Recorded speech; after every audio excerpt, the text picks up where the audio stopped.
Okay, we're good to go. Okay, let's go on the record, Mr. Brock. Thank you. Let me ask for appearances of all counsel who are here today. Good morning. Eric Runge is here for the company with the law firm of Dave Pitney, 1 Federal Street, Boston, Massachusetts. Margaret? Okay, and go ahead. Margaret Sepiel, also from the law firm Day Pitney. The address that I work at is 555 11th Street Northwest in Washington, D.C. Thank you, Ms. Sepio. Good morning. Good morning. This is George Pucci from KP Law, and I'm counsel for the intervener town of Somerset. Can you hear me today okay? Yes, I can hear you very well. Thank you. So what I'm doing today, just indulge me for a moment. I'm using my phone just to make sure I have no connectivity issues. And then we're trying to get a better speaker from my laptop. So I'll change over at some point, but I just wanted to make sure that this is a better connection in the meantime. It seems to me like a better connection than you had yesterday. So thank you very much for doing that. I appreciate it. Thank you. I'll now, let's see. So now that council have introduced themselves, I'll introduce the members of the siting board staff who are here today. We have the siting board staff director, Andrew Green, our siting board staff general counsel, Joan Foster Evans, our assistant director, Wayne Wong, and relatively new person to the siting board staff, Smitha Devakar. I am Robert Shea. I'm the hearing officer here. I'll ask Mr. Runge to introduce the witnesses that you have today. Thank you and good morning. So today we have 4 witnesses returning from yesterday. They include Kathleen Freeman, Kelly Smith, Eric Frazier, and Tim Ryer. We have 3 new witnesses that will need to be sworn in: Jamie Duran, Chris Hauk, and Andrea Wood. Okay, I think it might be a good idea to swear those witnesses in. The witnesses who've previously been sworn are still under oath. To make sure you understand that. So for these new witnesses, Mr. Hauk, Ms. Wood, Mr. Duran, could you unmute yourself so I can hear you? And then I'm just going to administer the oath. Thank you very much. Please raise your right hand. Do you swear or affirm that the testimony you will give in this proceeding will be the truth, the whole truth, and nothing but the truth? I do. I do. Ms. Wood? Good. Thank you. Let the record reflect that all the witnesses have been sworn. Thank you. Mr. Runge, do you have direct examination for these witnesses? Yes, Ms. Sepiel will do the new witnesses today. Oh, thank you. Yes, good morning. Okay, Mr. Duran, I'd like to start with you. Good morning. Could you please state your name, business affiliation, and address for the record? Yes, my name is Jamie Durand. I'm with Power Engineers, and I work at our Foxborough, Massachusetts office. Okay, and on whose behalf are you testifying in this proceeding? Working with SouthCoast Wind Energy, LLC. And are you the same Jamie Durand who sponsored information request responses in this proceeding? Yes, that's correct. What is your role with SouthCoast Wind? I'm assisting with state and local permitting for those facilities within state jurisdiction, both offshore and onshore. And can you please describe the general topics that you're prepared to testify about today? Sure, I'll be helping out with the construction period impacts, any wetlands related impacts, and some of the construction offshore and onshore related topics. Great. Was your resume submitted as an attachment to the participant list filed by SouthCoast Wind in this proceeding? Yes, it was. And have there been any changes since its submission? No, there have not. Were the responses, including supplemental responses to information requests that were submitted during the course of this proceeding that bear your name, prepared by you or under your supervision? Yes, that's correct. And do you have any changes to offer for the record at this time to any of the materials that were submitted under your name? No, not at this time. Do you adopt all of those materials as your testimony in this proceeding? Yes, I do. Great, thank you. I'd like to move to Mr. Hauk. Good morning, Mr. Hauk. Could you please state your name, business affiliation, and address for the record? My name is Christopher Hauk. I'm with Power Engineers. And my address is 300 American Metro Boulevard, Hamilton, New Jersey. Thank you. And on whose behalf are you testifying in this proceeding? At SouthCoast Wind. Are you the same Chris Hauk who sponsored information requests in this proceeding? That's correct. What is your role with SouthCoast Wind? I'm a project manager. Can you please describe the general topics that you're prepared to testify about today? The traffic analysis report.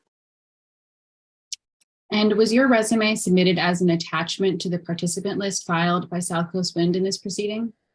It was? Have there been any changes since its submission? No. And were there responses, including any supplemental responses to information requests that were submitted during the course of this proceeding that bear your name, prepared by you or under your supervision? Yes.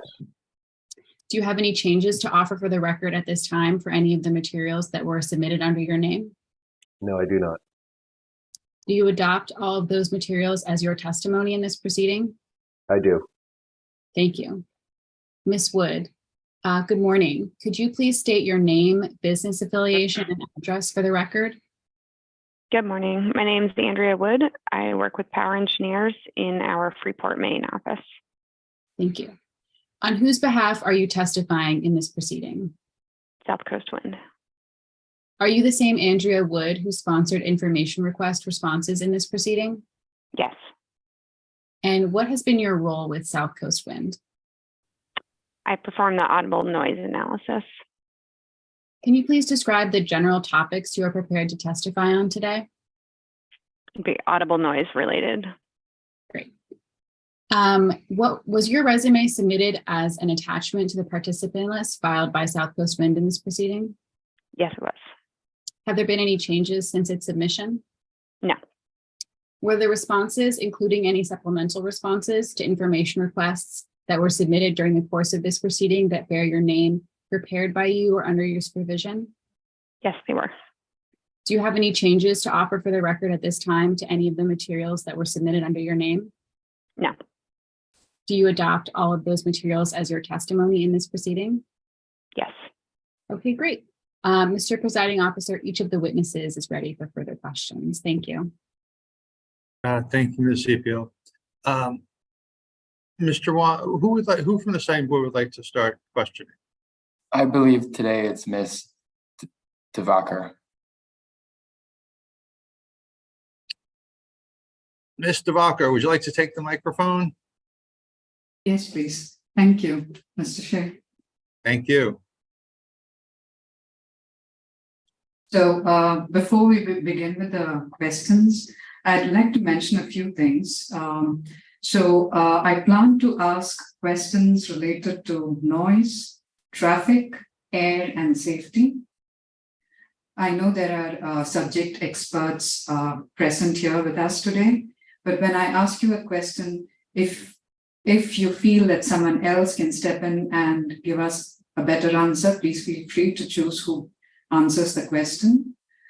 And at some points during today's session, I would require the company's witnesses to share their screen on some of the tables or figures that we refer. Are you in a position to do that? Yes, we can do that. I'm sorry, who said that? Kelly Smith. Sorry. Thank you. Thank you, Ms. Smith. So with that said, Can I just get started? clarify one thing before you continue, Ms. Devakar? Ms. Smith, if you said yes in response to screen sharing of exhibits that we may want to have on screen. Would you be the person doing that? Because I need to make sure that that's possible technically. Or would it be someone else from the team? It would be helpful if you can give me the permissions as well as Lahib. Okay, we can do that. Andy, right now, the permissions are that anyone that's a panelist can share. So I think it should be okay, even if they're not co-hosts. All right. Well, we'll see if that's the case when we get there. If not, we'll do an intervention. Mm-hmm. Sounds good. So on the first question, I'm going to try and share my screen. So I don't put you in a spot, but you can meanwhile check if it works at your end.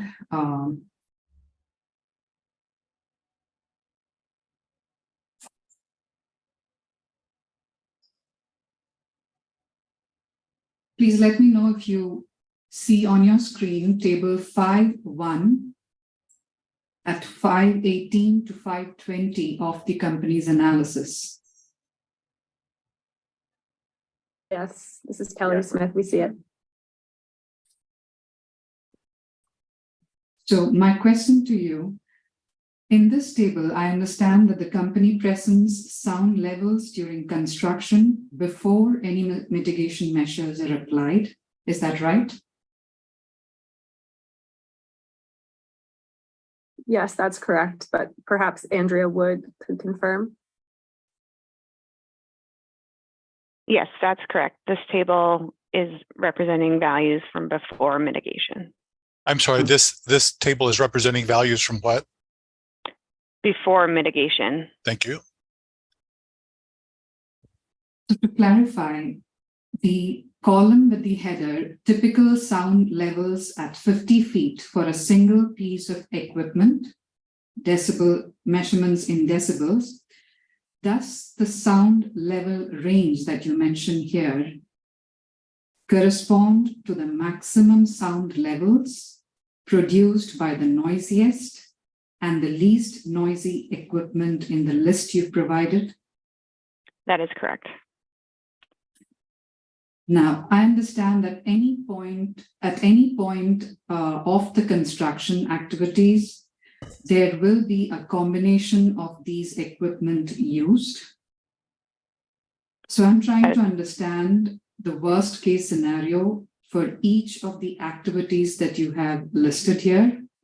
So for example, during the HDD process at Taunton River East. I'm sorry, during the what? I'm sorry, during the what process? HDD. Thank you. At Taunton River East.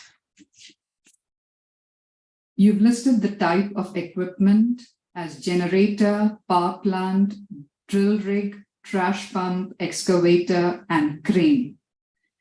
Can you discuss what the worst case scenario would be in terms of a combination of these equipment, and what would it translate to in your measurements for columns 3 and 4, the estimated sound levels at the closest residence? Okay, so you're correct that the noise levels indicated there, 93 to 135, are from each piece of equipment. And so during construction, there's going to be multiple pieces of equipment running at the same time. And so those new individual noise sources would be added together, but they're added together in a, decibels are added logarithmically. So the individual decibels would not just be like 93 plus 135. It would be logarithmic math to add them together as individual point sources. Mm-hmm. And we can provide additional data for what that combination would look like. So is this a record request? You could make this into a record request, yes. That would be record request RR-EFSB-5 4. And why don't you state just concisely exactly what you're looking for? Yes. So the question would be, for each of the activities described, please provide combinations of equipment to explain worst case scenarios of noise generated and provide measurements corresponding to typical sound levels at 50 feet for a single piece of equipment and estimated sound levels at the closest residence. Okay, do you understand what you're being asked, Mrs. Wood? Excuse me, Ms. Wood? Yes, I do. And also, well, I guess a follow-on question. We submitted the mitigated sound levels, and which are reduced from this and are the expected sound levels from the equipment that we'll be using. Would you like those calculations to be provided using those mitigated values as our starting point? It would definitely help us. Thank you. Okay. If you could add that in, yeah. Okay. So, Could I make one modification? I believe Ms. Devakar, you had read the column title that said typical sound levels at 50 feet for a single piece. I think we're looking for combination rather than the single piece, just so the record is clear on that. Yes. Yeah. may Thank you, I Mr. Wong. clarify? Yeah, Eric runs Go for the ahead. company. Just wanted to clarify. So in looking at this, would you want to see as you said, the worst case where you have all of these individual pieces of equipment operating together, or any subset combination of them, or just the worst case? So during the HDD process, there would be different combinations that would create a lot of noise, which would exceed maybe the 135 decibel levels, or what is permissible in with regard to the Somerset noise bylaws. So I would be interested in any combination that, without mitigation, is over those permissible limits. All right, thank you. Sure.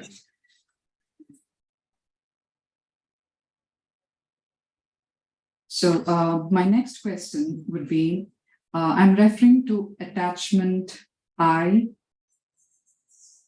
at page 2.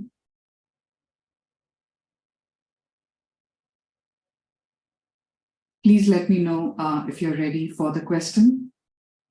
Ms. Devakar, could you unshare your screen? Thank you. Thank you, Mr. Just to Wong. clarify, Eric Runge here. Are you asking attachment I to the analysis? Is that right? Yes, please. At page 2. At page 2. All right, just give us a minute, please.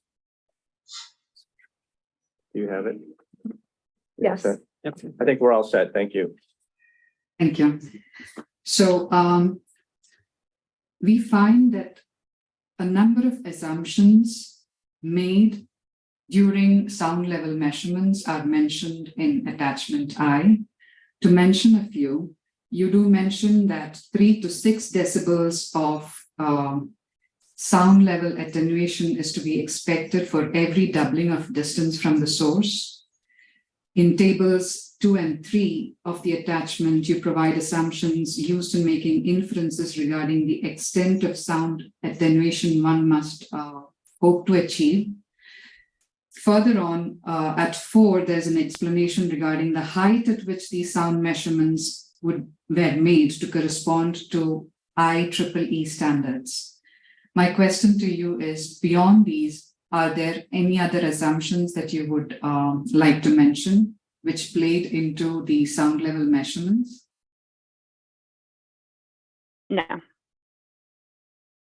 So at 5 of attachment I, the company mentions measurements were intentionally taken during a time when it was expected that there would be the lowest sound levels to provide conservative measurement results. I'm sorry, to provide Yes. what? To provide what?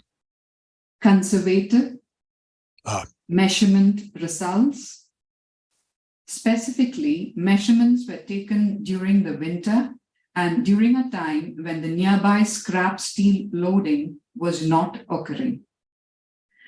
Please explain the company's logic in choosing these test conditions and for making conservative measurements rather than measuring the most likely sound levels. Absolutely. So one of the regulations that's applicable is the Massachusetts Department of Environmental Protection, Mass DEP regulation, which includes not increasing the broadband noise, but with a new source by more than 10 decibels above ambient. And so by taking conservative measurements during a time when it is expected that it's the most quiet time, those were the baseline measurements for what we took and what we based that 10 decibel change off of and what we did our analysis off of.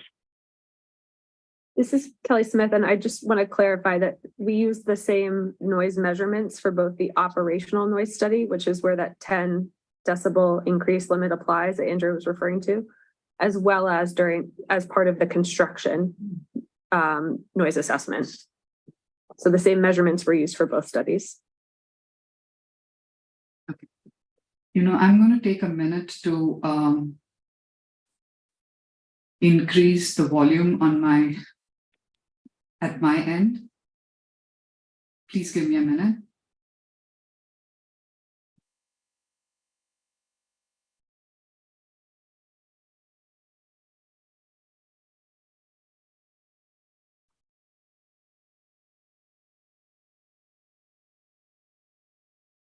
I'm sorry, Ms. Wood, if you could repeat your answer. I'm sorry about this. Absolutely. So we took measurements during a time when the noise levels were conservatively low, as you stated in what we wrote. And the reason that we did that is because one of the applicable regulations is the Mass DEP regulation of not increasing the broadband noise by more than 10 decibels with a new noise source. And so if we took measurements during a time when the noise was low, that is now our baseline for our analysis. And so our analysis was 10 decibels above that conservatively low measurement that we took. Okay. Got it. So I know that Ms. Smith added to that. If you could repeat, please. Sure. So the 10 decibel increase the 10 decibel requirement that Andrea mentioned is applicable to our operational conditions. Okay. It's not an applicable standard for construction noise, but we use the same measurements in both studies. Okay. Got it. Thank you. Thank you for clarifying. Yeah. Now at 5:20 of the analysis,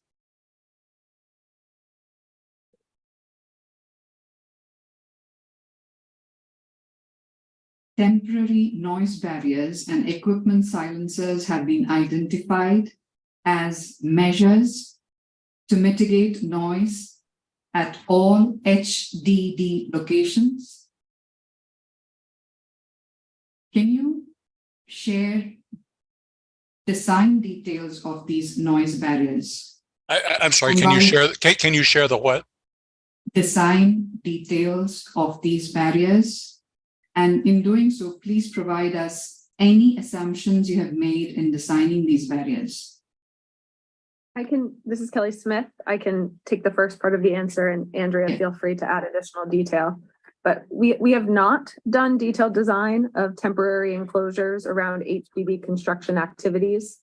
At the stage of our design where we submitted the plans, we were still awaiting, and honestly are continuing to wrap up survey of Brayton Point that will help de-risk our siting of the HDD activities. So in one of our information requests, we referenced the fact that on the Lee River side of Brayton Point, which is the western side where our preferred route is located, there is an existing sheet pile wall. So there's an armored coastline, and we are still fine tuning the design of the HDD trajectories to maintain adequate separation from that wall.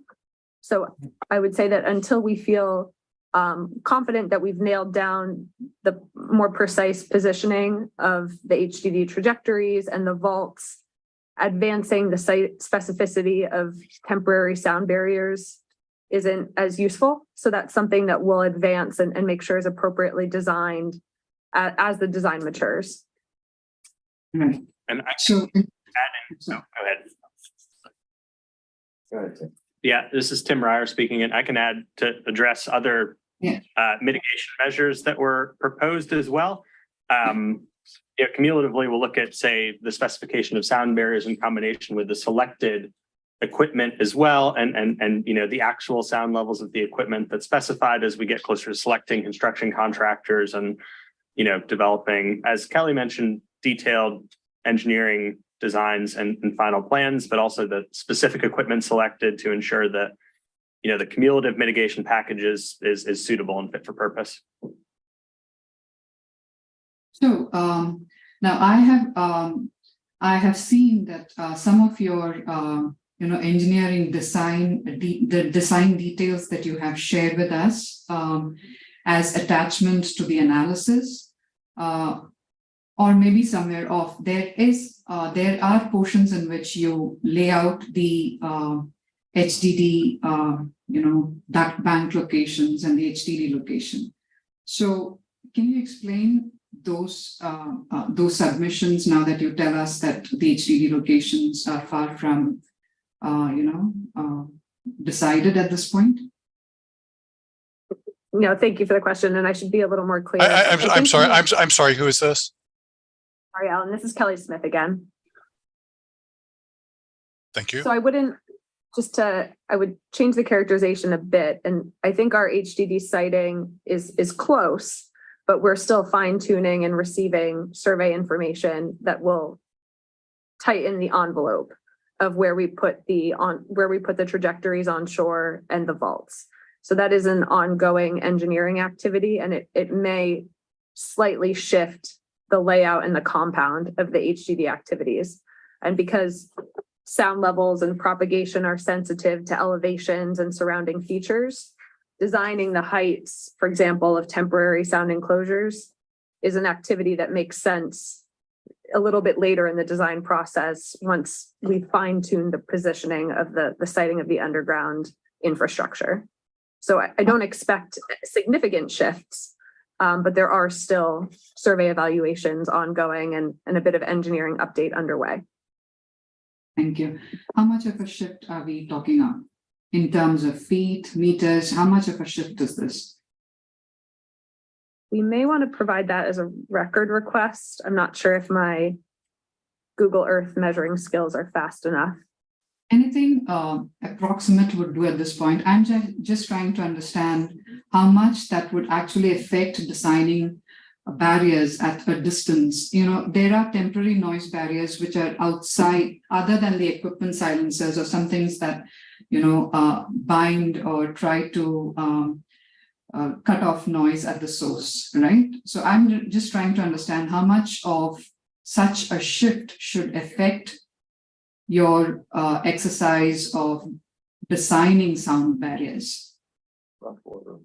So roughly speaking, this is Kelly Smith again. It could be up to approximately 400 feet shift. But Okay. if that shift is what makes the most sense for the design, it would be up a hill. And so that would definitely change the characteristics of a temporary noise enclosure. So at what point do you think you would have these designs in place? Optimistically, I would say within the coming weeks, so within the next few weeks or month. That's good to know. So maybe I would ask of you to share the updated noise barrier design details as soon as you have them.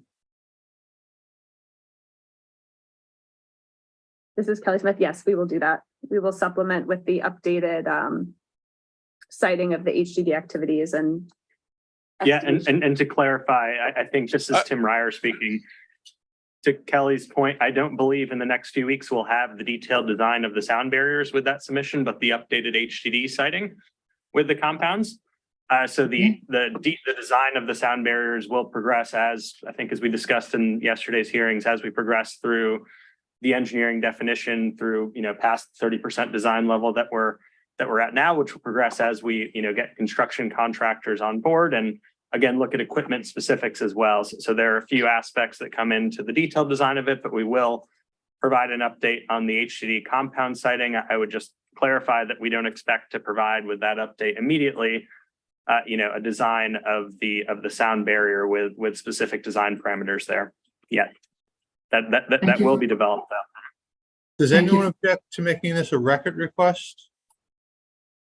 I think Eric Runge for the company. I think in terms of a record request, the timing is going to be such that it's going to be outside the time for normal reply to a record request. So if you understand that, I guess you could make it that way, but the company won't be able to respond until it has that information, perhaps a month from now. Well, thank you for making that point. Usually we ask for record request responses within a week, but obviously if you don't have the information, you can't provide the information, but thank you for getting that specifically on the record. So with that understanding that this will be a record request RR-EFSB-5, but I do understand that the information won't be available promptly. It may be about a month or so, but thank you. Mr. Presiding Officer. Sir, yes. This is Attorney Pucci. Just briefly, and I don't want to test anybody's patience, but I wanted to just note, at this stage, it's extremely difficult to formulate meaningful questions, at least from my standpoint. I appreciate the citing board staff's effort to ask meaningful questions with regard to mitigation when we're at such a preliminary design phase of this project. So I know we're not arguing my motion to stay today, but I want to, short of a motion to stay, I want to make sure that we have a lengthy enough procedural schedule with a potential amendment of the existing procedural schedule to make sure that we can adequately reply and address and ask further questions when the design gets to a meaningful stage and after production of these additional documents and responses that are going to come as a result of these proceedings. So I just wanted to note my concern about this at this stage, and thank you for hearing me. I'll try to be quiet on those issues otherwise, but I really thought it very important to note that at this stage. Well, thank you for raising that issue, Mr. Runge. Do you have any response?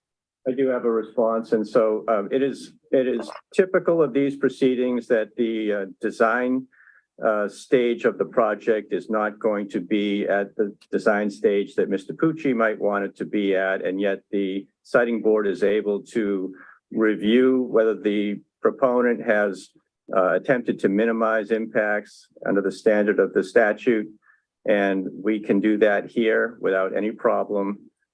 We have plenty of evidence already on the record for that. We'll have more from the witnesses over the course of the coming days. And if Mr. Pucci is suggesting that we extend the hearing into some point in the indefinite future when we have 100% design standards for this project, that's just not acceptable from our standpoint.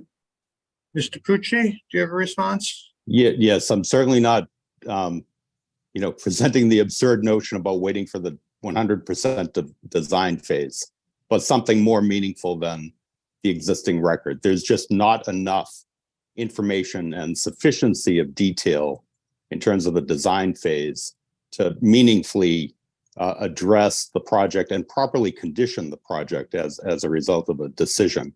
And I don't want to belabor the point about local permitting. We'll get to that when we get to the witnesses next week. But these are the types of issues that benefit from site plan review through a local permitting process.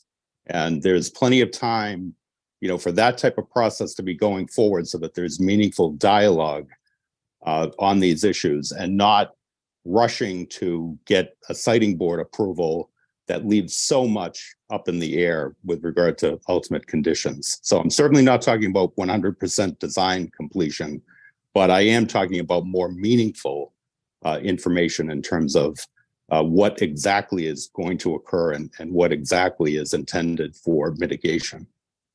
Well, I understand your point. Go ahead. I'm sorry.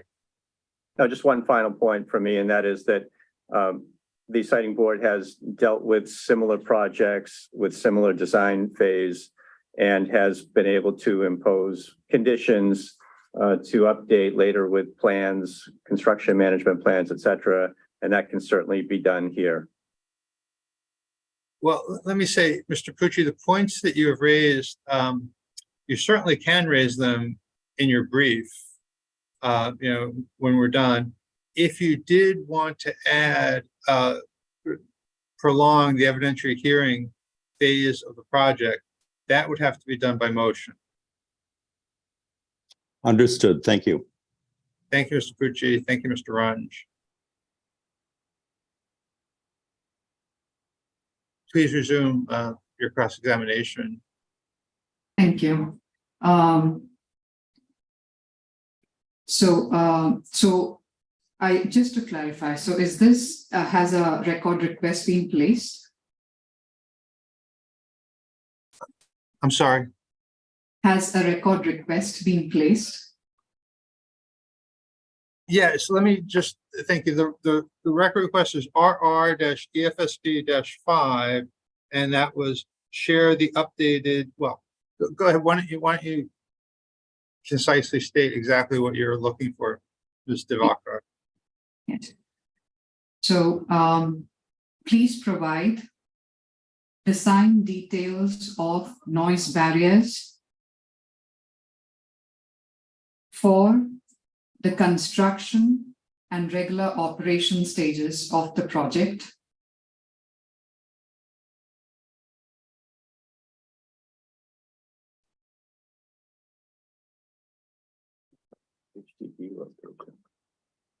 Please. Okay, is that it? That should be it. Okay. This is Kelly Smith. I Yes, just want to clarify perhaps what we were discussing earlier.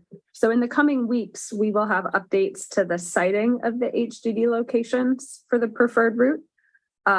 If adjustments are needed as a result of our latest survey findings. However, we won't have detailed design of noise barriers. If it is useful to do an indicative layout of how we might expect a construction contractor to locate their specific pieces of equipment within the construction enclosure and operation area, we can do that and estimate what a temporary mitigation might look like. But we would be doing that analysis ahead of detailed design. I would mention this though. We need more details to make a review of the impacts. So we'd really appreciate any more details coming from you, because this, the amount of details that we have, I would say that they are inadequate to actually review, how well the impacts are going to be mitigated at this point. Anyway. And then we also did discuss that some of the information that will be responsive, to EFSB, the RR-EFSB-5 won't be available in the next week. It will be available maybe in a month or longer. And so the obligations to respond under these record requests are like the obligations to respond under information requests. They're ongoing. And so when more information comes to your attention, Ms. Smith, and to the other witnesses, when more information comes to your attention that's responsive to these record requests, it's appropriate to provide that information to everybody. This is Kelly Smith. Understood. We will do so. Thank you. I appreciate that. Thank you, Ms. Smith.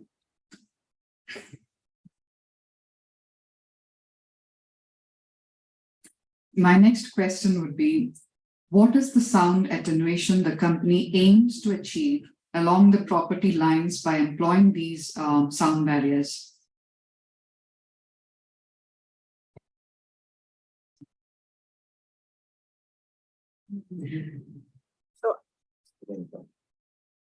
Yeah, this is Kelly Smith speaking. I will start, and then again, Andrea, you might want to add.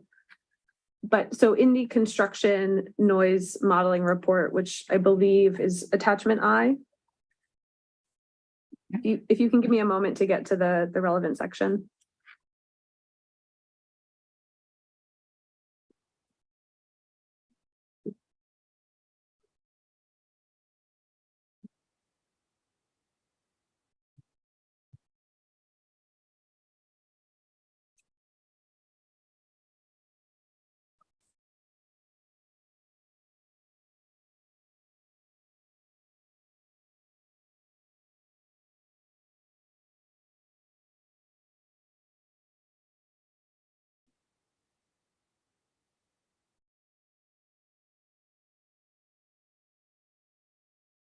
So here I am looking at the attachment, page 11, where we do provide estimated sound levels for various construction activities ahead of mitigation. And reviewing that table, you can see that the horizontal directional drilling process is anticipated to produce the greatest level of unmitigated noise, which I think is why it was worthy of the prior discussion, absolutely. But for other activities such as the installation of the underground duct bank and other standard civil utility style construction, the estimated noise levels are quite a bit lower, and particularly when looked at relative to the nearest residences. So we do expect those to attenuate quite a bit, just by virtue of the fact that we're siting the project on a 300-acre brownfield site, and there is good screening from neighboring communities. So I do think it's appropriate to more specifically be focused on the HDD activities. And at this point, maybe, Andrea, I don't know if you have any estimations of the mitigation, or that might have to be something we come back with as well.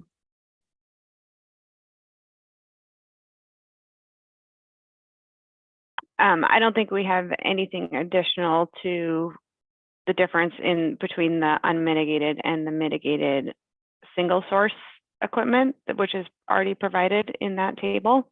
I guess I will point out that there's no quantitative noise level limits for temporary construction.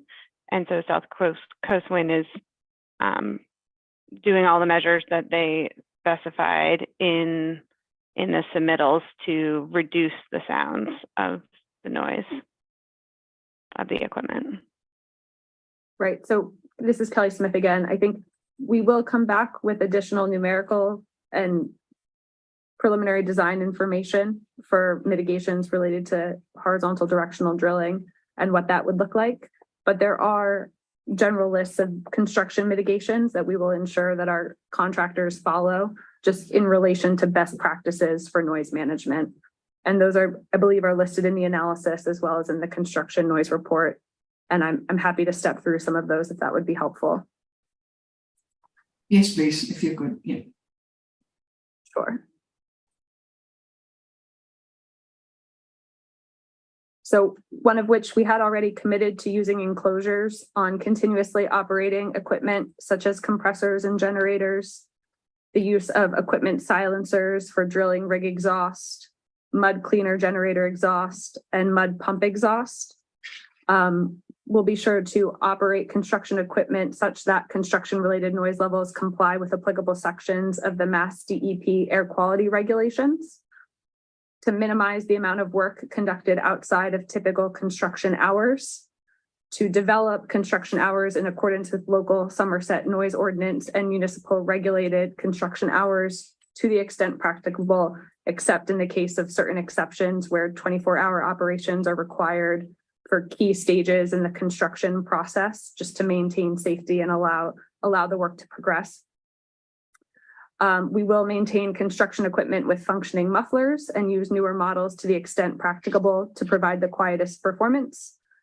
We will work with our contractors to ensure they turn off construction equipment when not in use and minimize idling times. We will use temporary barriers or buffering distances as practicable and coordinate with other Brayton Point tenants and landowners in the town of Somerset as it relates to the construction schedules and site access in an effort to minimize traffic-related impacts for the neighbors of Brayton Point. Also, I will note that once construction begins, South Coast Wind will maintain a construction schedule webpage to inform abutters, residents, and other stakeholders of construction locations, dates, activities, and traffic control measures. That is primarily what I was reading from is EFSB-NO-2.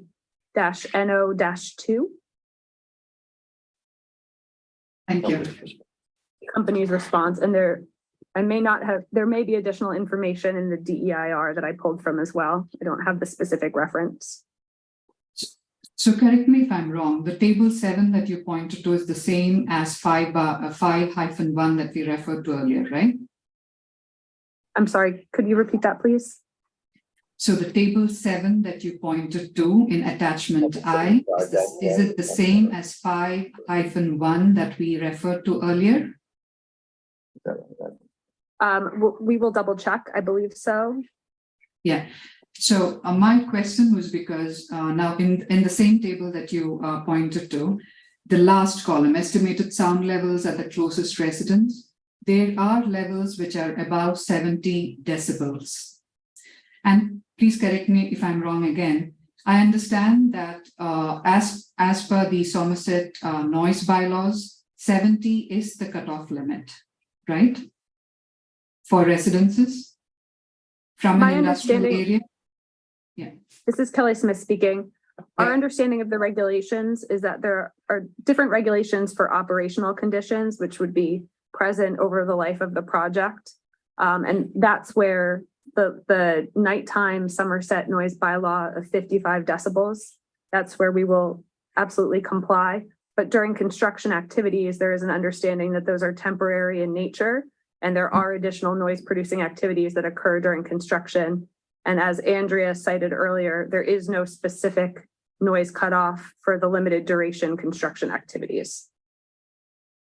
Thank you. So this that you mentioned that there is no specific cutoff for temporary activities, are you referring to the town's noise bylaws? Andrea, could you confirm? That's correct, and Mass DEP as well. There's no And quantitative noise level limits for either for temporary construction. Okay, thank you.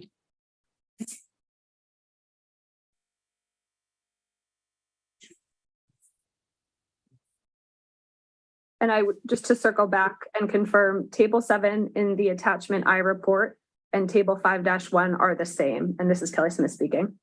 Okay, thank you. So the next question is, please refer to 518 of the company's analysis.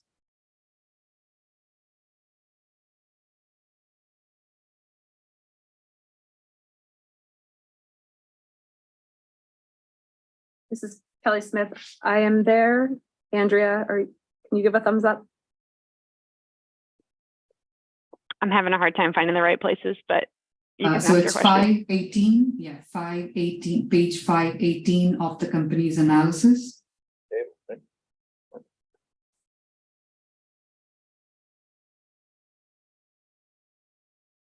You can ask your question. Thank you. So the question is, describe any other sources of noise on or in the vicinity of the project site that may contribute to background noise levels during the construction phases. This is Kelly Smith.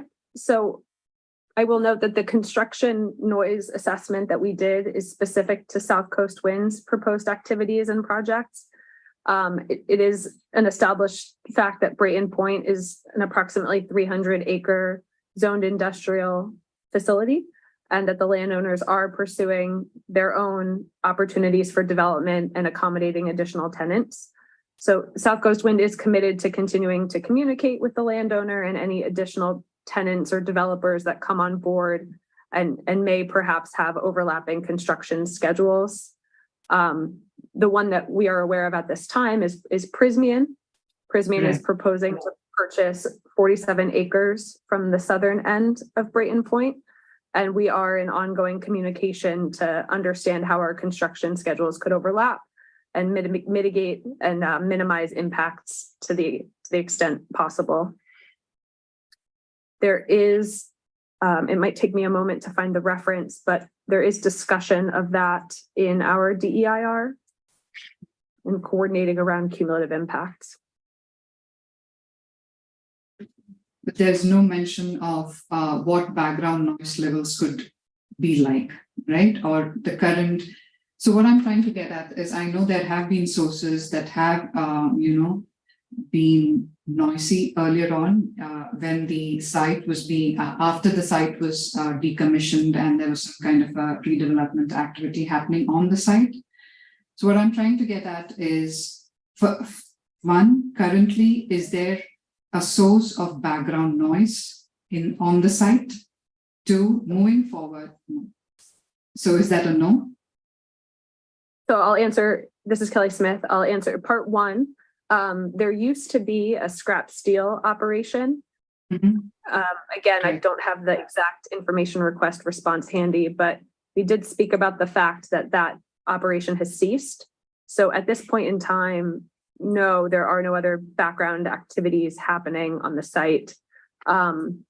We are aware that the landowner will be doing some site preparation activities to make way for new tenants that would precede our construction. So again, once we come on board and take our site, there would be no background activities planned at this point in time to our awareness. With respect to Prysmian's construction schedule and our construction schedule, based on a current comparison of where those stand, we expect Prysmian to begin their onshore construction ahead of us. And there may be a few months of overlap in the 2025 period, early 2025, that we'll keep an eye on and continue to coordinate on, as well as some activity and overlap in the marine construction windows. Although with respect to marine, most of their work is proposed to the east of the site, whereas our route is proposed to the west. And similarly, most of our onshore work is, our entire onshore envelope is to the northern end of Brayton Point, and they'll be working to the southern end. Another finding from the noise modeling assessments we did for both operational and construction conditions is that the berm to the east of the site does provide just inherent mitigation from how construction noise reaches the neighboring community. So there is about a 30-foot high grassy berm to the east of our site that provides both visual screening and helps block some of the predicted noise during construction. How much of attenuation did the modeling find that berm produces or provides? I'm sorry. This is Kelly Smith. I'm not sure if we have a numerical answer to that. I'll pass it to Andrea. Yeah, I'll need a moment to just find the document, but Kelly, that visual helps show the difference, like before the berm and then on the other side, on the east side of the berm.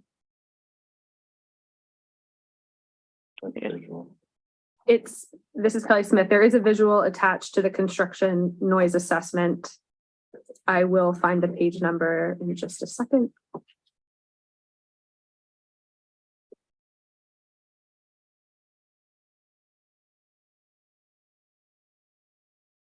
Okay, so to clarify, I think the visual is attached to the operational noise report, which is attachment J to the analysis. Okay.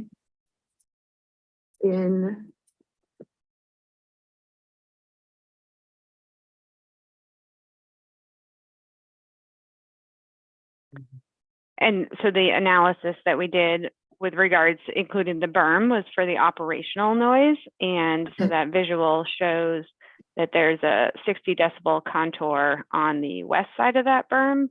And then on the east side of Brayton Point Road, near the residence property line, that sound contour drops off to 40 decibels. So there's a 20 decibel reduction. 40 decibels, okay. Can you point me to the page number, please? So this is page 12 of attachment J to the analysis. And that was specific. Attachment J, yeah. This is Kelly Smith again, and that was specific to the operational noise modeling for the HVDC converter station. Yeah. However, you could expect similar attenuation for the construction activities that are going on in that region and along the underground cable routes during construction. Thank you. Thanks for the clarification. So you partly touched upon my next question. So are there any offshore construction noise sources that you would expect to impact, sound levels at the residences on near Brayton Point site? This would be during the construction phase again. This is Kelly Smith. I'll take the first part and then pass it to my colleague, Tim. For the HDD activities, we do expect to locate the drilling rig onshore, which would be the primary piece of equipment doing the work. There will be a support vessel offshore as well. Yeah. And Go ahead, Tim. yes, this is Tim Ryer speaking. So we assess the equipment that would be used both on the onshore and the offshore side of the activity. And we determined that the majority of the noise producing equipment, the most noise producing equipment would be included in the HDD operation onshore as opposed to offshore, with the offshore equipment consisting more of, support equipment, normal sort of vessel operational equipment that you would see in say a typical construction vessel or barge that would be, that would be in the area. So we didn't specifically assess the sound sources as a case on the construction noise assessment, as we'd expect the noise levels to be less than the onshore construction activities that would be progressing. So that's what we currently have. So, this is Kelly's. Would it help to describe the horizontal directional drilling process a little bit? No, you could skip that, but I'm trying to understand. Thanks for offering those. So what I'm trying to understand. I'm sorry. I'm trying to understand what.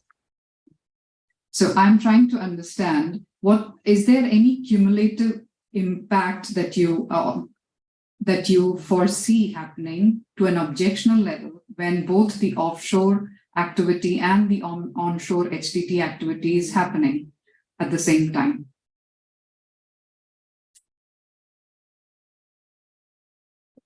I think that one we may need to take back. This is Tim Ryer speaking, with the perhaps as an addition to the response to records request EFSB 4. That one we may need to come back and look at. So we've not specifically looked at that case yet. Do you want to make this a separate record request or part of EFSB 4? I'm just thinking that or EFSB-4. I'm just thinking that it's helpful in the transcript to have everything relating to a particular record request in one place, so we can look back later. Smitha, what would you like to do? Would you like to have this as a expansion of our EFSB-4 or its own record request? I think so. You have a preference for a supplement, this being a supplement material to EFSB-4. Do I understand it right? Wrong preference, but I was just noting that the topics appear to be related. So if there is convenience to combining those two, that's fine on our side. So Bob, yeah. In case, with respect to making the record clear, which is always, we know what we're talking about today, but this will be reviewed by people who weren't here, and it will be reviewed long in the future. So it's better to have separate record requests if they're going to be at separate parts of the transcript. So I'm going to make that EFSB-6. I believe it's 6. Mr. Brock? That's correct. Okay, and Ms. Devakar, could you tell us exactly what you're looking for? So at any point of the construction activities, are we expecting cumulative effects of sound produced from offshore sources and onshore HDD activity?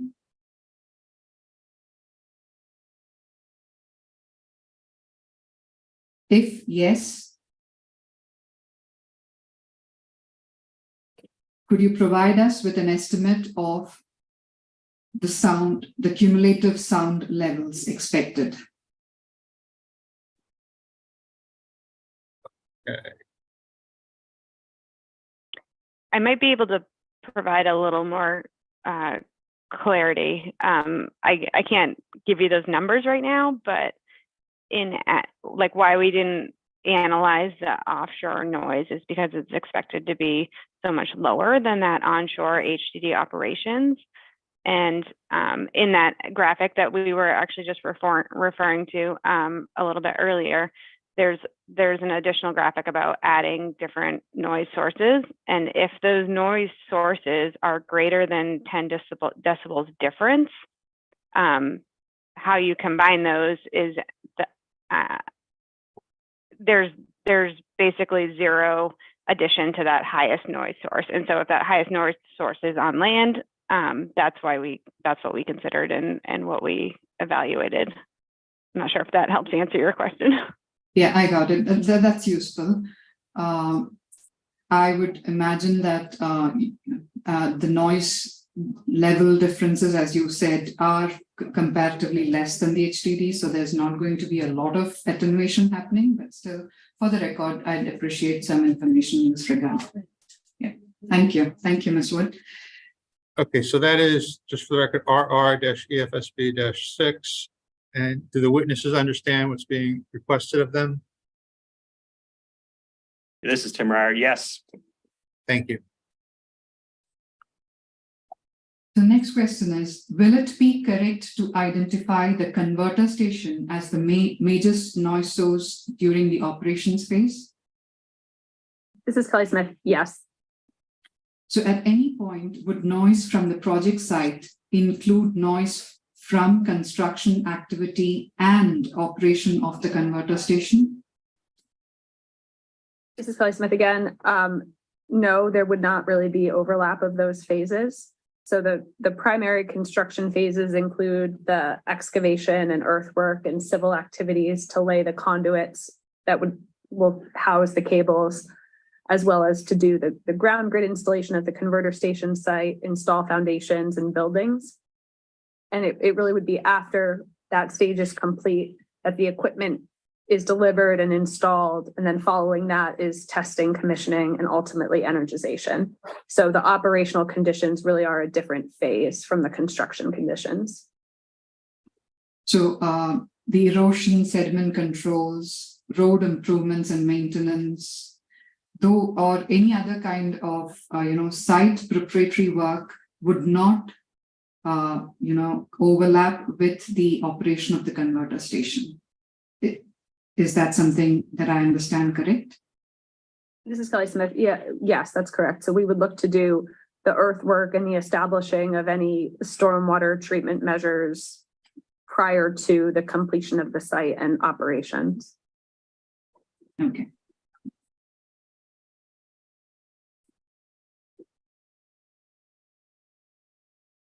So if you could share table 5-2 at 522 of the analysis.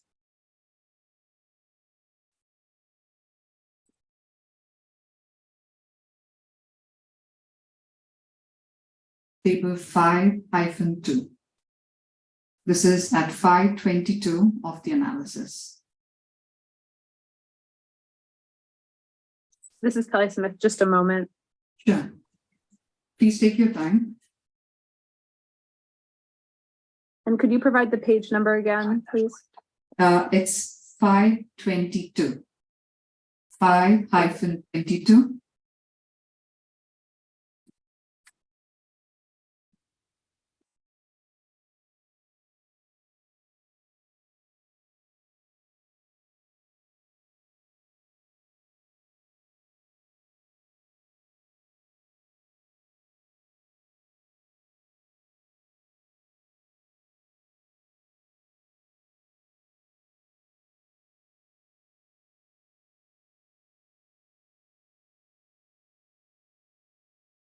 Okay, and the request was to share the table on the screen? Yes, please.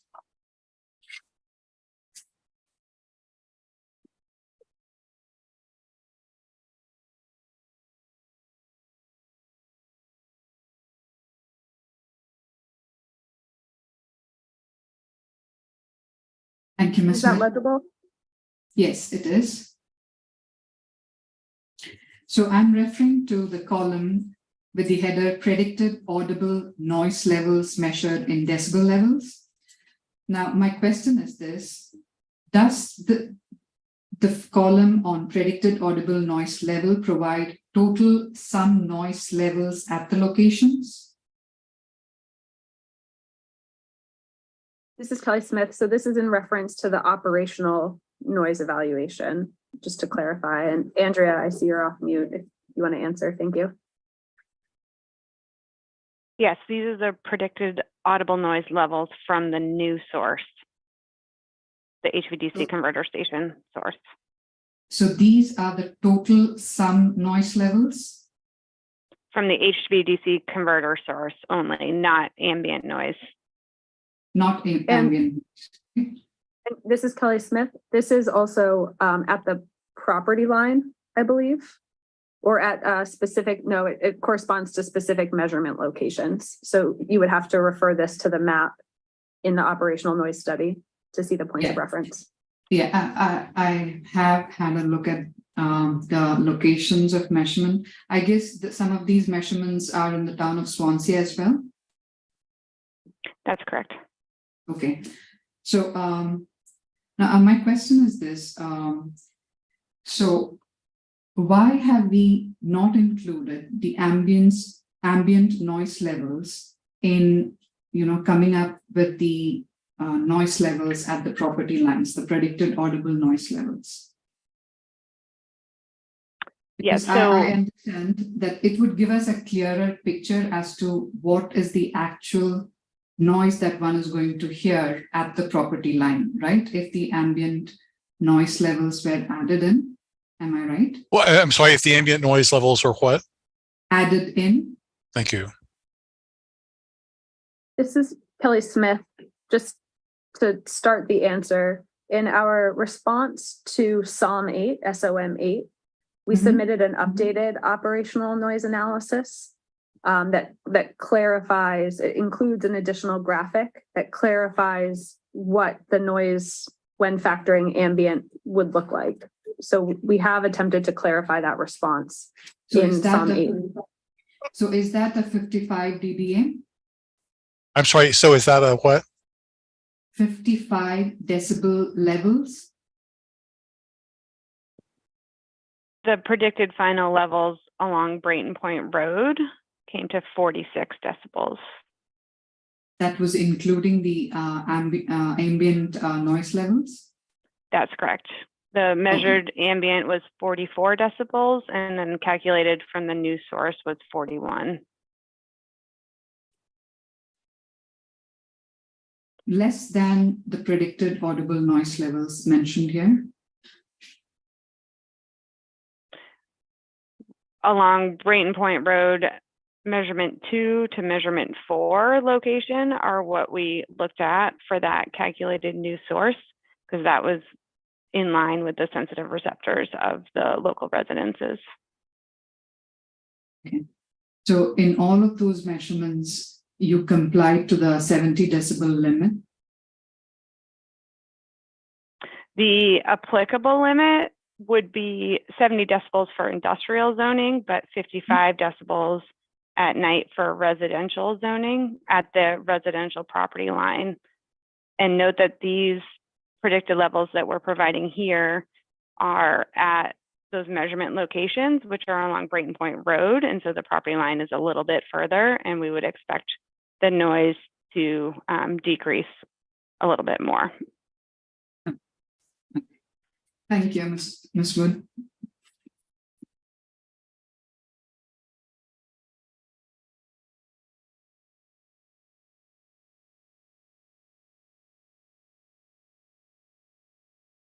This is Kelly Smith.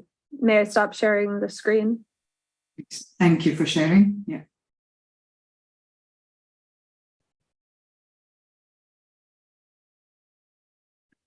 Please refer to exhibits EFSB, NO 3, 1, and 2.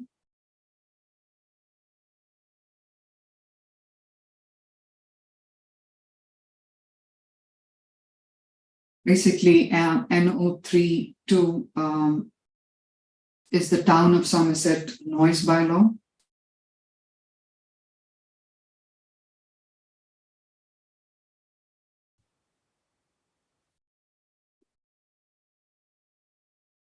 This is Kelly Smith. I have it. Thank you. So at 5, while laying down the rules for measurement of excessive or unwarranted noise. I'm sorry. So at 5, while laying down? Laying down the rules for measurement of excessive or unwarranted noise. At bullet points D and E.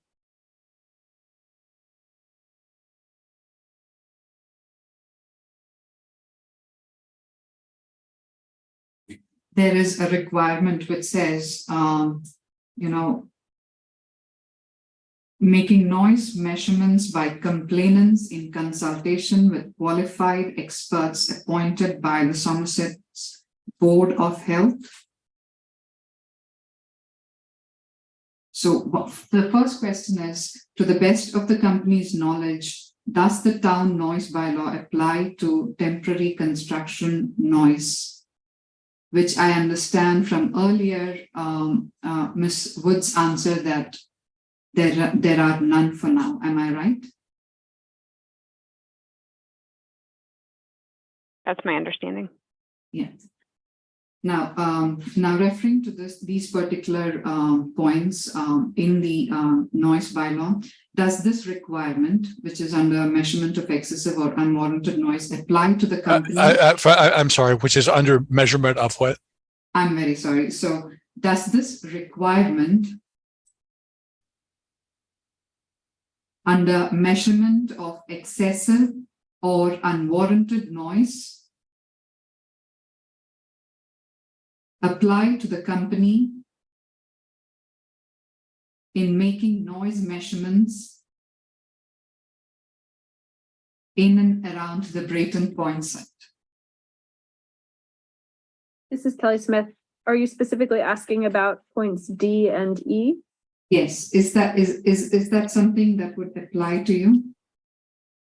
So as I read point D, this seems to be intended to apply to entities looking to check compliance. Mm-hmm.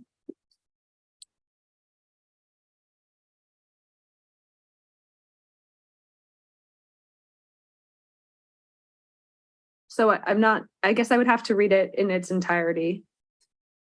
Apologize. No problem.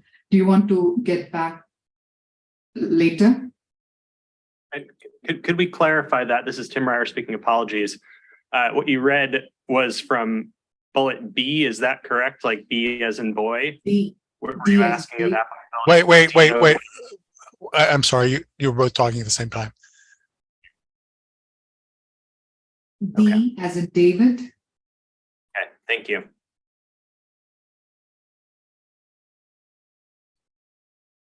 We should start to think about a good time for a break. We've been going for about an hour and 20 minutes now. But I don't want to interrupt the flow of your questioning. Ms. Devakar. Just let me So- know when it's a good time for a break. So, Mr. Shea, I'm- I just have, just a minute, just to answer Mr. Shea. I have a couple of questions on noise. Is it okay we complete the noise section and take a break? Yes, I think that would be a good idea. Thank you. Thank you. Eric Runge for the company. May I just ask a clarifying question here, and that is, are you asking for a legal opinion from the witness about the applicability of this bylaw?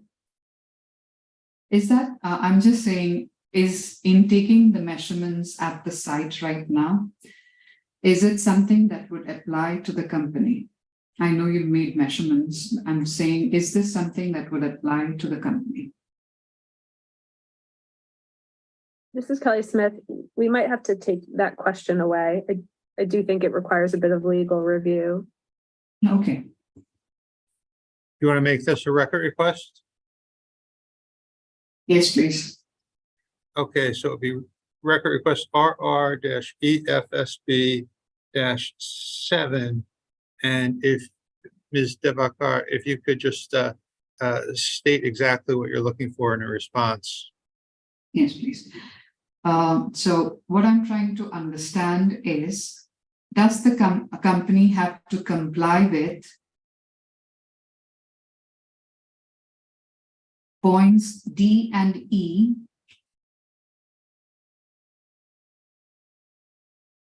under the measurement of excessive or unwarranted noise section?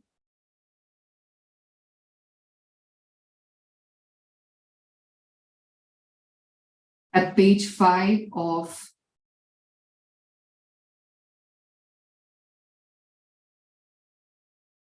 let me just pull out the exhibit. I'm sorry, page 5 Yes, of what? I'm just going to pull out the exhibit.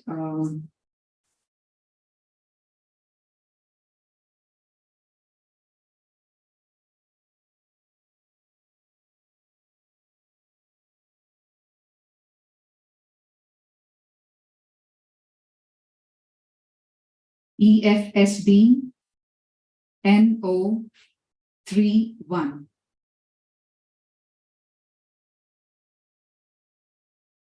Is the one in parentheses? Yes, yes, one in parentheses. Okay, thank you. Ms. Smith and other witnesses, do you understand the question? This is Kelly Smith. Yes. Okay, thank you. Moving on. In the case that no exemptions are requested for, are there any permits needed for the project as per the Somerset noise bylaw during construction and operation phases of this project? This is Kelly Smith. Could you repeat the question one more time? I apologize. No problem. In the case that no exemptions are requested for, are there any permits needed for the project as per the Somerset noise bylaw during the construction or operation phases?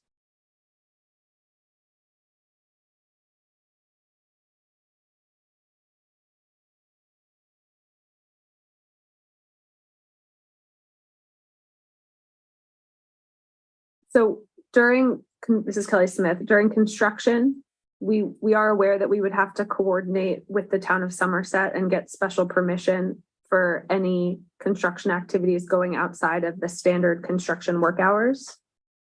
And I believe we speak to our understanding of the Somerset construction work hours in, sorry, 1 second, I'll find the reference.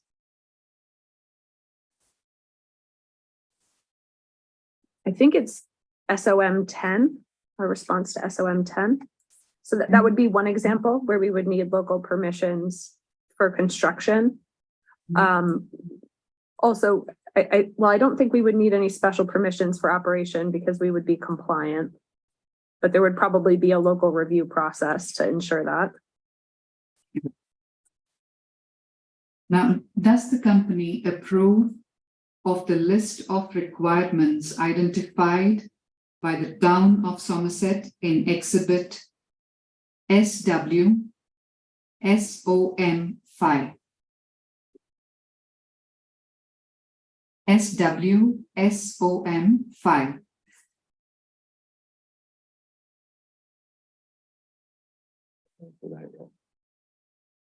This is Kelly Smith. If you could just give us a moment to find the reference. Please take your time.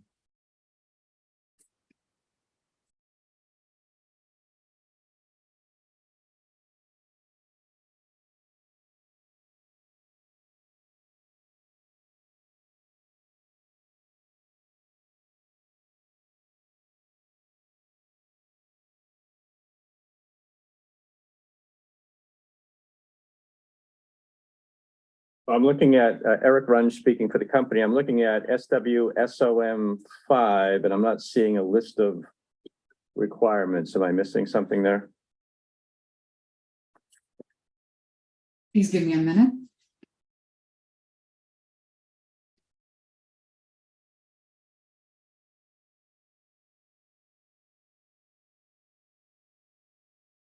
To understand SWSOM5 noise requirements town believes applicable to the project.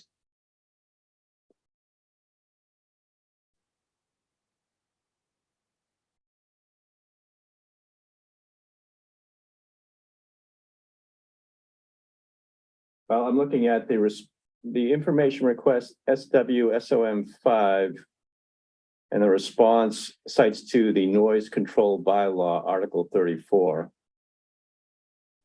And then section 7 of that. Is that what you're talking about? Yes. So does the company approve to those requirements identified by the town?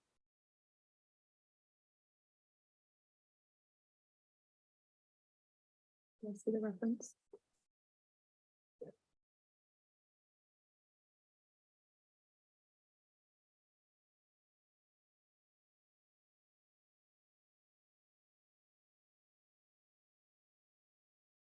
How about we take a look at that during the break and then come back and try to answer your question at that time? Would that be okay? Sure, no problem. It appears to be referring back to the bylaw we were just looking at, I believe.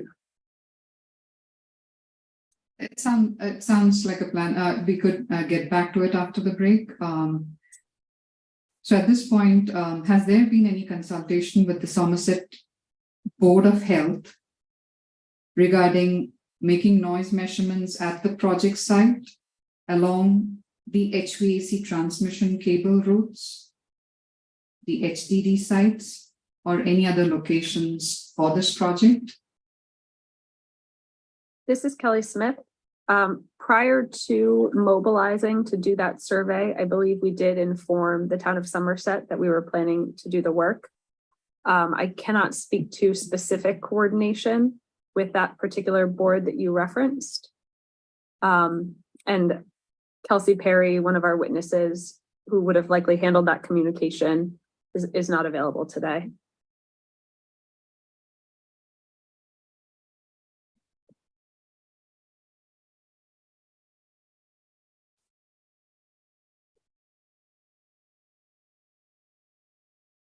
Mr. Shea, that's all I would have on the noise section. Okay, so why don't we take a 15-minute break? And I believe there's a matter that the witnesses wanted to look over and get back to us on. So it's 11:27. So can I see you all at 11:42? Thank you very much. Oh, thank you very much. Thank you.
Are we ready to resume?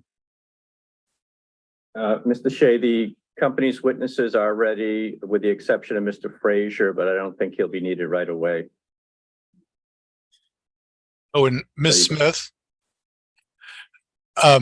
I just wanted to tell you, as long as it's primarily you and Ms. Wood speaking, you don't need to identify yourself, just because I can see her when she's on, and therefore if I'm hearing your voice, I know it's not her.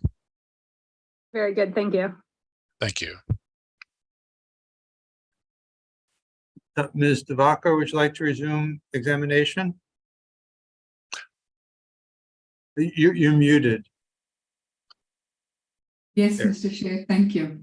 Oh, Thank are we on the record? Let's do that. Let's go on the record. And that'll be an advantage. Thank you. Let's go on the record. Thank you, Alan.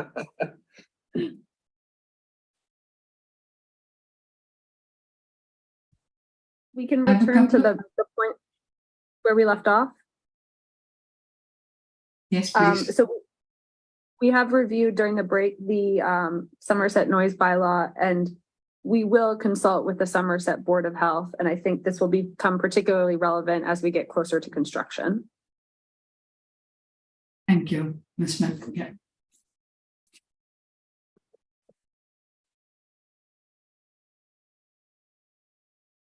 So if we don't have any other follow-up, I'd like to resume, move on to the next section.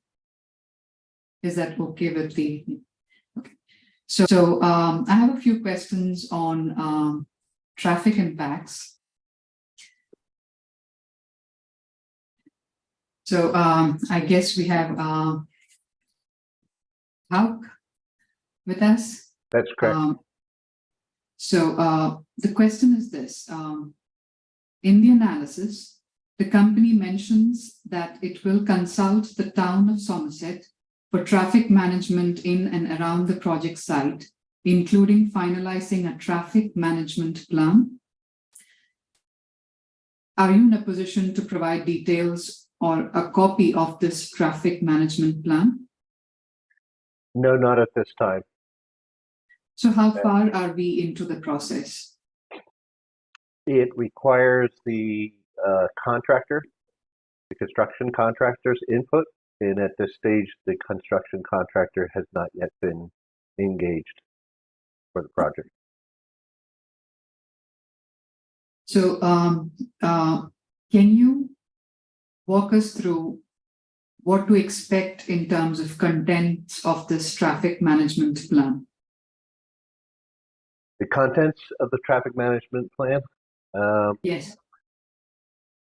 So the the contractor will essentially identify how many laborers that are going to be necessary for each piece of the work in the sequencing that he develops, and based on that, he'll have an understanding of how many people need to come onto the site, and then there'll be a look at the work hours of when the workers need to be on site, whether it's a 10-hour shift or 12-hour shift or however it's determined, and those hours will be set up accordingly. An example would be if it's a 10-hour shift, then probably start at by 7 a.m. and the end time would be 5 p.m.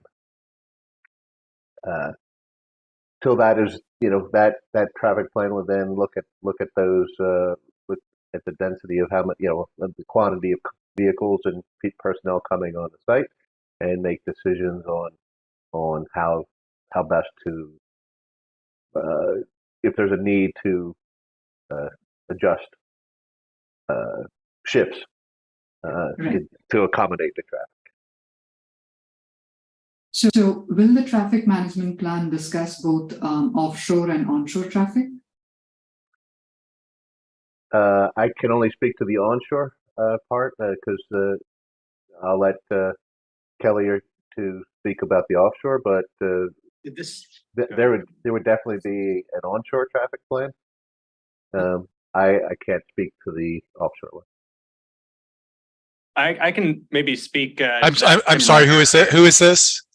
Tim Ryer is speaking. Yeah. I don't believe that what we refer to as the traffic management plan has the offshore construction in its scope. So I think it's typically looking at vehicular traffic and other onshore traffic. Although the offshore, vessel traffic and other marine coordination matters will be managed by the company. It's just a slightly different, set of affected parties and stakeholders and management principles. So we'll look at those principles separately, but we'll manage them, including coordination with the appropriate marine agencies and stakeholders for establishing any temporary safety zones or restrictions required. So as in the way you answer, I understand that the traffic management plan that you would submit would be only for the onshore traffic, and you would still manage schedules on the offshore traffic, which would not be otherwise mentioned in the traffic management plan. This is Tim Ryer again. Yeah, any of my colleagues can correct me if you know differently, but I think, again, the scope of the typical traffic management plan that we refer to is onshore traffic. And I'd say schedules, but other sort of marine affairs matters would be managed by the company and its contractors and other documents and management systems, correct? This is Kathleen Freeman speaking. Our MEPA filings, which will be used to instruct the state permitting writers on mitigation, does include tables of mitigation for traffic, offshore traffic and vessel traffic. So that's included in our DEIR, which was filed with the EFSB. And I don't remember what exhibit number it is, Eric, but it will be covered, and it's also covered. It will be covered with our final environmental impact report, which we plan to file this week with the MEPA office. Yeah, and this is Tim Ryer again, just to note, as a final piece, we do, as we've discussed in our applications, intend to follow best management practices for the offshore traffic, even though it's not included in that referenced traffic management plan, including coordination with the Coast Guard, issuance of local notices to mariners, and with harbor masters, and establishing a fisheries communication plan. So we do intend on implementing best management practices for that portion of the scope, just outside of the scope of that specific document and system. Correct. So I'm wondering, so with the onshore traffic management plan or the traffic management plan, as you mentioned, would you have any points at which you would engage with the town of Somerset in finalizing those plans? Absolutely. Yes. I'm sorry. The answer is yes. Yes, we would absolutely engage Somerset in those plans. And this is Kelly. I both agree that point. Yes. Thank you. Now that's all I had with regard to traffic. I'd like to move on to the air section if no one else has a question for the witnesses. Ms. Devakar, I have just a few follow-ups on what you asked. Okay, I didn't hear a expected timing for the traffic management plan. Mr. Hawk, could you give us just a rough idea of when in this process you expect to have some sort of traffic management plan? This is Kelly Smith. I can take the first crack and Chris can clarify as needed. But so we are working, as we talked about yesterday, to engage our engineer, procure, construct, and install contractors for the onshore scope. And that contractor would be coordinating the traffic management plans. it would be closer to construction. So likely sometime next year. And just to clarify, the contractor would be working with the town, or would they be working through the company with the town? Both. This is Kelly Smith, both. Yes. So they would be working with us and with the town. Okay. We would be that communication loop as well. I'm sorry, we would what? Be part of that communication loop as well. Thank you, Ms. Smith. And Ms. Freeman, you talked about the offshore traffic descriptions in the DEIR and the forthcoming FEIR. I just wanted to ask, I know we're going to get the FEIR soon, but I just wanted to know for myself right now if there's a lot of change in between those two descriptions, or if it's more or less the same. More or less the same, having to do with offshore vessel traffic and how we will manage and mitigate that traffic. Thank you. You wouldn't happen to have the page numbers, would you? I might. Hang on. While Kathleen looks for those, this is Kelly talking. Just to add to the point about traffic management plan timing, perhaps it's a helpful reference point that I believe for Vineyard Wind, their traffic management plan was filed 2 years after their final decision. Thank you, Ms. Smith.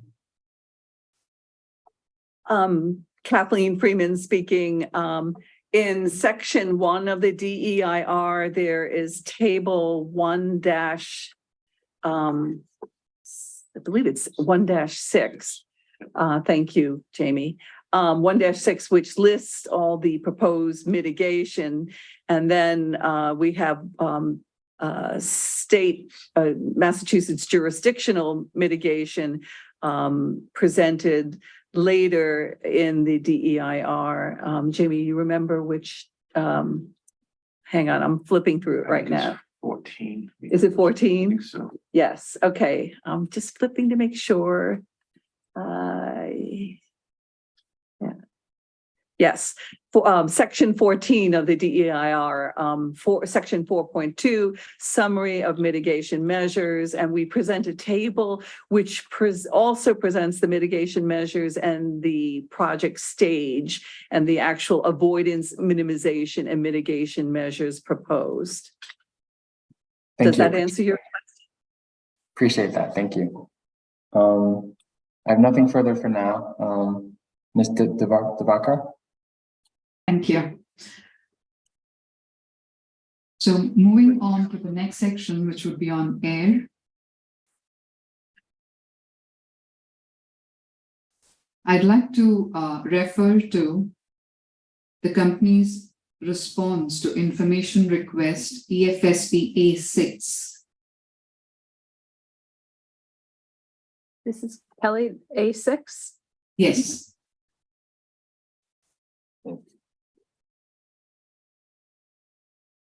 Needs monitoring plan.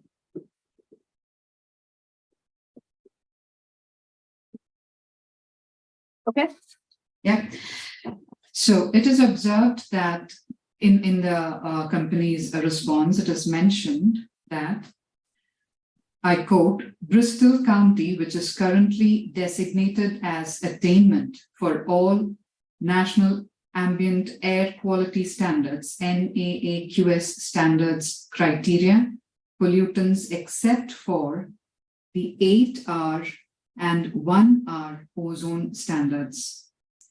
My first question is, please explain the statement in the company's response. What is meant by 8R and 1R ozone standards?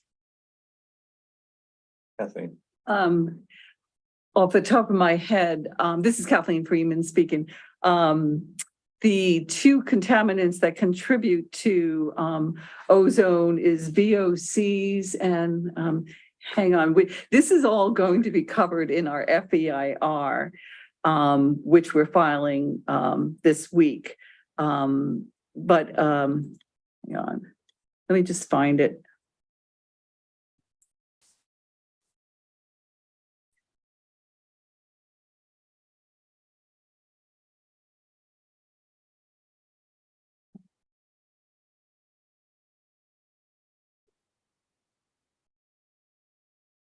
The national ambient air quality criteria pollutants, the ones for ozone are, I believe it's volatile organic compounds in 8-hour and in 1-hour levels. Trying to remember what the other contaminant is. It's not particulate matter, but it's not relevant. The ozone standard is not relevant to this question on particulate matter. For particulate matters, including the 2.5 microns particulates or the 10 micron particulates, don't fall within the ozone standard. Trying to find it in our FEIR. Can you pull it? Yeah. Just give me 1 second. Hang on a minute. We're trying to find the other No contaminant problem. that can. Please take your time.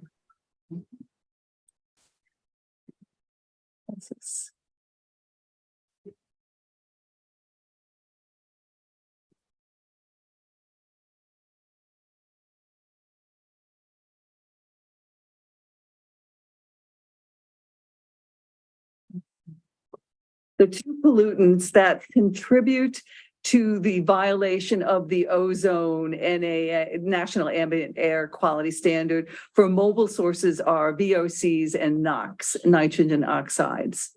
Does that answer your question? And the other criteria pollutants are not of concern for the area. Air emissions during construction phase of the project will be mostly influenced by fuel combustion from offshore vessels, construction vehicle engines, and auxiliary equipment like generators.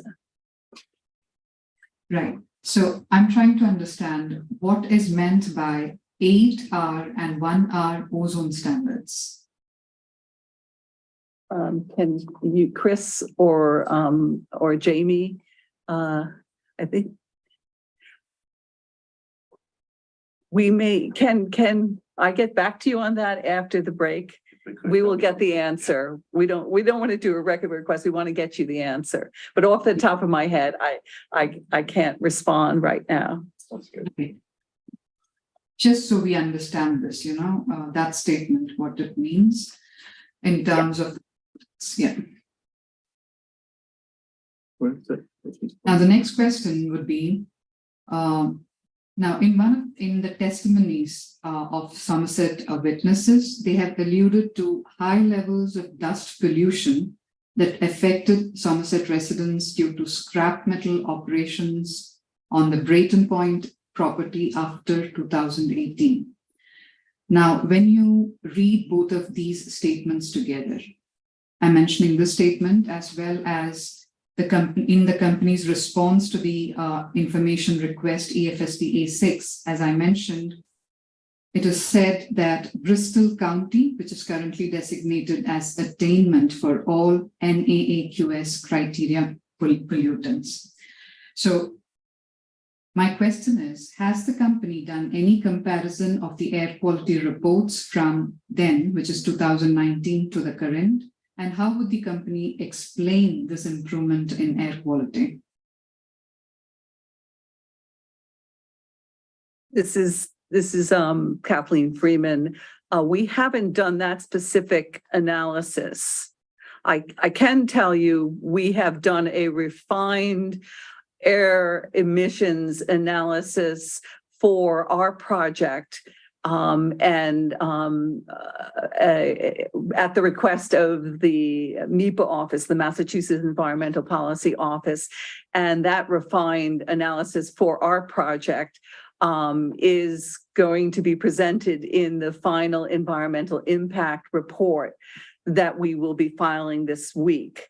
And that analysis shows that in terms of dust, particulate matter, that our levels from our onshore construction, which is where the bulk of the dust would be expected to come from, are going to be very low in the fraction of a ton per year, like 0.0006 ton per year of particulate matter. And that will be in our final environmental impact report.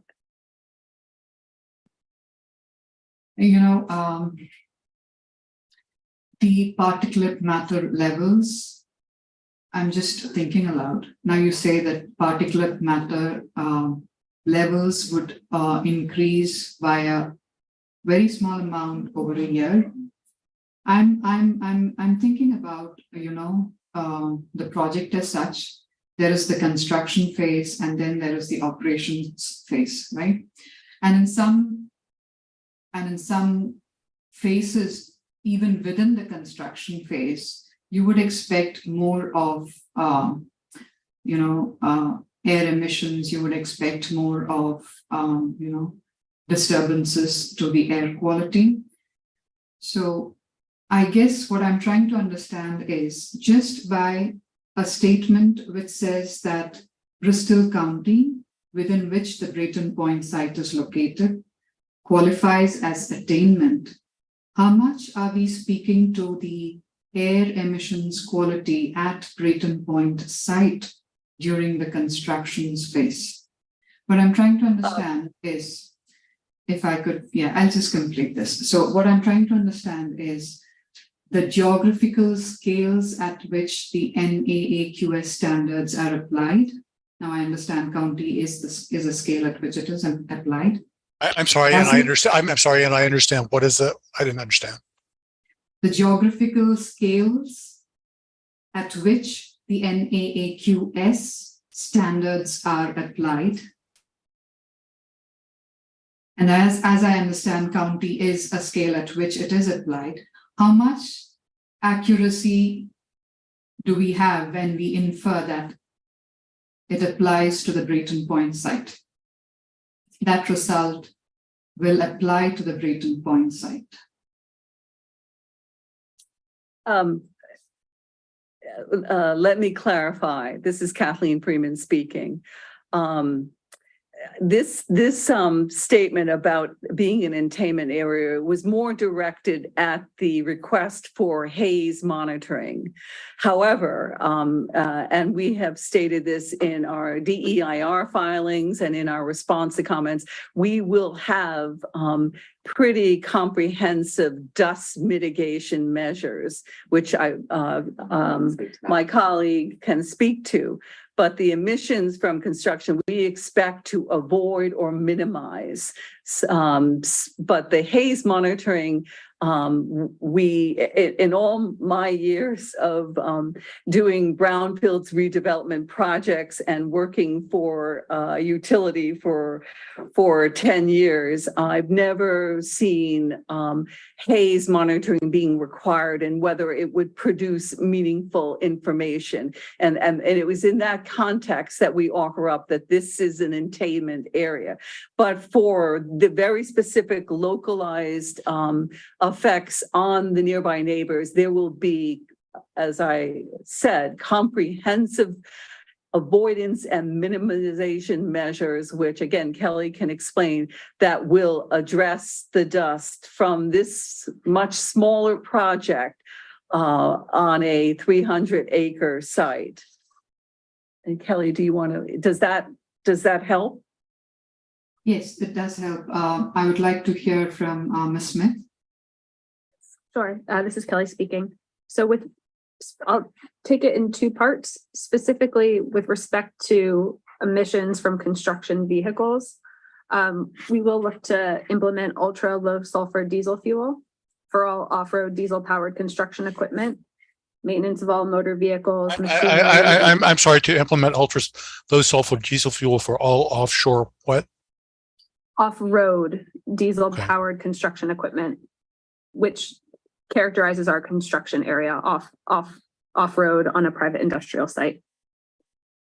Maintenance of all motor vehicles, machinery, and equipment associated with construction activities, and proper fitting of equipment with mufflers and other regulatory required emissions control devices.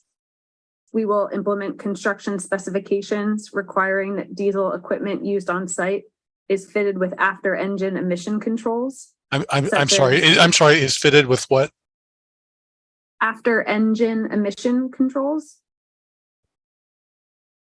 such as diesel oxidation catalysts or diesel particulate filters. heavy equipment on the site will be required to comply with Tier 4 requirements. If any of the equipment is older than 3 years, it will be fitted to the extent feasible with the required diesel oxidation catalysts or diesel particulate filters I just mentioned. And just for frame of reference, when speaking about our project, once completed, the offshore wind energy generation delivered by the South Coast Wind 1 project will eliminate over 2 million metric tons of greenhouse gas emissions annually for the 1,200 megawatt project, which is equivalent to reducing the greenhouse gas emissions of more than 5 million miles driven each year. So I realize these are slightly different subject matters, but do just want to contextualize the nature of this renewable energy project. And then specific to fugitive dust emissions, those will be controlled through industry standards and construction best management practices for suppressing airborne dust, such as spreading wood mulch or straw, or using water trucks to spray soil to keep it moist, using coverings and temporary seeding to reduce windblown dust. And then after construction is complete, soil disturbances will be stabilized through revegetation and other means. So the construction contractor will be required to implement air quality and dust control measures on site throughout the construction period, including stabilized construction entrances and exits, such as stone aprons and tracking pads at road access points to reduce tracking of soil onto public roadways or adjacent properties, and dust control measures outlined in the Massachusetts Erosion and Sediment Control Guidelines for urban and suburban areas. And also as required under our National Pollution Discharge Elimination System, NPDES construction general permit. So dust control measures might include or are likely to include limiting the amount of bare soil exposed at one time, watering, surface roughening, wind barriers, and covers to suppress dust generation during construction. So what can you point me to the pages that you're referring to with regard to the windblown construction, the fugitive dust management? Is it part of the FEIR? I believe it is. I know we also spoke to some of these points in our information request responses, but it is all from the FEIR as well. FEIR, okay. So let me reframe my question. What I'm trying to understand is regarding your sense of what is the current air quality levels in and around the Brayton Point site.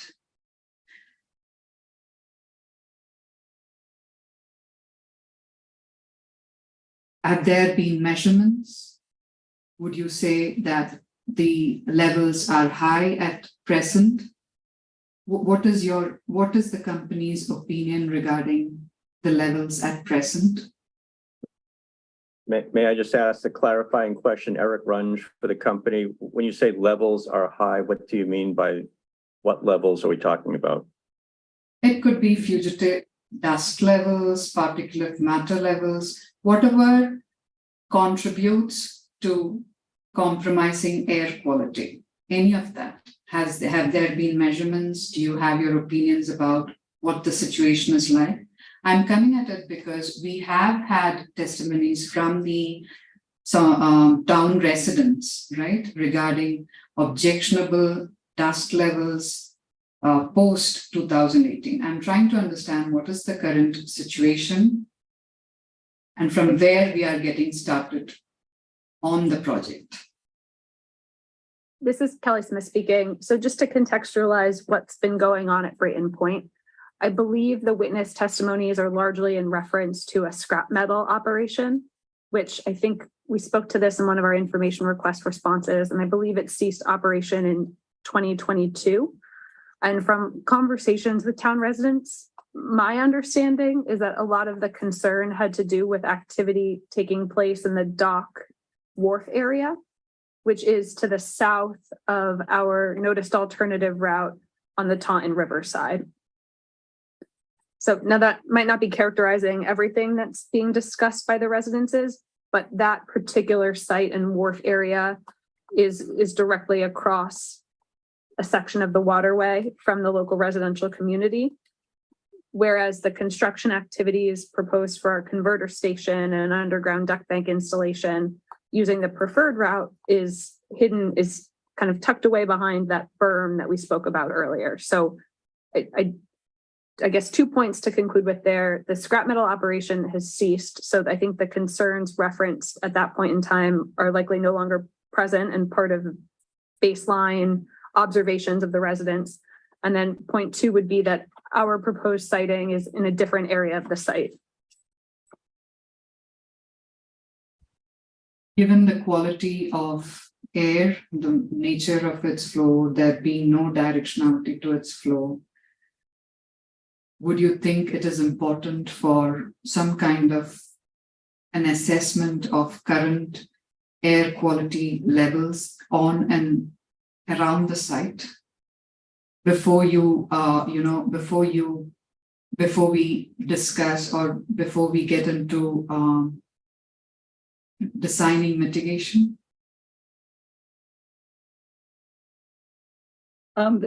This is Kathleen Freeman speaking. We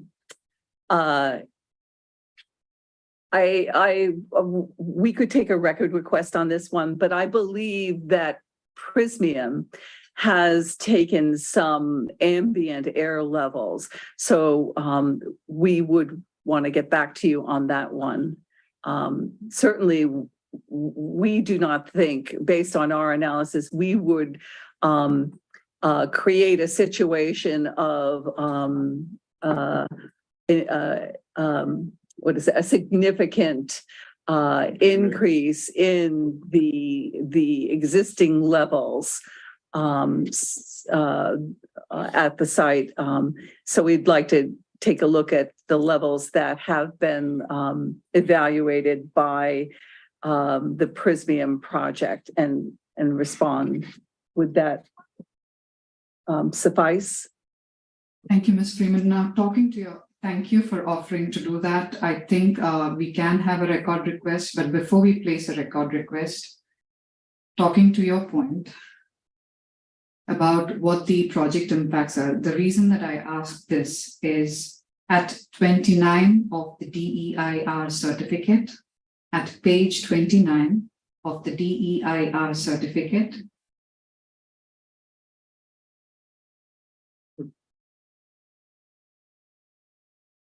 yes.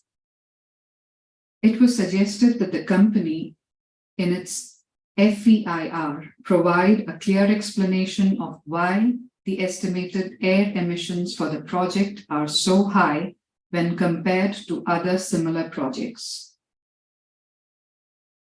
So when I read all of this together, that's from where I asked this question. So if what is expected is going to be high, I think it is very crucial that we understand what the current levels are. Yeah, I think I'm sorry.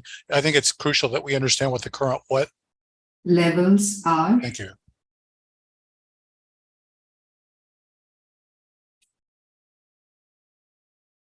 We're having a bit of an audio issue. Yeah. Could that question be repeated, please? Why don't we ask with Ms. Devakar, ask the court reporter to read back the question? Would that be all right? Yes, of course. You want me to read the question? No, I will be reading it.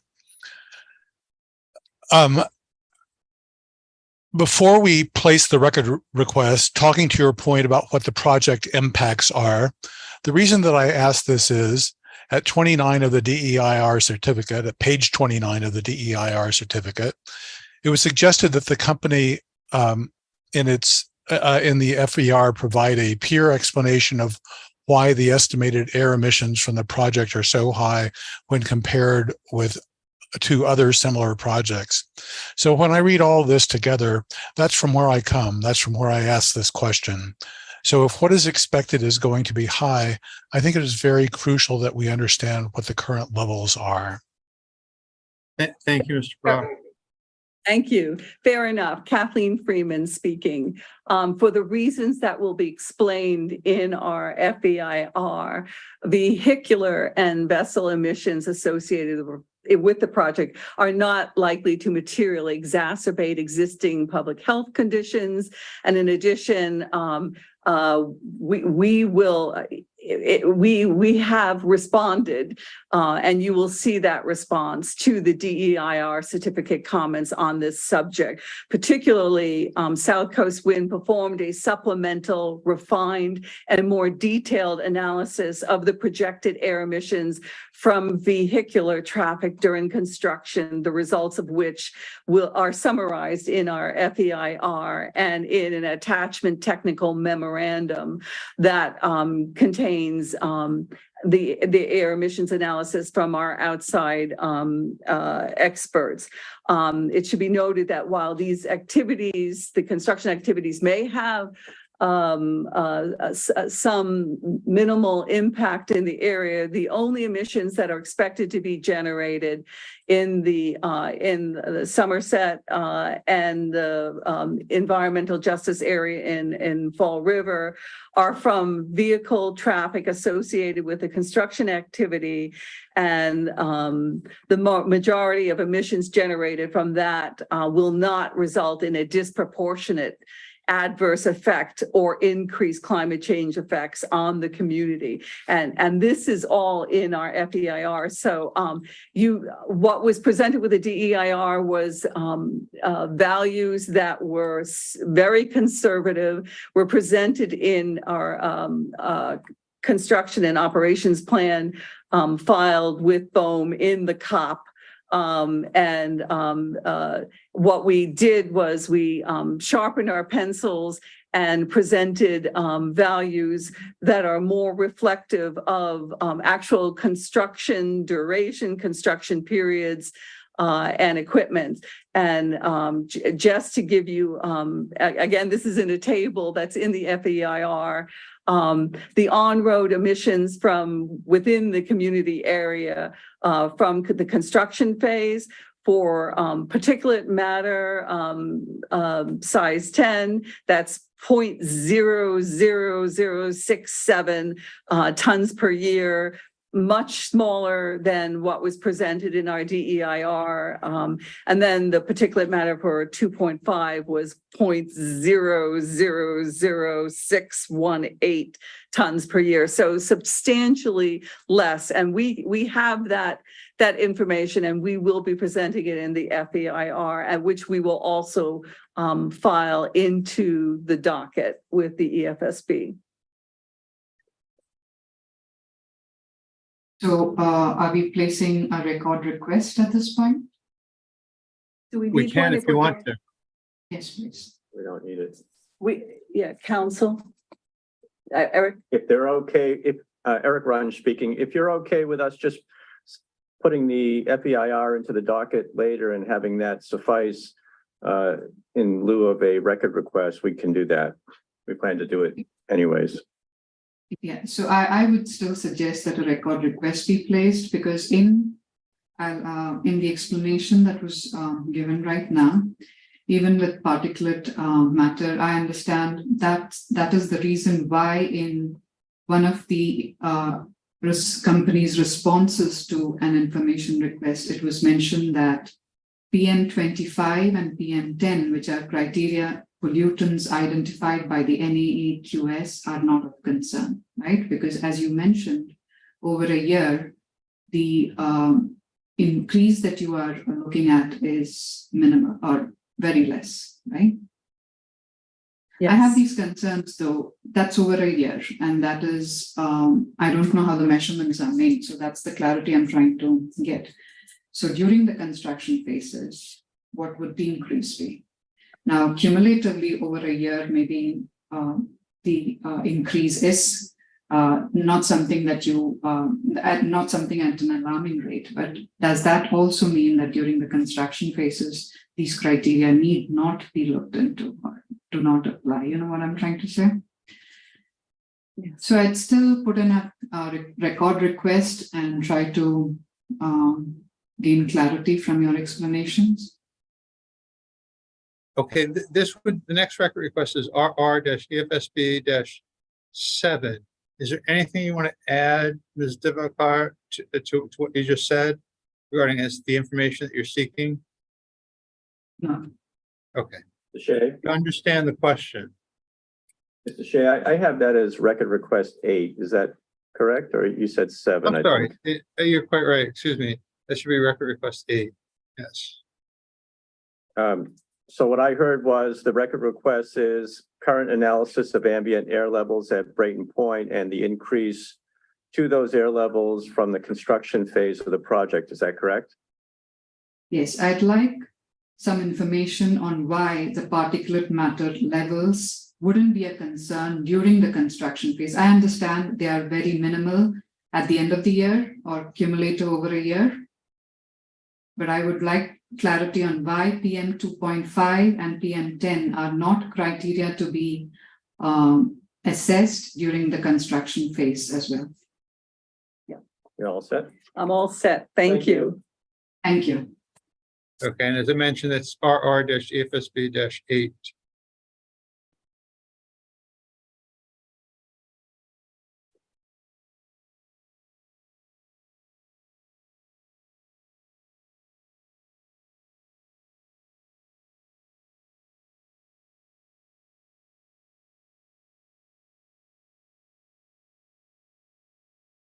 So my next question would be, I understand there is a discussion on mitigation measures. We still do not have the FEIR with us.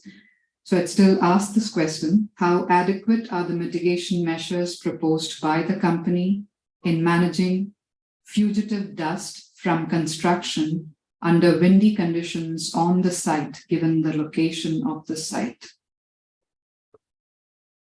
This is Kelly Smith speaking. The mitigation measures that I listed earlier are construction best practices used across the industry and utility space. I think I'll refer back to the list. I think proper stockpiling of material is quite important in watering during windy conditions so that you're adequately covering exposed material and ensuring that it's protected from being windblown. So I do think these mitigation measures have a history of success in the industry and will work well in this project as well. Can you point me to the page numbers of the FEIR? I believe I can. I think there's information in our information request response SOM-10. There is also information in section 13.7 of the DEIR. Well, I have gone through the content of the DEIR, and I have gone through what the mitigation measures were mentioned in there, but I'm specifically asking for the conditions on the site when, winds are on, so I guess from what you are answering me, I should find the answer that I'm looking for in the FEIR. So if you would be kind enough to, point me to the pages of the FEIR.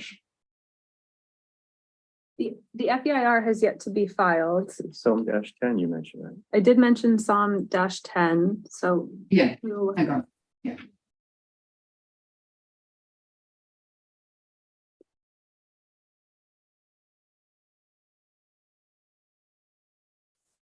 Okay, does anyone else want to add to that? Yeah, this is Jamie Duran from Power Engineers. Regards to fugitive dust, it's also addressed in the draft DIR in section 13 on pages 13-11, 13-12.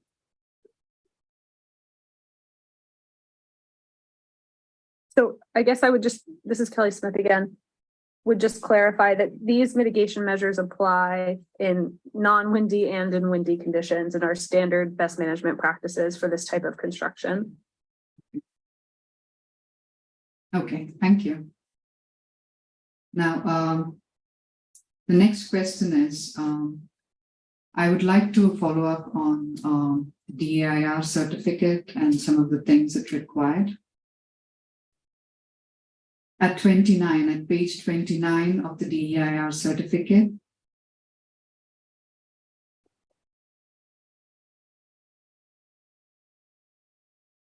It was suggested that the company in its FEIR provide a clear explanation of why the estimated air emissions for the project are so high when compared to other similar projects. Is such an explanation, has such an explanation been given in the FEIR? Kathleen Freeman speaking. Yes, it has. Thank you. Will the construction period air emissions along with the background conditions remain below the NAAQS NAQS? Kathleen Freeman, yes. Thank you. So that's all. Those are the questions I had on air quality. If anyone on the EFSB staff team has questions for the company.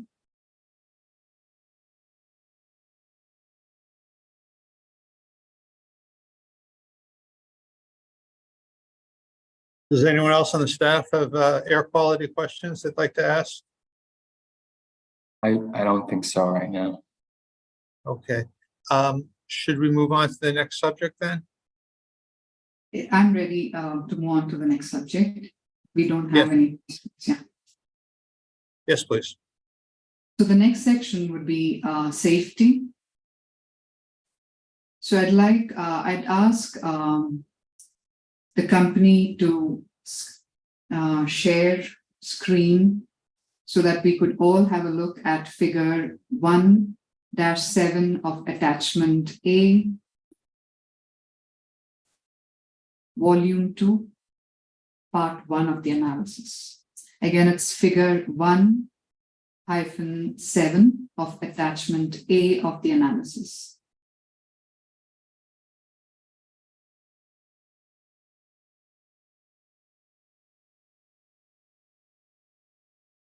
Just a moment.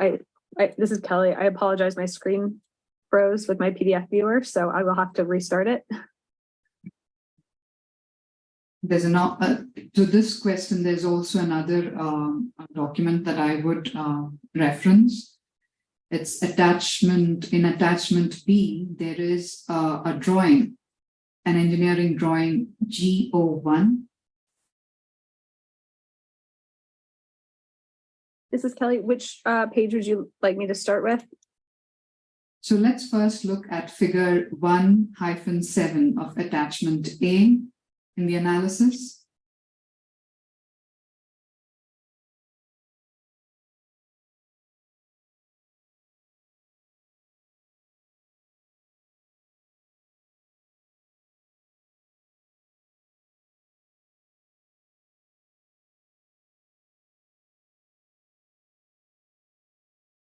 Okay.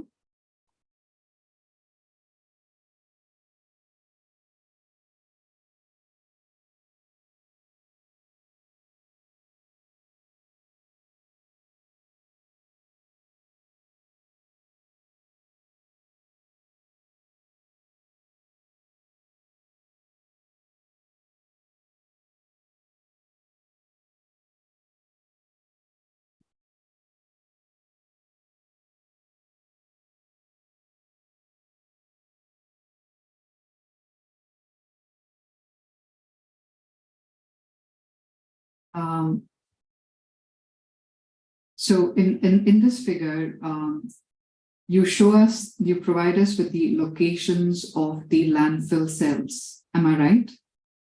I'm sorry, the landfill, what? Cells. CELLS. Thank Right. you. This is Kelly speaking. This shows locations with activity use limitations. It does not provide the full mapping of all landfill cells at Brayton Point. Would you have a reference which shows, or maybe this would do, because as long as I have the active use limitation cells I think I can still ask this question. The other reference would be attachment. In attachment B, there is a drawing which is GO1. Pardon the scrolling. I will take us there now. No problem. So this should be attachment A, right? Now we're in attachment B. Yeah, nice. Nice. So GO1, especially for the option where the landfall is on the west side. No, not this one. I think it was a vicinity map, if I remember right. GO1 vicinity map for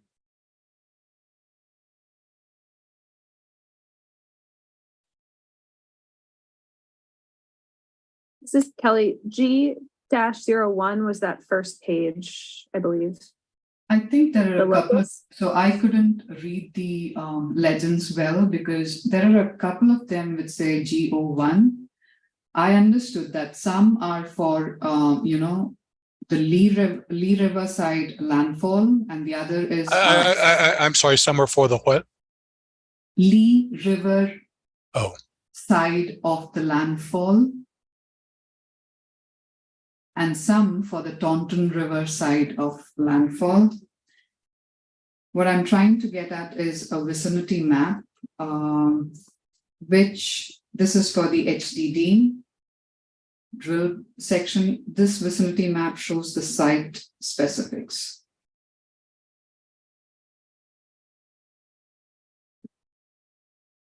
Does this drawing help?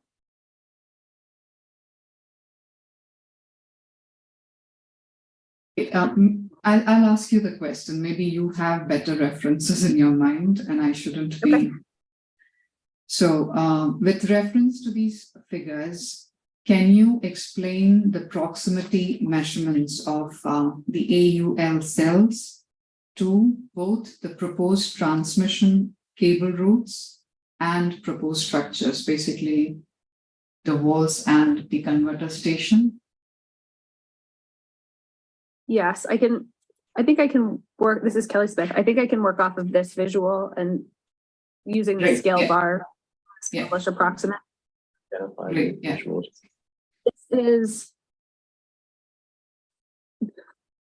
This is also G-1. I am on PDF page 34 of the compiled volume 2 of the analysis, if that helps. Thank you. Are you able to follow my cursor? Yes.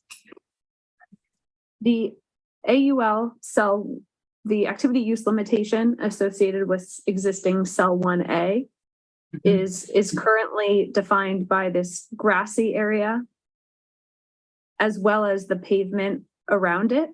So the approximate boundary is this. The work that SouthCoast Wind has proposed that is in closest proximity to this AUL cell is our proposed converter station site, but we do expect to stay entirely outside of it. So there is close proximity. I'm sorry? I'm sorry. So how close do you get to the AUL site? How close does the converter station site? The parcel directly abuts it, but does not overlap.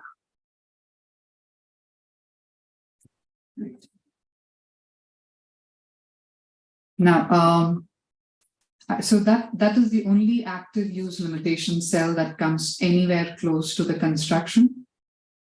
That is correct. Okay.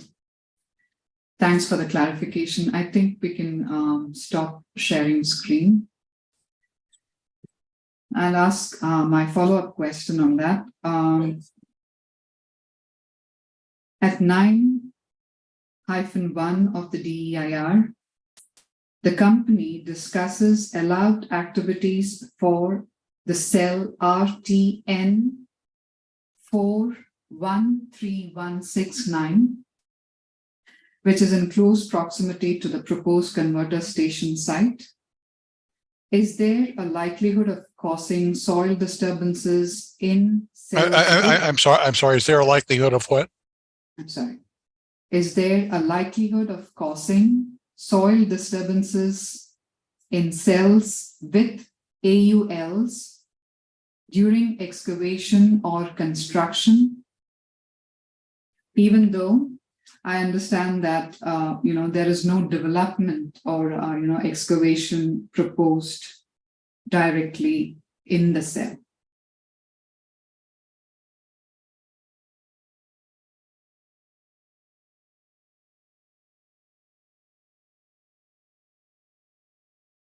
So I'll speak to some general points and then pass it to my colleague Kathleen, who I think has a better understanding of the RTN specifics. Yes. But in terms of the AUL, so we have carefully designed and cited to avoid the activity use limitation areas. Our intent is to prepare a utility related abatement measure, a URAM plan, and continue to consult with Mass DEP regarding the handling of construction materials and the encountering of any contamination or substances exceeding regulatory threshold. So we do acknowledge that there is a possibility, this is a brownfield site, we do acknowledge the possibility that we encounter that, and that's why we intend to prepare a URAM plan. Kathleen, do you have anything to add? Yeah, Kathleen Freeman.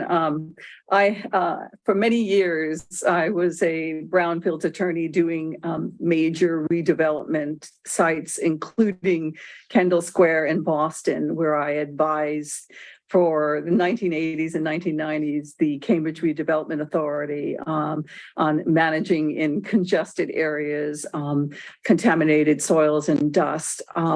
We have consulted with the Massachusetts Environmental Protection, the Mass DEP, and their Southeast Regional Director and their head of the sites division several times. They have a very good understanding of the site. We intend to continue working closely with them and consulting with them. But the utility release abatement measure provisions will provide, which is standard practice for doing electric infrastructure projects in industrial areas, including private properties. It will lay out, and it will be publicly available and reviewed by the Mass DEP.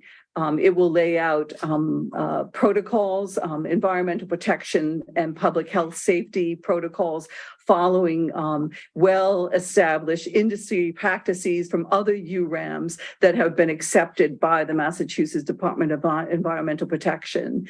And I can assure you, as a former EPA enforcement official who cut our teeth on New Jersey contaminated sites, it is our intention to ensure the public health and safety of the community. Just so I understand the condition as of now of these AUL cells. Thank you, Ms. Freeman. My question is, the active use limitation was placed on cell RTN413169 following the installation of an impermeable asphalt cap to ensure proper implementation and maintenance of this cap. Further, the company mentions that this cap has been installed to control the source of oil ash constituents. So I'd like to know, what is an asphalt cap system and what does the company mean when it says controlling the source of oil ash constituents? What are these? What do these constituents look like? What are they? Thank you. Kathleen Freeman speaking. The release tracking numbers that you reference are nowhere near our project area. Our project area is only near RTN, what is it? 169. 169. 139. Sorry, 13. I'm sorry, who's speaking? That is It's Jamie Duran from Power. I'm sorry, so what's the number? 4-0013-169. So the other, Kathleen Freeman, the other RTNs you mentioned are nowhere near our project. However, an asphalt, to answer your question about an asphalt cap, typically when you do these activity and use limitations, you want to contain any exposure to the contaminants. And an asphalt cap is sort of like pavement on top of it. To ensure that there is no disturbance of the materials contained within that activity and use limitation area. Plus, on top of that, there is recorded in the Registry of Deeds instructions for any individual entity that might be constructing within that protected environmental deed restriction area, such as requiring a soil management plan and other precautionary measures to ensure that there is no exposure or exacerbation or worsening of those contained conditions. Does that answer your question? That gives me an idea of what the asphalt cap system is and what it intends to do.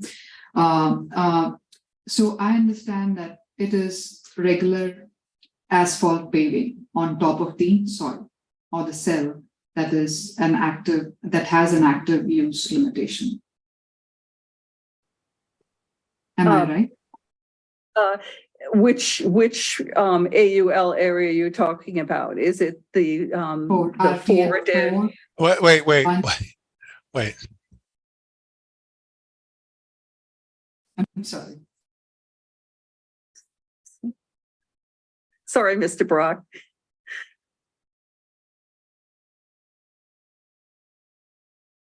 So Ms. Freeman, please go ahead. I'm sorry. So which activity and use limitation area are you referring to? The one that is near our project area or those other RTNs that are located way, far away from our project area? The one, are you referring to 4-13169 or the other RTN? Also, I understand that there are two active use limitation cells on the site, right? One of which is close to the converter station, proposed converter station, the other is not. So I am interested in both of those cells because I'm trying to understand, in terms of contamination by leaching, in terms of they are feeding into the same aquifers, they are feeding into the same systems, groundwater systems, right? So I'll get to that, but I am currently interested in both the active use limitation cells. So to clarify really quickly, Ms. Freeman, do both cells have the asphalt cap or does only one of them have it?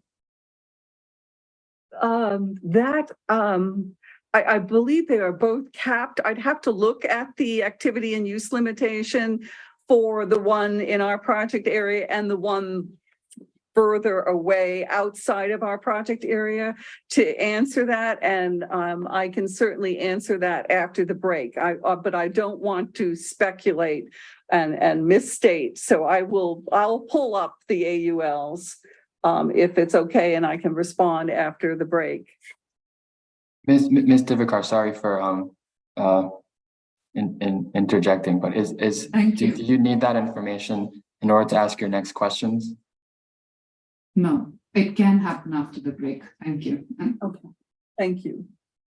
Thank you, Mr. Wong. So my question would be the next question.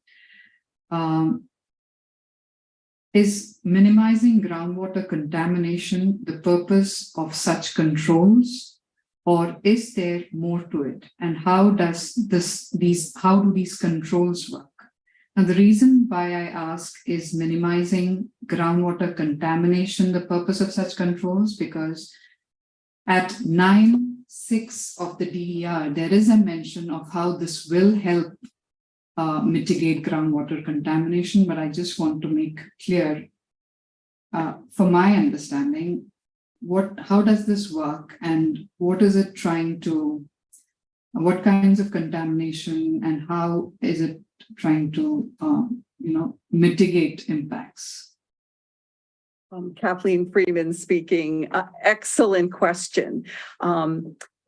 Under the Massachusetts contingency plan, which regulates these contaminated areas, the purpose of these activity and use limitations is to minimize impact on groundwater and surrounding areas and to ensure there is no significant risk to public health and the environment.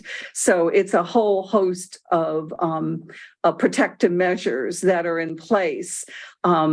My understanding is that the landowner's consultant or licensed site professional that executed the permanent solution closure of these activity and use limitations had to demonstrate that the control measures they put in place met the legal requirements under the Massachusetts contingency plan and general laws chapter 21E. And to do that, they had to demonstrate no significant risk. And the purpose of these environmental deed restrictions, these activity and use limitations, is to ensure that those controls to protect groundwater, to protect any kind of exposure or future exposure are in place and are maintained. Thank you for the clarification. So my next question to that would be, the company at 9.2 of the DEIR. I'm sorry, is that 9.2? 9-2.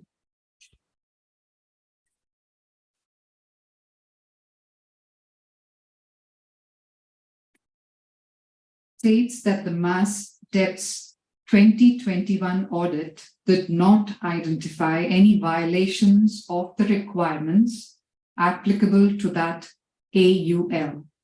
What are these requirements?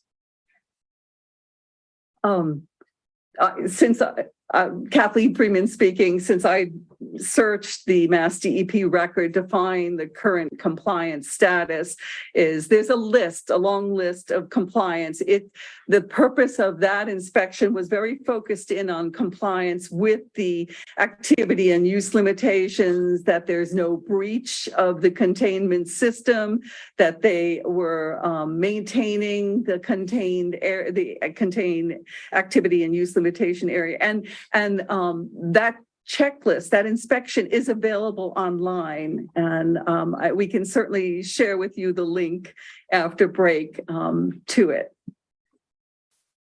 Do we, can we, can you submit this as supplemental information? I'm wondering. Absolutely. I beg your pardon, Ms. Divakar, do you want a record request, or are you satisfied with sharing, Ms. Freeman sharing the information after we take lunch? I think I can send you the link. I can send you the link to it online. I think we'll place a record request with the requirements specifically mentioned. Yeah.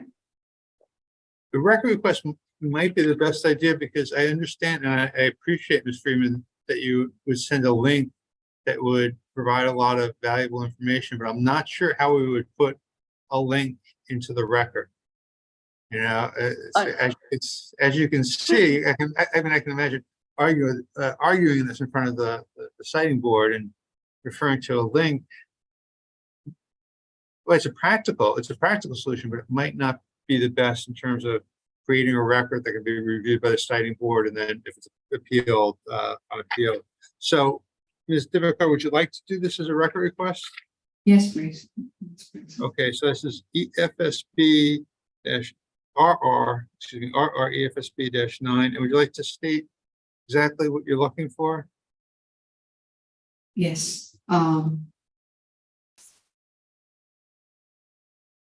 The Mass DEP's 2021 audit, as per the company, did not identify any violations of the requirements applicable to the AULs.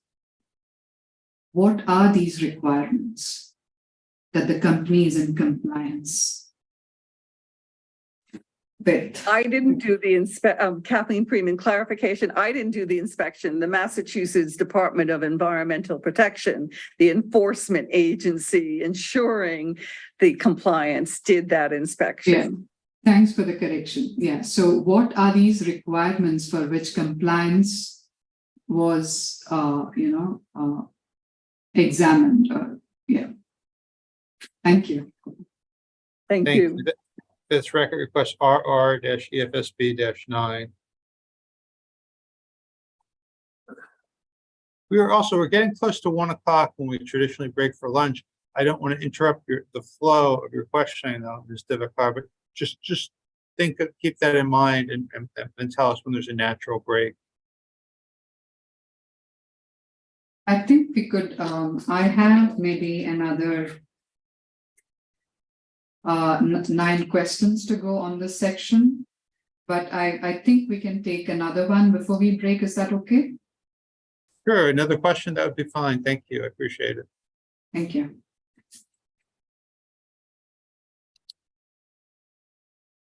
From the DEIR at 9-2, I understand that Brayton Point LLC has been planning to conduct post-permanent solution response actions at the property to manage soils in the AUL area as part of property-wide redevelopment.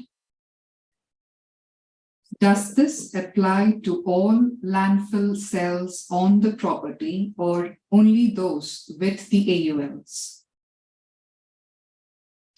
This is Kelly Smith speaking. I think that reference was specific to the cell 1A AUL, directly adjacent to our converter station parcel. So from what you say, I understand that the post-permanent solution response actions will apply only to that cell. Correct, that is my understanding.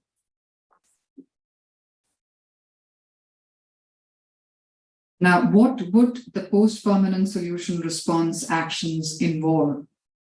And what is the outcome the landowner is trying to achieve? Do you have an idea? This is Kelly Smith speaking. So I'm not able to fully comment on the landowner's objectives. But I think that the plan for that response is to remove the top from cell 1A, which is that grassy area, and transfer it to landfill cell 10, which is to the north of our converter station parcel and is the only open landfill on site. And then I think they intend to redo the cap on the cell 1A AUL area. So when you say redo the cap, are we talking of the there's the asphalt layer that's on it right now will be destroyed, will be removed, and then there will be a relaying of asphalt? To be honest, this is Kelly Smith again. I am not entirely sure of what their plan is for the cap. Well, I believe it could be clay or it could be asphalt. I don't know that that's been firmly established at this point in time, and I suspect they're having ongoing engagements with Mass DEP. So let me ask you this then. At any point of the construction happening or the operations happening, is there a risk of such response actions being undertaken? There is, excuse me, sorry, this is Kelly Smith speaking. Is the question, is there a risk that the activities would for the AUL relocation would be ongoing while we're doing construction for South Coast Wind. Is that the question? Or during the operations, because I understand that this is regular maintenance and it's going to happen again, right? I think the intent is for the relocation, the post-permanent solution response to happen ahead of South Coast Winds taking over of the site. But the duration of our operational activities is going to be on the order of 30 years plus. And so it is entirely possible that additional work is done within that AUL area while South Coast Wind is operating our HVDC facilities. Okay. Thank you.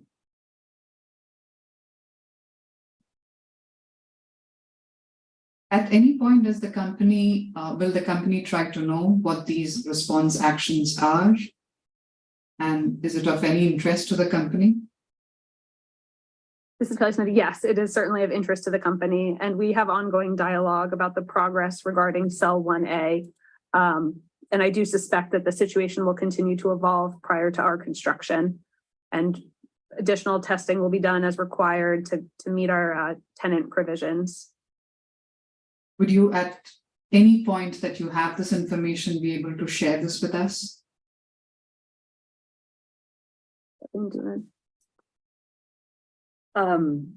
Kathleen Freeman, could you clarify the question? Are you asking whether we would share our information regarding what the landowner is doing on the site?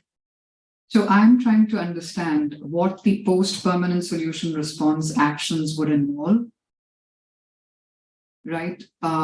And since there is a likelihood that such actions will continue in the future when the when the South Coast Wind is in project is in operation, I would like to have information about what these response actions are, if they were to be continued.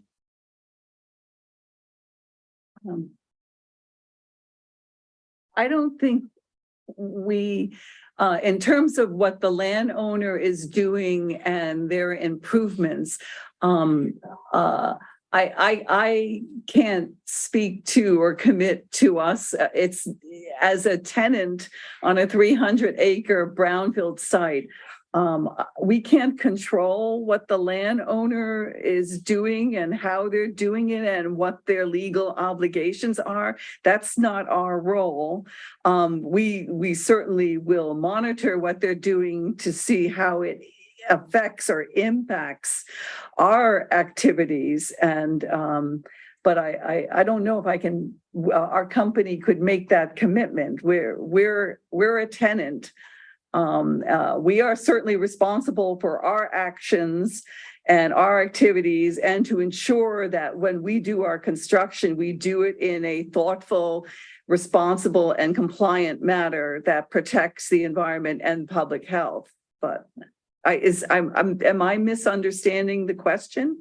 Yeah, I have no concerns about the actions that will follow once you are in operation there in this regard. I'm talking about,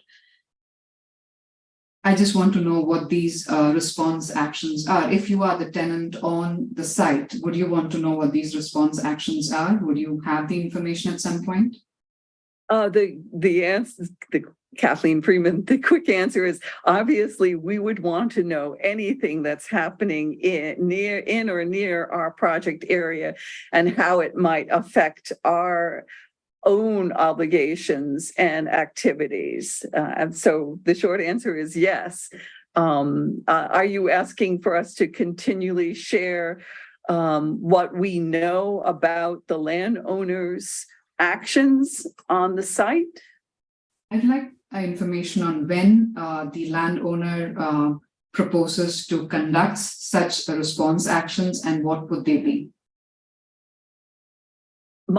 Kathleen Freeman, my understanding is that this is public information and that the Massachusetts Department of Environmental Protection, Mass DEP, is all over them, and that this information can be found on the Mass DEP site's website and on publicly filed information by the landowner with the landowner, so that the landowner can comply with their own legal obligations. Okay, let me bring your attention to another thing that was mentioned. I think it was in the analysis. The company mentions that the landowner's plans to relocate AUL cell 1A to an existing landfill cell at Brayton Point facility. Do you know what this is about? And can you, with reference to a figure, point us to what this relocation is going to look like? This is Kelly Smith speaking. Yes, this is what I was describing earlier, and we will look for an appropriate figure. We might have to pull that up after the break. I'm afraid it could take a few minutes to find an appropriate visual reference, but I can certainly talk through that with a figure. So at this point, we have a number of things that the witnesses are going to get back to us at regarding after the break, excuse me. And that's why I'm wondering if now would be an appropriate time to take a lunch break, and also to the witnesses. Well, I guess I should address the attorneys and Mr. Runge. Do you need more than an hour? Will the witnesses need more than an hour break to address all the issues? No, I don't think we will, Mr. Shea. Okay. Summarize what they want. But do you want to summarize what you're looking for after the break again? Somebody? So Kathleen Freeman, my understanding is that you would like clarification on the federal EPA national ambient air quality standards for ozone, specifically the standards that they revoked and changes for 1 hour and 8 hours. Also, you asked for clarification on the two activity use limitation areas you mentioned, and whether they contain an asphalt cap.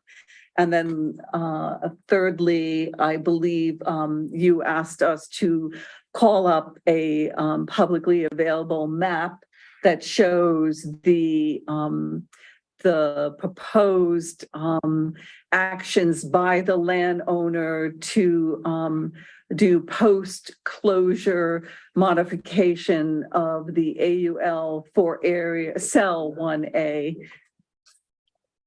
Did I catch everything? This is Kelly Smith speaking. We will do our best to find an appropriate visual. If we can't find it fully outlined, I will talk through it on an aerial using my cursor to point. Oh, that might be the best we can do on short notice. Yeah, and then with Kathleen Freeman again, with respect to the Mass DEP inspection report of the AUL, that's covered by a record request, and we can provide that. Thank you very much. Okay, could we take our lunch break now? Does anyone object to that? Hearing no objections, I'll say let's take a 1 hour lunch break. It's 1:07, so if I could see you all back here at 2:07, I'd appreciate it. Thank you very much. Thank you. Thank you. Thank you.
How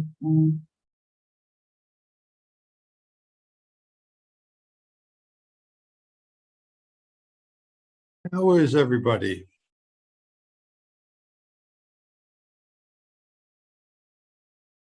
Before we go on the record, did anyone have a particularly interesting lunch that they would like to share with everyone else? No?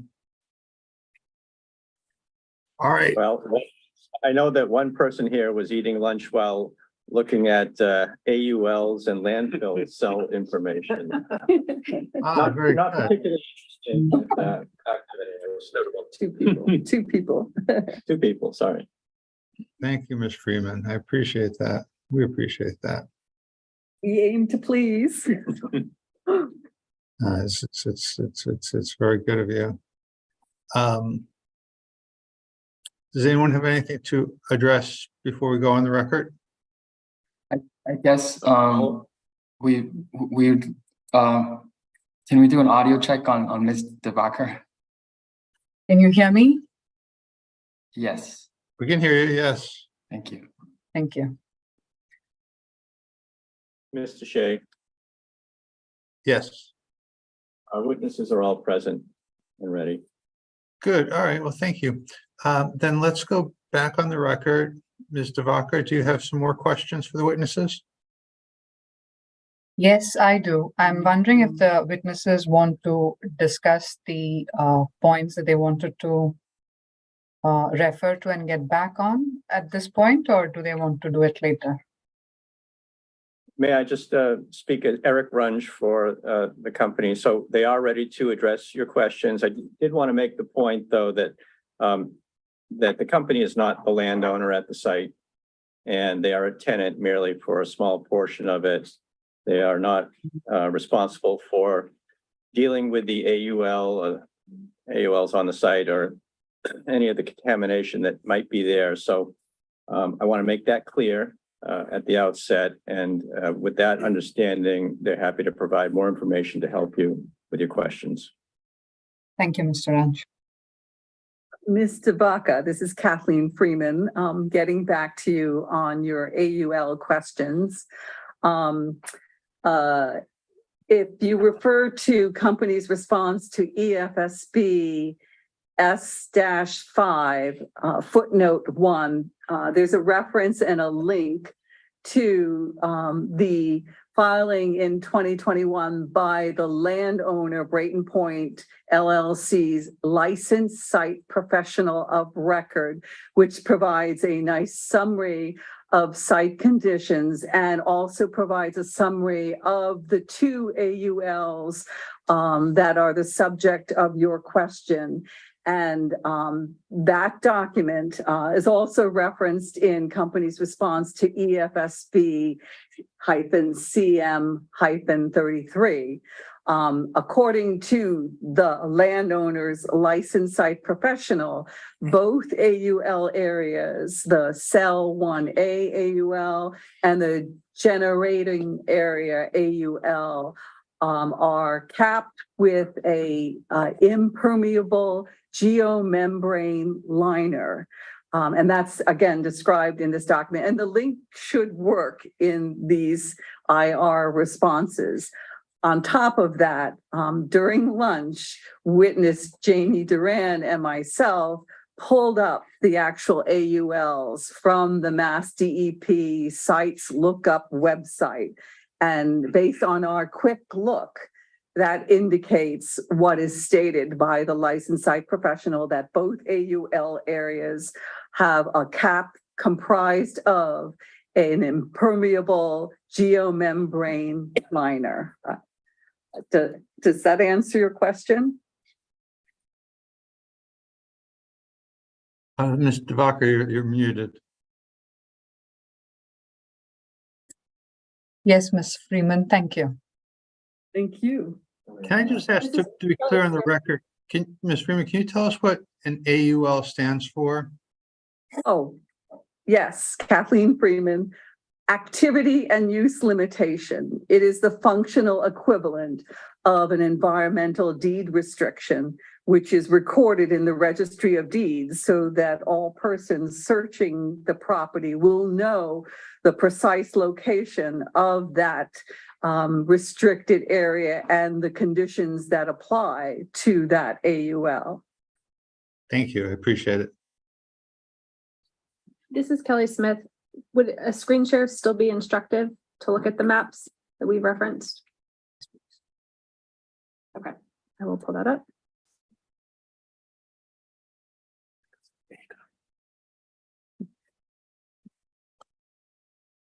Okay, so this page is attached to our response to EFSB CM 33. I'll focus on this one specifically.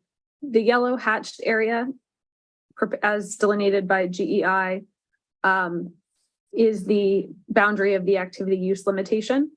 And then cell 1A is that green grassy area that we looked at in other maps shown in the middle.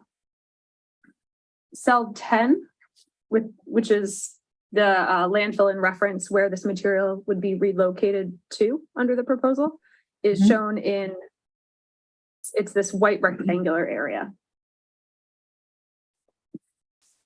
Right. SouthCoast Wind's proposed converter station site wraps around the AUL and includes in this area what looks like rectangular basins. These have this aerial is a bit old, so these are in the process of being removed as well. SouthCoast Wind's proposed converter station site wraps this area indicated by my cursor. What, if I may ask, what is to the north of the new location on the map? This is, I believe it is. Up. Oh, the north arrow is rotated, so this would be to the west. Okay. In this general area. No, just adjacent to that. There is a little path and to your, if we could move to the right, please. Yeah. Is that some kind of a storm water to your right? Here? Yeah. Yeah. This currently is a water feature. I believe it was for stormwater. It's a depressed area. Right. And the one that is just below it is the relocated AUL landfill, right? Yes, this As is landfill cell 10. I will show one more map that I think would be helpful. So if you do click into the link that Ms. Freeman had referenced. Sorry. EFSB -S-5. Sorry, my tab is blocked by the Zoom infrastructure here. Excuse me. Sorry, Mr. Presiding Officer. This is Attorney Pucci.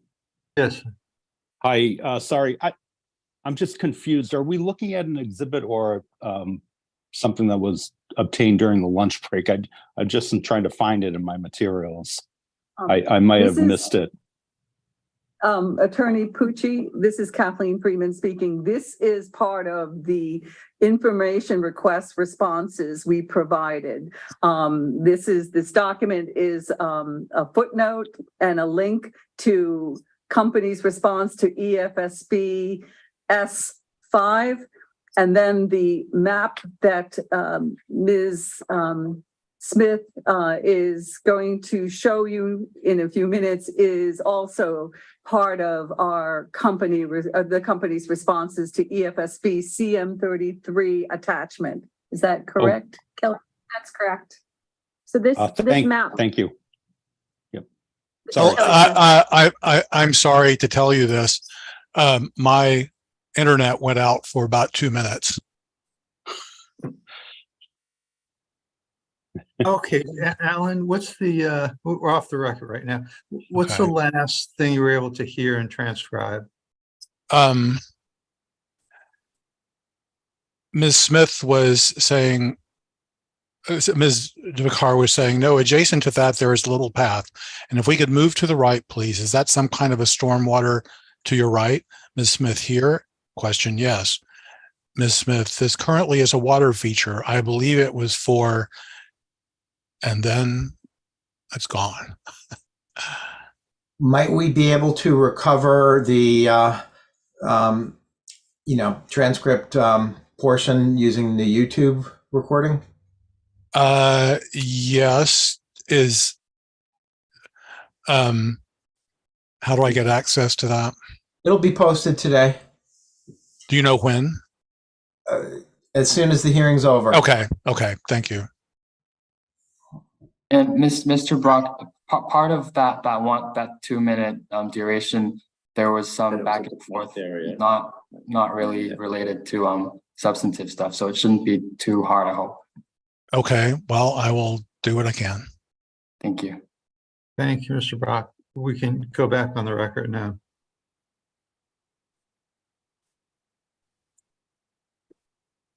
This is Ms. Smith talking. Can I resume? I'm sorry. This is okay. Kelly Yes. Smith talking. So this map is linked via the footnote that Ms. Freeman referenced. And it's just another look at the labeled areas.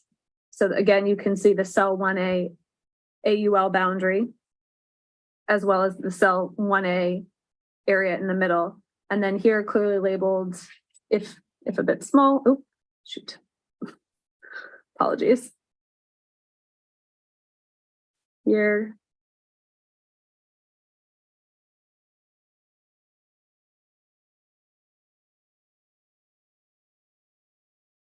Is the cell 10 area. So can you explain what are we looking at around the cell 10 now? Well, this is a line figure. So would perhaps an aerial be more helpful to answer your question? No, let's stay on this image. It says cell 10A capped. What does that mean? There are additional landfill cells on the property, but the other landfill cells are capped and closed. So this would likely refer to an additional landfill cell area that's since been closed, but cell 10 remains open. Okay. So even those without an activity use limitation have been capped and closed, are currently capped and closed, right? That is my understanding. And all of these caps, sorry, go ahead. So as much as you know about it, so are these caps the asphalt caps? Again, is this the same asphalt cap system on these cells which are not active, which do not have an activity use limitation as well? Kathleen Freeman speaking. The two AULs previously discussed do not contain an asphalt cap. They contain impermeable geomembrane liners. Right. Yeah, you corrected me on that. Thank you for reminding me. So is that the same cap system that applies for cell 10A? This is Kelly Smith speaking. I am not aware of the exact cap system that's been used for the other landfill cells. Yeah, this is Kathleen Freeman. We should specify, Ms. Devaka, that these other landfill cells are regulated under the solid waste management regulations, whereas the AULs are regulated under the hazardous materials and oil regulations, also known as the Massachusetts Contingency Plan. Okay, that helps. Now, can you point me to the general direction of the site drainage with in relation to the new cell 10? In general, the area for the proposed converter station site is at a higher elevation. And so in general, the groundwater flow would be from a northerly to southerly direction. So from the uphill to the downhill water side of the site. And in this figure, north to south is really from right to left. Can you show me the north arrow?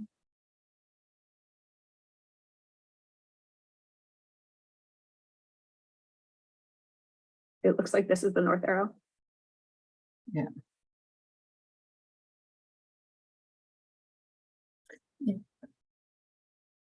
You said from right to left, right? Approximately, that's the direction, right? Roughly from north to south, which in this figure is roughly from right to left. So who regulates, how is any content in cell? I know none of your construction is on those areas, but I'd like to know who regulates the content or monitoring, or who monitors cell 10 once it's filled in? That, Kathleen Freeman speaking, that would be the Massachusetts Department of Environmental Protection or Mass DEP solid waste management and compliance officials. And cell 10 is in existence. It just has not been closed as the other landfill cells have been.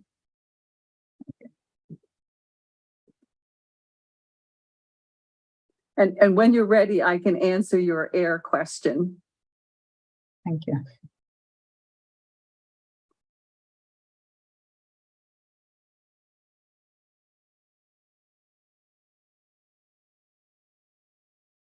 So the natural, at least for now, the side drainage, the course of the drainage is not towards the Lee River? Is not? No, in general, the groundwater flow would be from uphill to downhill, matching the pattern of stormwater runoff because we're so close to the coastline. This is Kelly Smith talking again. So in general, it would be from the northern end of the site towards the neighboring water bodies, including the Lee River.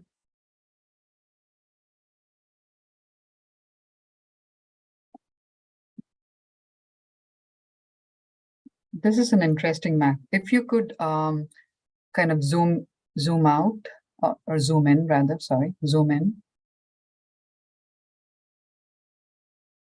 What area of interest? So I'm looking at the area around the former generator area AUL. I know none of your construction is there, but I just want you to zoom in to that area so I can also see the Lee River.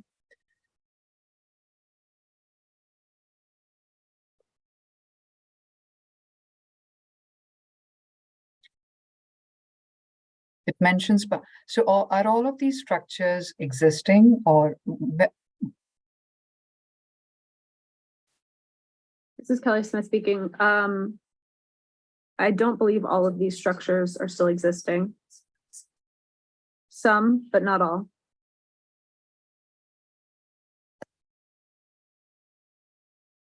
Okay, maybe we should just take this up during our discussion of stormwater management, which we'll come to soon. Thank you for sharing your screen, but just keep this map in handy so we can get back to this map at some point, if that's okay. Sure. Thank you. I'm sorry, Ms. Freeman, if you could now give us the information on the air quality.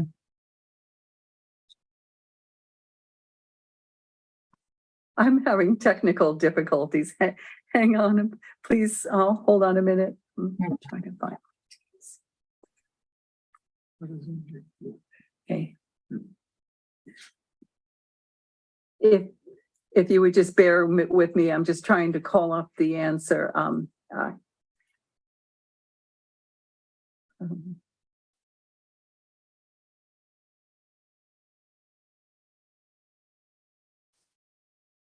Now as well, and it's in chat. Oh, you sent an email? Okay. It's coming up now, I think. I'm having Teams problems. I can help with this. This is. Can you just, This response. We could even have this Okay, no, conversation. I'm borrowing the laptop next to me. Sorry about that. It's my Teams is not responding.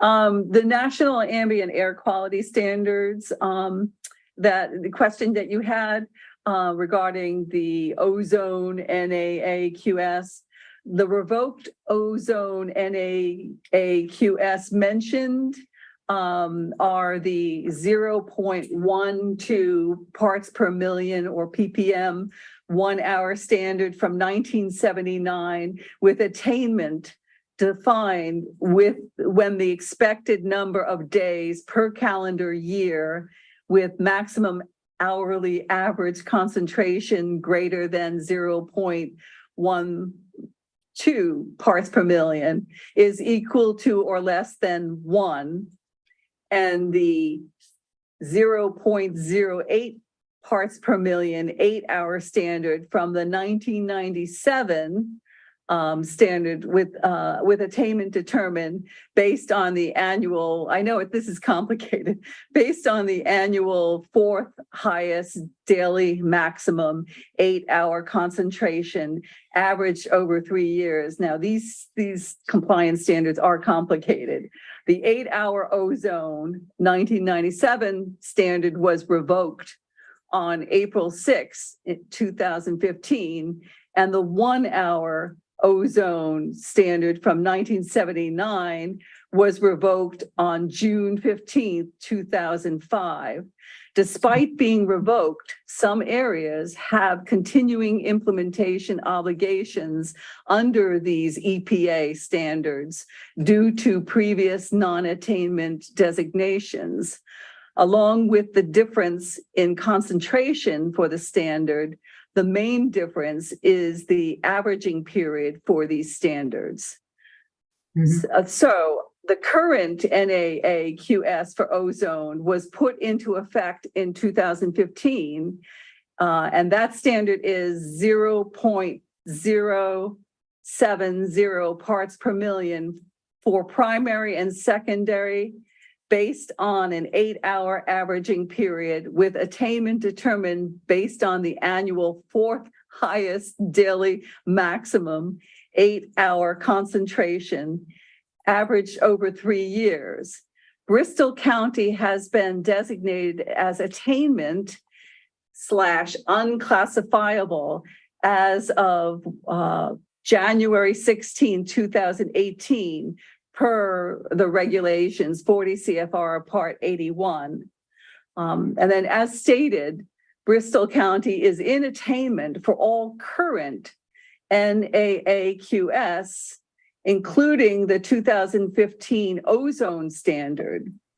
Although previous ozone standards for which the county was non-attainment are still listed under the federal regulations 40 CFR 81, they have been revoked, and the county has been determined to be in attainment with the 2008 and the 2015 standards, ozone standards, which are still in effect. And the review of applicable regulations has been performed based on the attainment status of the applicable standards. I know it's a mouthful and it's complicated, but I hope that gives you the clarification about the ozone standards. What's that from?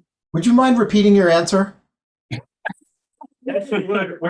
Reading from, yes, a council has asked, where is that from? This is from our air subject matter expert who had prepared the refined air emissions analysis that will appear in our MEPA final environmental impact report that hopefully you will see this week after we file it with the MEPA office. We'll definitely see it. Yes, either the end of this week or early next week. That is the plan.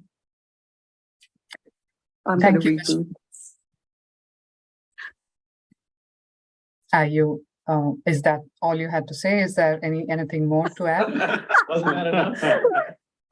Well, no, I think that's it for now. Thank you, Ms. Devaka. I have to reboot because I'm having Teams trouble. Okay. So I don't know if she's hearing me, but thank you, Ms. Freeman, for all that information. That's a lot of information. I will have to, I will have a lot of catching up to do, but I'm glad that all of that information is in the record for me to get back, and also that the FER is coming soon. So thanks again for the time and all the information that came to us. Ms. Freeman, do you want us to stop while you're rebooting? Oh, there you are. Yeah, I know. I'm back. You're Thank back. you. Thank you. Could I ask a question? I'm sorry. I'm sorry. Who's speaking? Mr. Pucci. Oh, Go ahead, Mr. Pucci. Yes. I just had a quick question. I was wondering if we were contemplating follow-up questions after receipt of the final environmental impact report, since it's so imminent. And if we were, when we would be thinking about doing that. And if that's an improper question, I'll withdraw it. But it's kind of, we've heard about the final environmental impact report quite a bit in these, very thorough questions. So I'm just wondering, is the EFSB contemplating, follow-up questions after receipt of that from Ms. Divakar? And I'm sorry if I mispronounced your name. Now, I don't believe that we were aware of when this hearing and witness schedule was put together. I don't believe we were aware of the date by which the FEIR was going to be supplied to us. So there's no day addressed to the FEIR, no day dedicated to the FEIR. I'll note that Monday, the 24th, is designated as that environmental impacts will be continued. So if we got the FEIR on Thursday or Friday, it's theoretically possible that there could be questions about those on Monday. But then the rest of, go ahead. Right, I appreciate that. And the only reason I'm mentioning it now is as we're going along, I'm, again, as I said yesterday, what I'm trying to do is not just state my questions as I've prepared them in advance of this hearing when I get a chance to question, but I've been trying to follow up, kind of revise things covered by the EFSB before I get the chance to talk. And so as I'm going along, I'm kind of revising things and thinking about when I get a chance to ask some questions. And I thought it would be okay if I kind of asked that if we were contemplating, and I totally understand we weren't thinking about the final environmental impact report when the schedule was set, but it's come up so many times in a lot of these answers that it would be actually useful to know if Ms. Divarkar was contemplating further questions on it, that I know that it would help me as I'm following along and revising my outline to know where we're going on that. And I would make a suggestion. These proceedings would obviously benefit from questioning related specifically to the FEIR and the further information that's provided in there in further response and clarity to Ms. Divarkar's questions. So I would actually make a respectful suggestion that we just think about contemplating that portion sort of taking place Monday or even Wednesday when Kelsey is here. It would be useful to do that, I think. And the other reason I say that is the two witnesses who have been talking about this, the bulk, have been Ms. Freeman and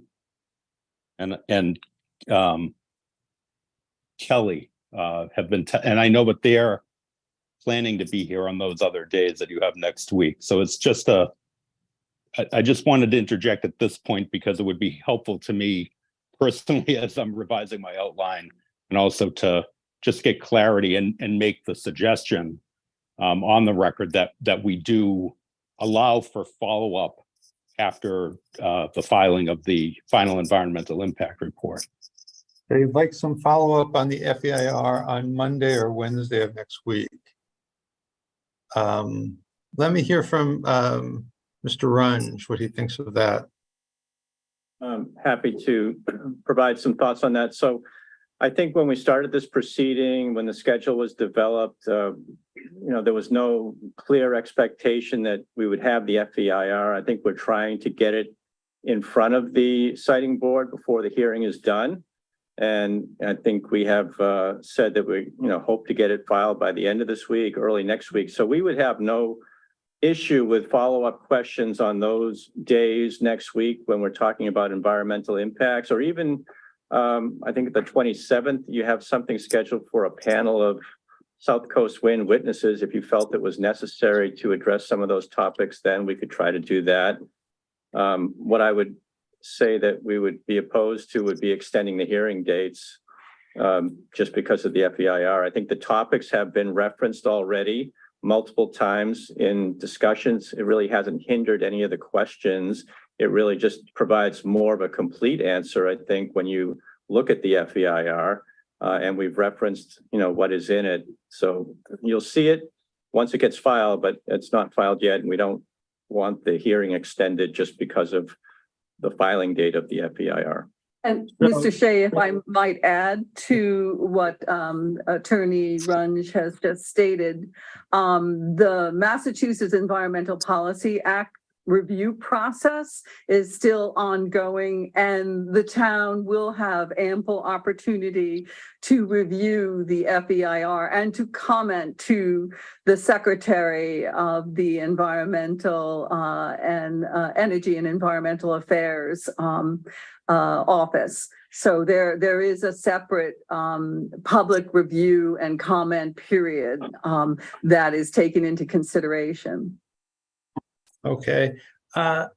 Just to clarify, Mr. Shea, two things. I usually, people pick up on me pretty quickly that I pursue a few themes as I'm going along when I'm representing a client. And maybe one of the themes people have picked up on is, I think we're at a premature stage and that we need, either a stay or an extension of further evidentiary hearing dates. However, despite that theme, and I do have grounds for that, which as you indicated earlier, if I go forward with that position, I would do it by way of a motion that I would file with the EFSB.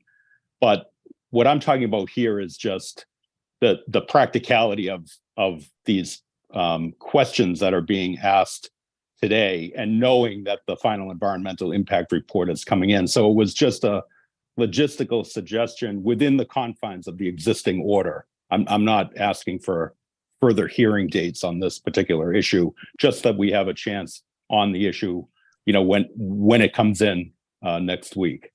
Just hopefully that clarifies. I understand that you're not asking for additional hearing dates. The problem I see is that, as Mr. Runge stated, we might get the FEIR this week. We might not get it to early next week. And next week we have a pretty full calendar. Our calendar is full with things to questions, subject matters or questions. So I'm not sure that we could accommodate an questions addressed to the FEIR within the existing calendar. The way that these cases work, there's always new information coming out, which doesn't denigrate your concern. I mean, I understand that you want, you see the FEIR might be here, and you see there would be useful. I'd like to go off the record to discuss this. I have no objection to that. Okay. Does anyone have an idea of what we should do? Should we entertain a motion to extend the hearing dates, or should we say that to the extent the FEIR is available, questions may be asked on it on Wednesday and Thursday of next week? The problem with that is that we may not get the FEIR until Monday or Tuesday, and that's a very short turnaround time. Hey, Bob, perhaps we can just see where we are on Monday. I mean, I think it's, it's reasonable to be able to ask some questions on the FEIR. But until the company files it, we're talking in hypotheticals here. Right. And perhaps we see where we are on Monday and whether or not the company has been able to file it. And then, then we won't be talking so much in hypotheticals. A suggestion. Okay. I think that's a reasonable suggestion, Eric Runge here. So I'll speak with the client, once we have a break and get a better sense of exactly when they think they'll be able to file it. I think they're striving to do it this week, but I can't guarantee that. So. Okay. Yeah, and then we can figure out, folks can get a look at it, and I understand they're usually large, and so there'll be some time to get through that material. But I think it's once we know when it's filed, then we can get a better handle on the effect on our hearing schedule. We'll know when it's filed, and we'll know how big it is too. Right. That would be a suggestion of mine to Sure. not get stuck in this this moment. Okay. Mr. Pucci, would that be acceptable to you that we'll revisit this when we'll revisit this on Monday? Absolutely. And what I'm trying to do too is I can give you a preview. I just don't want to have happen what happened yesterday, because it's difficult for me to break up my questions and have to wait for Kelsey for next week. In other words, a lot of my questions kind of blend into local regulatory issues and the outreach and those types of things, and then the local concerns. So what I guess, and what I would offer to try to help streamline is maybe I'll defer my follow-up questions until at least, we know if, first of all, the final report comes in, and then also when we anticipate Kelsey being present, so that, I can kind of go through things at one time without being told, well, we're getting into that Wednesday and you can't get into that now, because a lot of my follow-up questions involve the existing witnesses that we have, here. So it's just a thought. It's very difficult for me to break up things. So like, say Ms. Divakar ends today, and at 4:00 I'm asked to start follow-up questions. It's going to be difficult for me to do that, because a lot of them, again, will blend into issues that may go over to the topic you have when Kelsey shows up. And I apologize, I forget her last name, but it was the person indicated yesterday that has the knowledge about outreach with the town.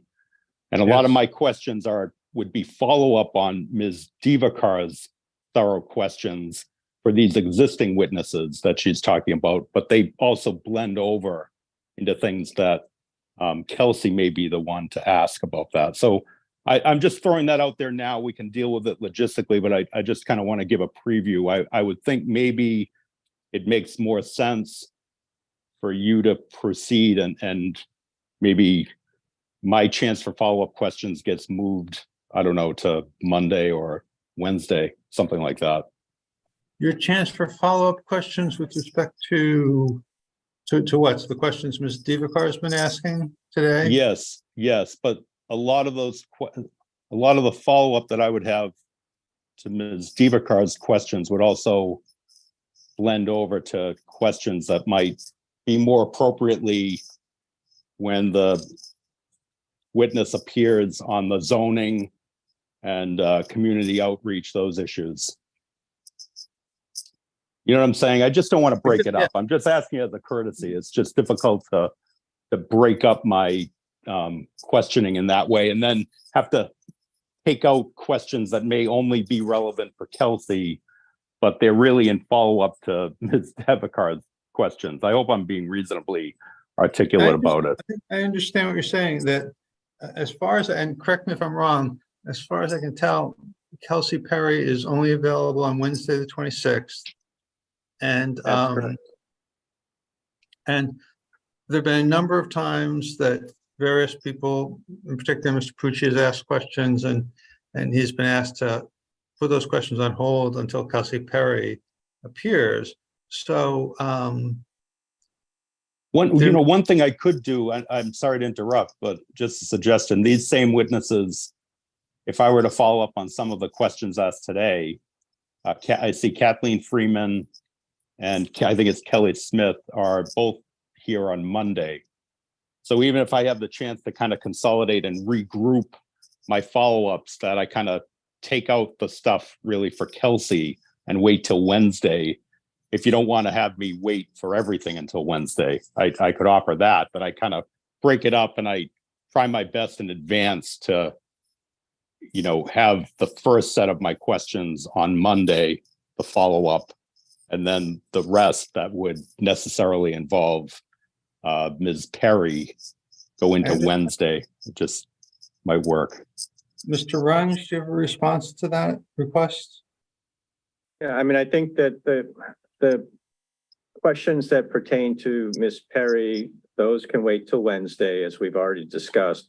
I think to the extent that Mr. Pucci has questions that he can follow up on today without having the FEIR in front of him, he should ask them today on those topics that we've covered. That would be this is separate from the, I'm sorry, this is separate from the final impact report.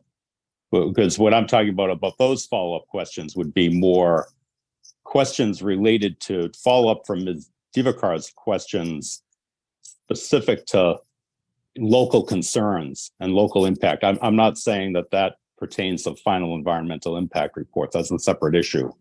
And I just don't want to be so broken up that if I ask a question that's in follow-up to a question today, that's designated as something more appropriate for Ms. Perry. That's the only thing I kind of want to avoid, or at least I want enough time to kind of, redo everything. So I kind of break them up in that way. Well, can you ask your follow-up questions? I don't know how long we're going to go today, but can you ask your follow-up questions to the extent possible? It's regrettable if you can't get an answer because Ms. Perry is not here, but that at least may help us all focus on what we're going to ask Ms. Perry in her short time of availability. And I mean, a problem right there out of the gate, like the first thing is the noise control bylaw. Ms. Divakar went into that in detail. I have several follow-up questions about that. And, I know that a lot of them really are, I had prepared them more for Ms. Perry on those issues. So it's going to be difficult right off the bat to start asking follow-up questions. And that's also why I think the proceeding would benefit a little bit from, the FEIR on that separate issue too, because then the citing board is going to obviously have further follow-up clarity questions that may eliminate a lot of what I have. But right now, I apologize for the length of this, but right now, I'm seeing a real problem again with follow-up questions because they're necessarily blending in and out of things involving Ms. Perry. I understand. That's a good point, and I don't want to inconvenience you, and I do want to make sure that you get to ask the questions that you want to ask. You had said something about asking some of these follow-up questions on Monday, but Ms. Perry is not available on Monday. So how will that help you? So Monday would help in the alternative because at least that gives me enough time to really try to segregate follow-up questions that really don't blend over to Ms. Perry might be helpful. And then I could be largely done on those. And then, I can segregate anything that would involve Ms. Perry over to Wednesday. And I should say too, I don't have millions of time-consuming questions. I just have follow-up questions related to local concerns. So it's not like I'm not saying, I need 2 days of testimony or anything like that. I just want the ability to be able to do it reasonably effectively. And I see from reviewing the evidentiary hearing schedule that many of the witnesses who've been so helpful today in answering questions will also be available Monday. Ms. Freeman, Ms. Flood, Ms. Smith, Mr. Royer, Mr. Duran, and others. I guess Daniel Hubbard will be available on Monday also. He's not available today. So unless anyone has a strong objection, I think that your sort of compromise solution does have merit. And so why don't we say that we'll allow you to do some of your follow-up questions. We'll allow you some time to focus your follow-up questions into two groups, those that can be asked without Ms. Perry being present and those that require Ms. Perry's presence. And to the extent that you can do that, and you have some questions on Monday that don't require Ms. Perry's presence, then we can proceed with those on Monday. I really appreciate that. Thank you. Okay, I think that's an appropriate way to go. Can we go back on the record? So off the record, we had a discussion. There's some inconvenience with respect to Ms. Perry Kelsey Perry being available only on Wednesday, July 26th. And so, because many of the questions, or certain of the questions that Mr. Pucci has, can only be answered by her, or at least can be best answered by her. So we've decided after some discussion that we'll let Mr. Perry have some time. I'm sorry, let Mr. Pucci, excuse me, I beg your pardon, have some time to segregate his questions. And some of the follow-up questions that he would normally ask today, he'll ask on Monday, July 24th, and others that require Ms. Perry's presence, he'll ask on Wednesday, July 26th. All right, so I think that resolves the matter. Thank you for your compromise offer, Mr. Pucci. Thank you for that. And why don't we proceed, Ms. Devarkar? Just proceed with whatever questions you have. Thank you, Mr. Chair. So my next question would be, are there measures that the company would require the construction contractor to enforce to avoid encroachment and impacts on the cells with activity use limitations? This is Kelly Smith speaking. Yes, and we would establish those protocols via the utility release and abatement measures, or the URAM plan approach, in consultation with Mass DEP. In any way, is the owner of the site involved in deciding these measures? We will continue, this is Ms. Smith again, we will continue to consult with the landowner of the site in establishing the URAM measures, but it will be SouthCoast Wind and our contractors that will be responsible for following them. Thank you. Moving on to the next question, at 9-7 of the DER, the company mentions a final closure plan modification request that was filed in 2022. Can you explain the nature of modifications requested? What was the outcome of this filing?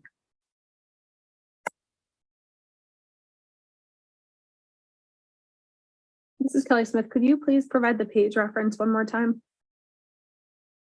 It's 9-7 of the DEIR, sorry.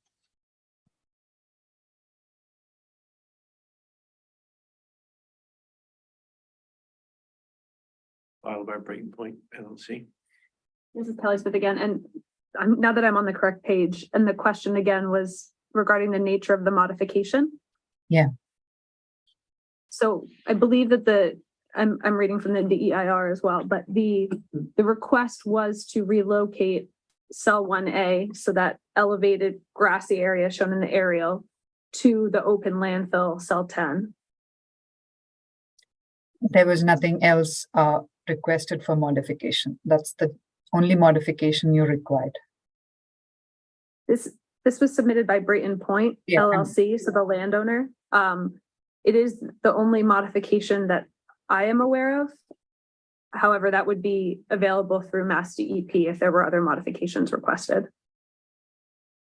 So, so that takes me back to the question. So we were talking of post-permanent solution response actions, and I understand that that document is in the public domain now, right? Am I right? Yes. This is Kathleen Freeman, yes. And similarly, now that we talk about the final closure plan modification request, this is also in the public domain. Kathleen Freeman, yes, whatever was filed by the landowner, Brayton Point LLC, to the Massachusetts DEP for modification would be in the public domain. So I'm wondering if there is a scope for a record request here, because both of these documents seem to be available in the public domain.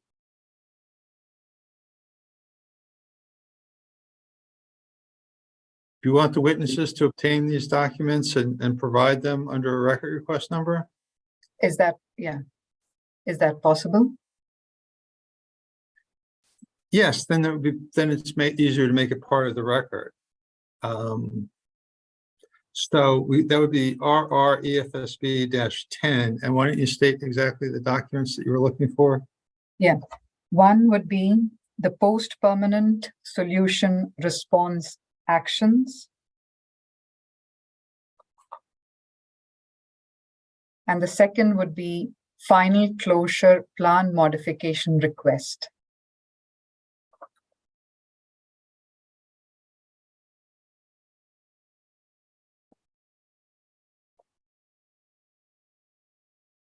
Can you repeat that second one, please? Yeah. Final closure plan modification request. I'm sorry, final closure plan modification request. Yes. Thank you.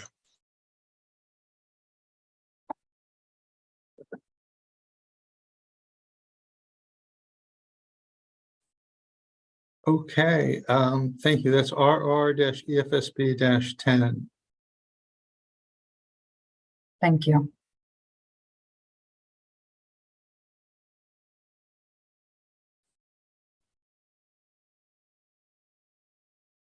So the next question, at 9-2 of the DEIR, the company describes the project stormwater management system to be designed such that direct point discharges towards or into the AUL boundary are avoided.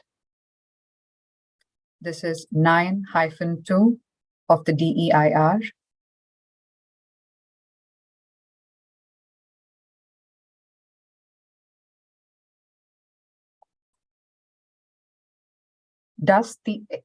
Can I ask the question?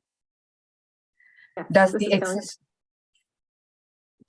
Does the existing cap and planned modifications to cell RTN for 13169, which is closest to the converter station, eliminate chances for infiltration into the AUL area? This is Kelly Smith speaking. None of the intended alterations to the activity use limitation area would affect stormwater, to my knowledge. I don't know if I understand the question correctly. I'm sorry. So I understand that the kind of capping systems and the materials that are mentioned are to an extent permeable, whether they be asphalt or the bio fabric material that Ms. Freeman was referring to.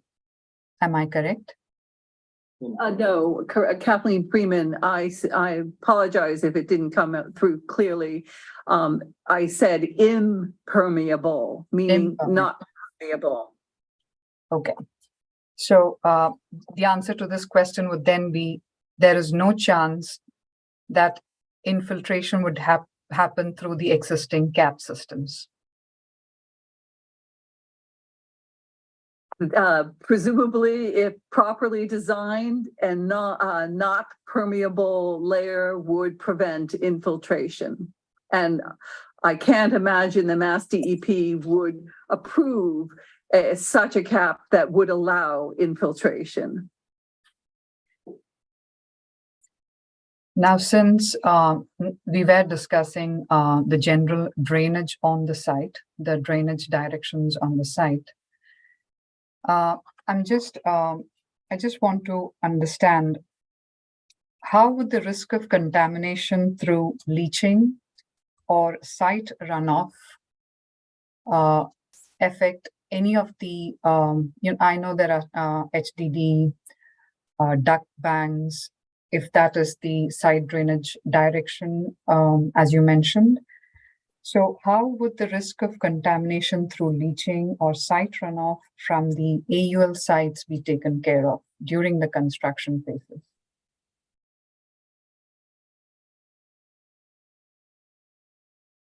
Kathleen Freeman, could you clarify the question? Are you asking about the landowner's responsibility for preventing leaching of their AUL containment area into the groundwater? So let me reframe the question. So I understand from your preliminary drawings that the HDD the cable duct banks actually follow along the sides of the site, and then they turn into the site to where the converter station is located. So along from the point at which the cables make landfall to the converter station, there is construction work going to take place, right? And these move around the AUL cells. So I'm trying to understand, is there any provision you've made for safe handling during the construction phases? This is Kelly Smith speaking. So our siting is specifically chosen to avoid direct interaction with the impermeably capped activity use limitation area, as well as to avoid overlapping existing landfill cells. However, we do recognize that this is a brownfield site, and so we will handle and develop specifications for the handling of material on site during our construction activities through the development of a utility-related abatement measure. So that would all be handled and specified under the URAM plan that will develop in consultation with Mass DEP. Okay. Now, if there is any kind of dewatering requirement on the converter station site, right? And there is runoff from the site into the adjacent AUL cells. I'm trying to understand now, what are the company's plans to prevent such runoff into the AUL cells? Because I understand there are processes by which leaching can happen, and at some point, depending upon the soil structure, things can percolate into the AUL site if there is some kind of a dewatering activity happening on the converter station site or any of the construction sites nearby. So have you given this a thought about how would you prevent any kind of leaching or runoff happening in if dewatering is a scenario that you'll have to employ at some point? This is Kelly Smith speaking again. So as Ms. Freeman had said previously, the activity use limitation areas are capped with an impermeable liner. So that would take care of your concern around leaching into the AUL.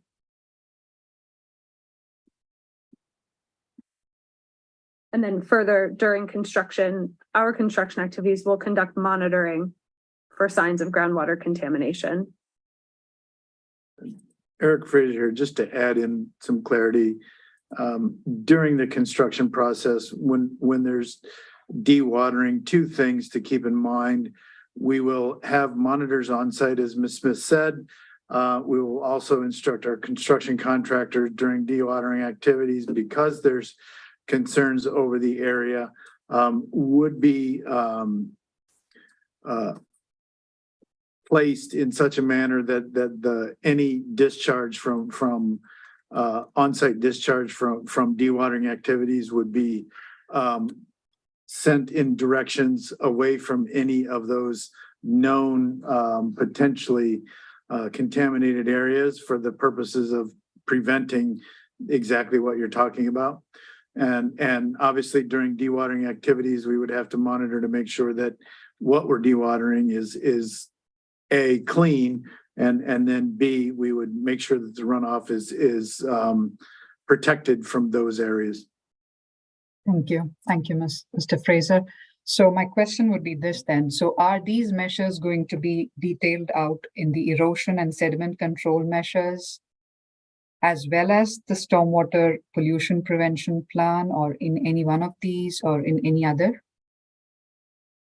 Kathleen Freeman, per our company response to EFSB-CM 16, they will be laid out in the URAM, and they could be laid out in our construction management plan, which will include the erosion control. But per our response, the URAM, which will be reviewed by the Mass DEP and scrutinized by them, and which will apply industry best management practices for conducting utility infrastructure construction at brownfield sites.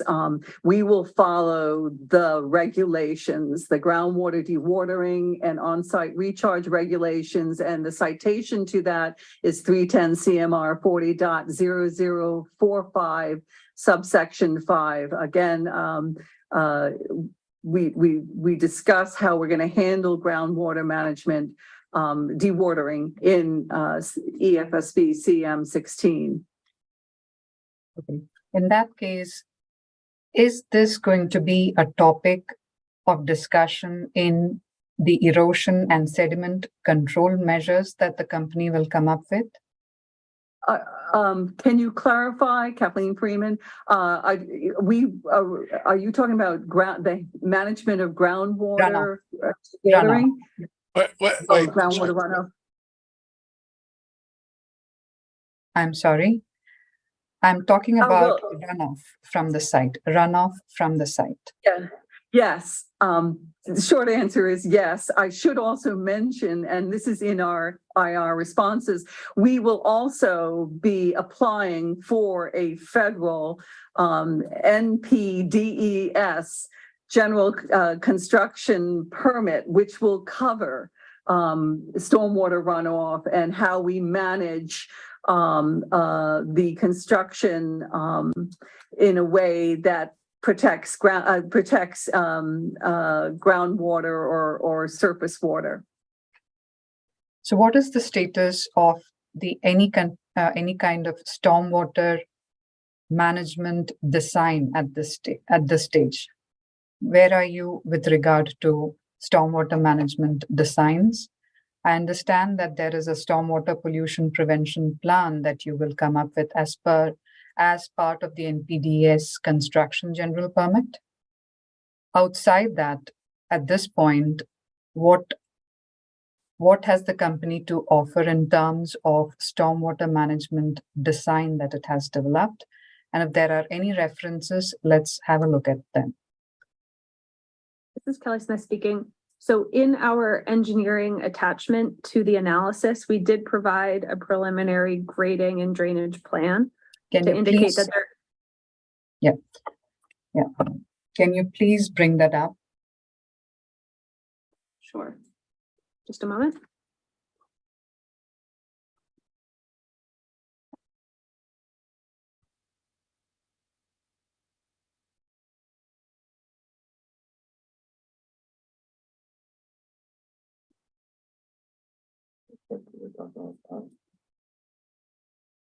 Attachment. What's attachment?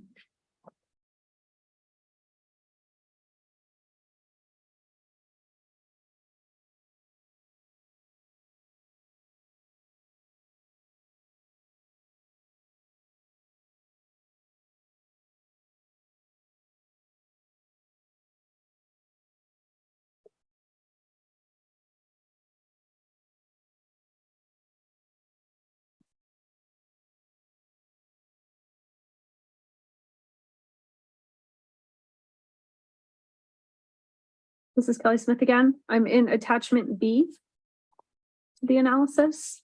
Can you share that, please? Sure.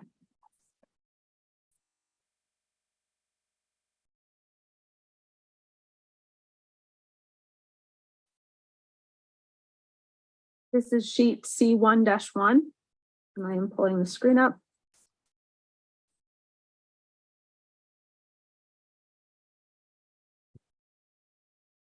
So this is a preliminary layout and grading plan for our 10-acre parcel of the site. You can I'm see sorry, that I'm sorry for our what parcel? 10-acre parcel at Brayton Point. Ms. So the Smith, preliminary grading plan shows that there is space allocated for a stormwater BMP during operation of the facility. This design will be revised during detailed design based on the latest understanding of grading and drainage patterns on site, but there is space available for a lined filter basin to accept runoff from the converter station site and associated under drains up to the 100-year storm event, in line with perhaps even exceeding Massachusetts stormwater standards. So SouthCoast Wind will design our 10-acre facility to comply with Massachusetts stormwater standards. So this is something that you did mention that there is enough space to put in BMP. This looks like some kind of a detention pond, or what is it that you had in mind here? This here is showing an under-drained filter basin. So is this at any point going to get connected to the municipal sewage system? No, it would not connect to the municipal sewage system. It would connect to the existing drainage system at Brayton Point. So the private landowners' stormwater management system. And the discharge from that stormwater management system is what is getting regulated by the NPDES general construction permit. Am I right? The construction period stormwater management protocols are a bit different. So that would be how we manage stormwater runoff during the construction period to ensure that there isn't, too much sediment or other constituents in the runoff while we're doing excavation and construction activities.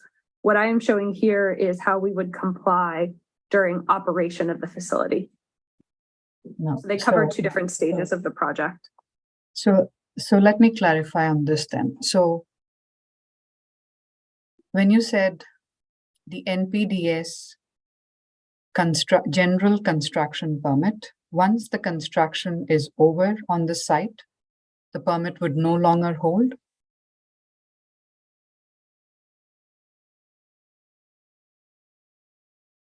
Pass it to my colleague Kathleen. This is Jamie Duran from Power Engineers. There would be an outstanding condition for putting together an operation and maintenance plan for the permanent stormwater features. So SouthCoast Wind would have to demonstrate ongoing operation and maintenance to make sure that that facility is operating as designed. And if repairs or corrections are necessary, that would be done. So Mr. Durand, if you could help me with this. So is that monitoring part of the NPDES general permit requirement? Yes, there's requirements for inspections during construction. And then there's a long-term operation and maintenance plan that is an ongoing condition of the NPDES permit. Right. So the NPDES permit would actually try to regulate discharges at some point where the discharge moves from the site outside, right? I want to know what the connection is from this site to that discharge point, which is actually being regulated. I think it's, this is Jamie Duran. This is Jamie Duran again. I think it's Kelly Smith indicated that intention is to, once our stormwater system is constructed, to tie into the existing stormwater system. That's a private system on the Brayton Point site. And I believe that there's Brayton Point maybe making some modifications to the existing system. So that's what we also have to build into our final design. Right. So the Brayton Point LLC will be is the party that would hold the permit. Am I right? Well, they would hold, right, Jamie Durand again. Brayton Point LLC would presumably hold their own permits for their own, improvements or modifications to the stormwater system that they have ownership of, correct? So as part of that same permit, South Coast Wind would design their stormwater management system. Am I right? I'd like, if your question is, I think part of our South Coast Wind's stormwater management design has to build in any improvements that are made by Brayton Point LLC. This is Kelly Smith. Just to clarify, so our site, our upgrades to our 10-acre parcel will comply with the Massachusetts stormwater standards. Independently, Brayton Point LLC, for any stormwater upgrades that they conduct, they'll be interacting with the town of Somerset and demonstrating compliance with the standards as well. So in all likelihood, there would be two different evaluation points where we would have to show compliance to the standards, one at our point of tie into their system and one at their ultimate existing discharge point. So does the Brayton Point LLC, the part of the site which South Coast Wind is not going to occupy, does drainage from that portion of the site and drainage from the portion of the site that South Coast Wind is going to occupy go to the same discharge point? This is Kelly Smith again. Brayton Point LLC has a few discharge points to existing land subject to coastal storm flowage, so existing discharge points that are regulated. Our site will tie into one of them. Okay, that's what I was trying to get at. So under the Massachusetts stormwater standards, we would meet the criteria for no new point source discharges. Right. Okay. And that discharge is happening directly into the natural water body, or is it at any point connected to some kind of a treatment facility? This is Kelly Smith again. They are, my understanding, they're planning to do their own analysis of stormwater treatment BMPs and will likely be constructing a new stormwater BMP as well.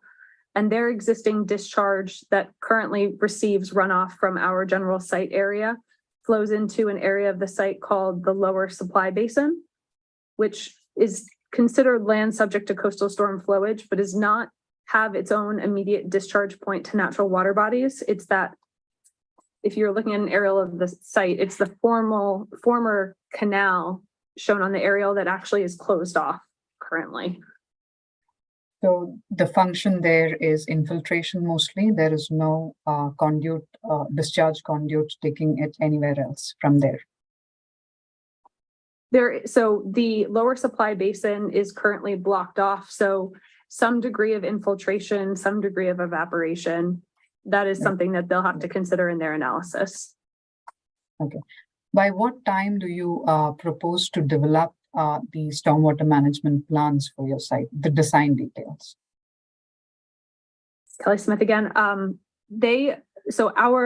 think as Mr. Durand indicated, our system will tie into their revised grading plan that they're preparing as part of activities to prepare the site for our takeover. So our design has to build on top of theirs for detailed conditions, and they are still in the engineering phase.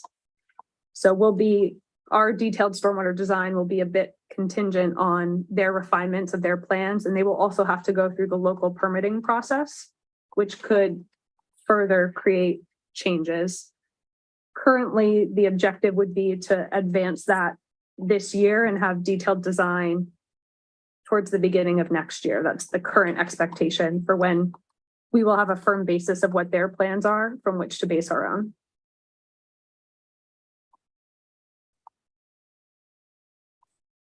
That's an item that we do continue to coordinate on. Right. So is this the most detailed plan that is available with regard to stormwater management features on the site currently? Yes. Yeah, okay. And as part of, again, as part of the upcoming FEIR filing, we'll be submitting our initial review of the Massachusetts stormwater checklist and an analysis of how we expect to tick through the requirements of the standards in achieving compliance for our site. And in there, do you discuss timelines? I would have to refer to the details of the text, but it would be in line with what I just spoke about. Right. Thank you, Ms. Smith. Now, moving on, in section 9 of the DEIR, the company mentions the following plans and actions. Please let me know when you're there. Section 9 of the DEIR.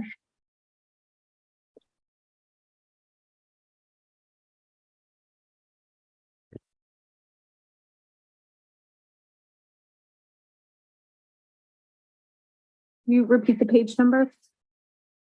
The entire section does mention these plans and places. So I'm just going to read out the names of the plans. They are all over the section. And so the erosion and sediment control measures, the stormwater pollution prevention plan, a project URAM plan, and a groundwater management plan. So are all of these plans what the company proposes to develop? Yes.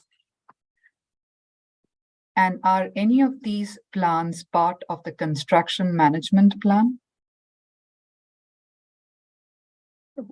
Kathleen Freeman, yes, the construction management plan will be a compilation of all the relevant construction plans. And consistent with industry practice, a construction management plan will be prepared closer to construction, which is currently projected to be in 2025, as previously mentioned. And the construction management plan will be finalized through permitting and reflect current site conditions after the landowner, Brayton Point LLC, completes its site improvements in the project area, and after SouthCoast Wind hires its construction contractors and incorporates their construction management information.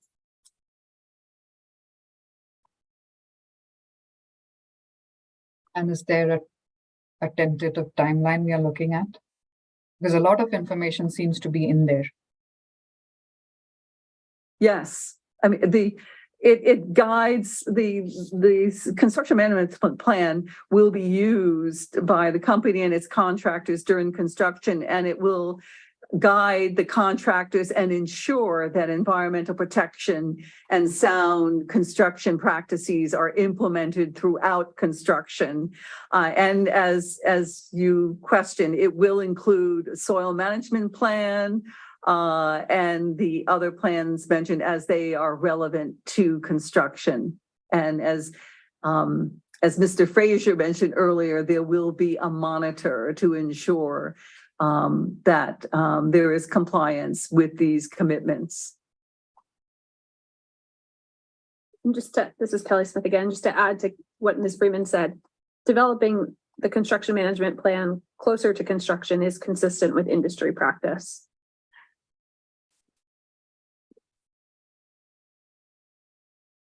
Pardon me, I see it is almost 3:30. We should think about, we usually take a break in the afternoon. We should think about an appropriate time for a break. So if once this question is done, I have just 5 more questions to go. So I could either do it after the break or. Why don't we take, after this question is done, you have 5 more questions? Yeah.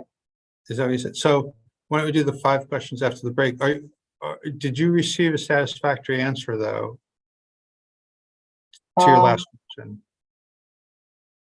I'm trying to find ways in which we could get in more details with regard to stormwater management design and the groundwater management plan coming in. Okay. So I don't think I have a satisfactory answer because what I hear the company say is it's contingent, the stormwater management plan for many reasons is contingent on how Brayton Point LLC is going to develop their site and by when. I'm sorry, he's going to what? Develop the site at their end and come up with these plans at their end. I'm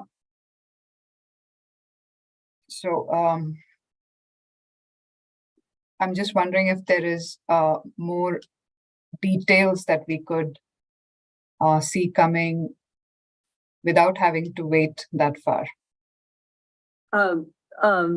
Ms. Devaka, this is Kathleen Freeman. Perhaps I can bracket that timeline.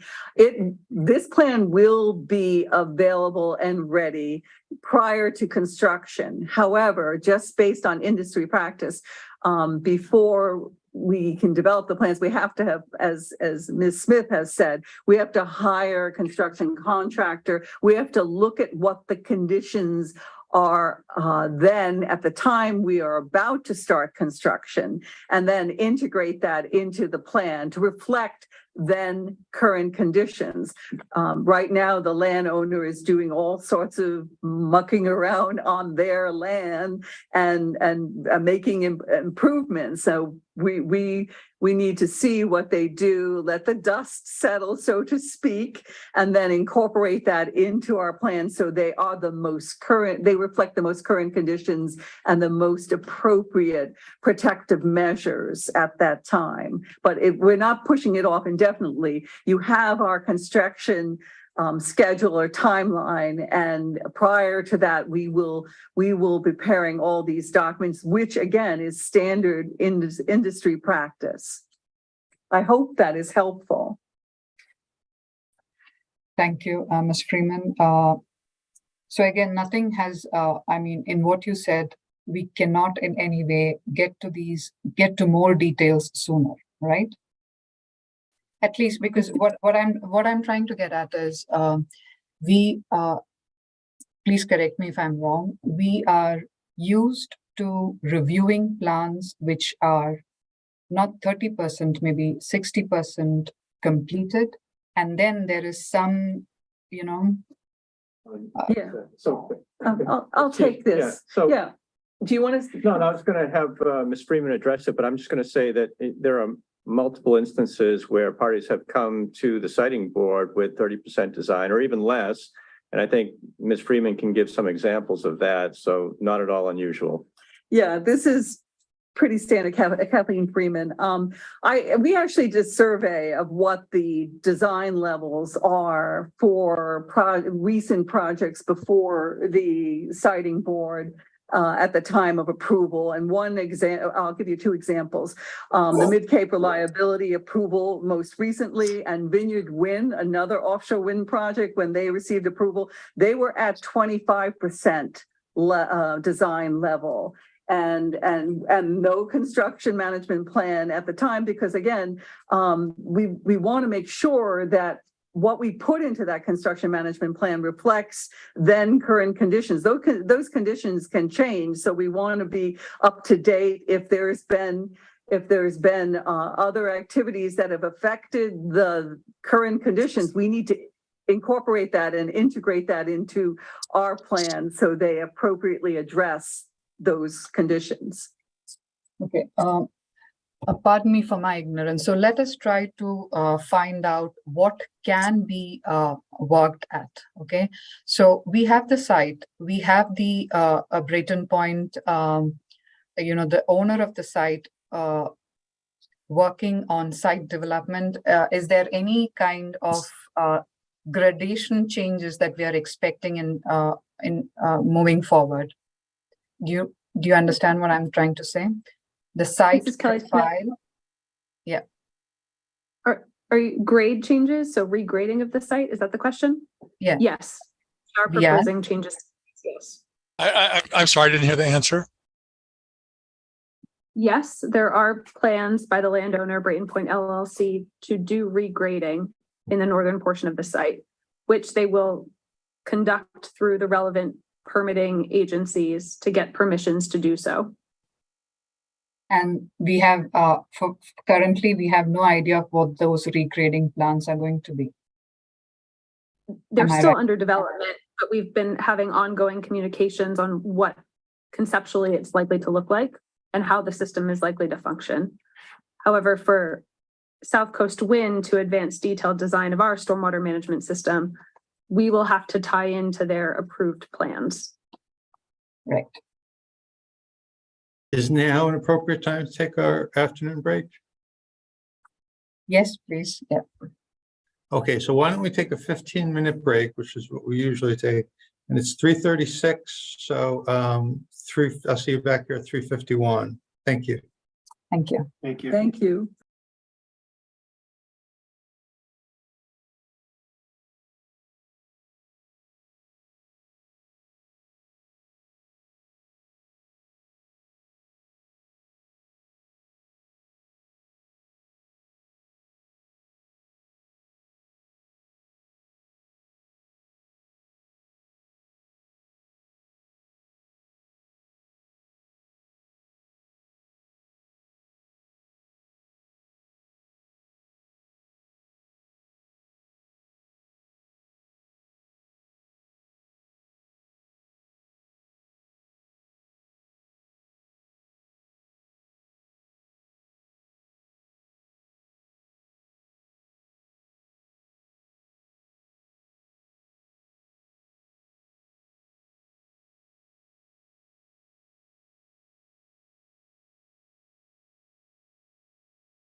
Okay. We go. Okay, are all the witnesses back? They are all back, and if I might, I just have a question regarding the timing today. So I know that we had our discussion about schedule already. I was curious though, was it the plan that Mr. Pucci would not be asking any questions today? And the reason I'm asking that is because we have two witnesses who are on today, the noise expert and the traffic expert, who will not be available next week. So I just wanted to make that point in case there were any questions for them. Mr. Pucci, do you have any questions you want to ask today? I can wait on that until Monday as agreed, even if those witnesses are not here. My noise questions go more to the issues I was talking about earlier than needing an expert on noise per se. Okay. Okay. Thank you. Thank you. Smitha, are you ready to go back to cross-examination? Yes. May I just Thank you, Mr. Chair. Yeah. Mr. Chair, I also I had one follow-up here from Ms. Smith, if it would be helpful before Ms. Devakar begins her questions. Okay, we haven't gone back on the record yet, so let's go back on the record. Okay, and Mr. Runge said that Kelly Smith may have a follow-up answer that will be helpful. So Ms. Smith, please proceed. Just regarding, again, the stormwater topic, I did want to highlight and emphasize that, as Mr. Durant had said earlier, the EPA, through its construction general permit process, will be reviewing our stormwater management plans from construction through the operational phase. And then also there will be a separate review process of our stormwater system design through the town of Somerset via a notice of intent filing that will also be shared with Mass DEP. So there is a separate regulatory review process specific to our stormwater system design for the onshore converter station. And that filing will take place once we have the design upon which to refine our system from Brayton Point. Thank you. Thank Go you. ahead. Yes, go ahead, please. So the next question would be at 9-4 of the DEIR, the company observes that a phase 2 comprehensive site assessment was completed by GEI in 2000. I'm just curious as to why that study was required at that point. This is Kathleen Freeman.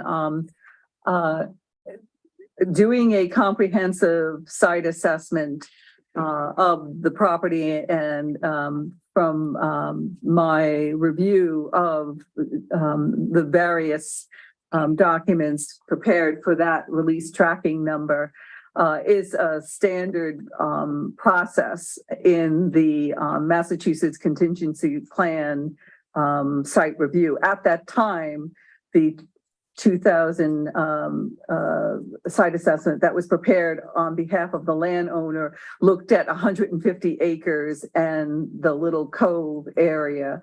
And then subsequently, as indicated in the 2021 document referenced in our IR responses, I believe it was EFSB S5, previously mentioned in footnote 1 and the link, they summarize that study, and they summarize subsequent work that has been done at the site. But that's a pretty standard process, doing a phase 1, a phase 2, and appropriate remediation measures. That's part of the remediation process at sites that have oil and hazardous materials that exceed reportable concentrations under the Massachusetts contingency plan.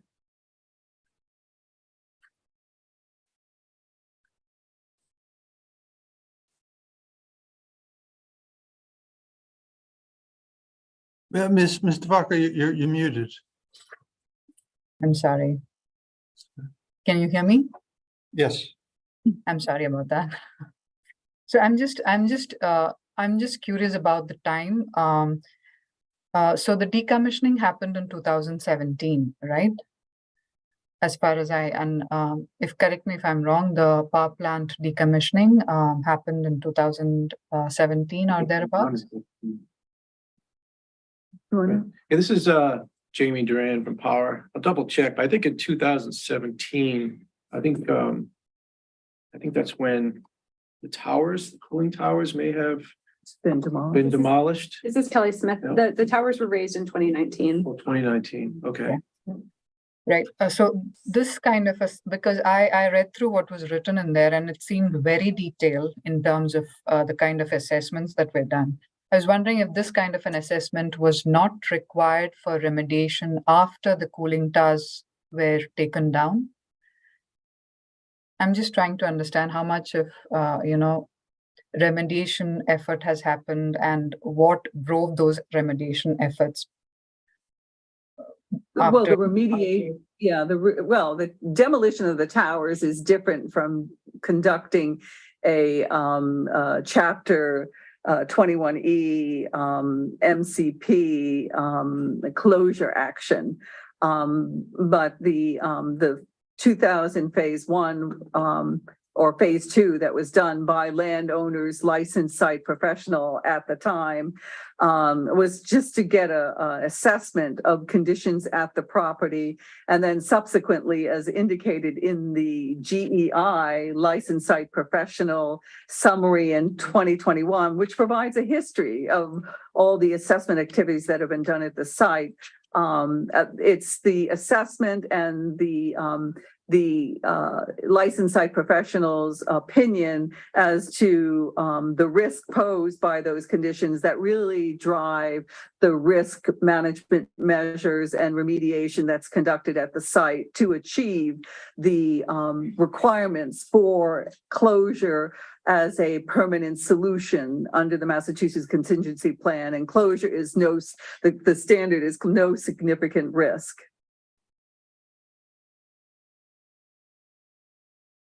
So after the cooling towers were brought down, there has never happened such a site assessment. Am I right?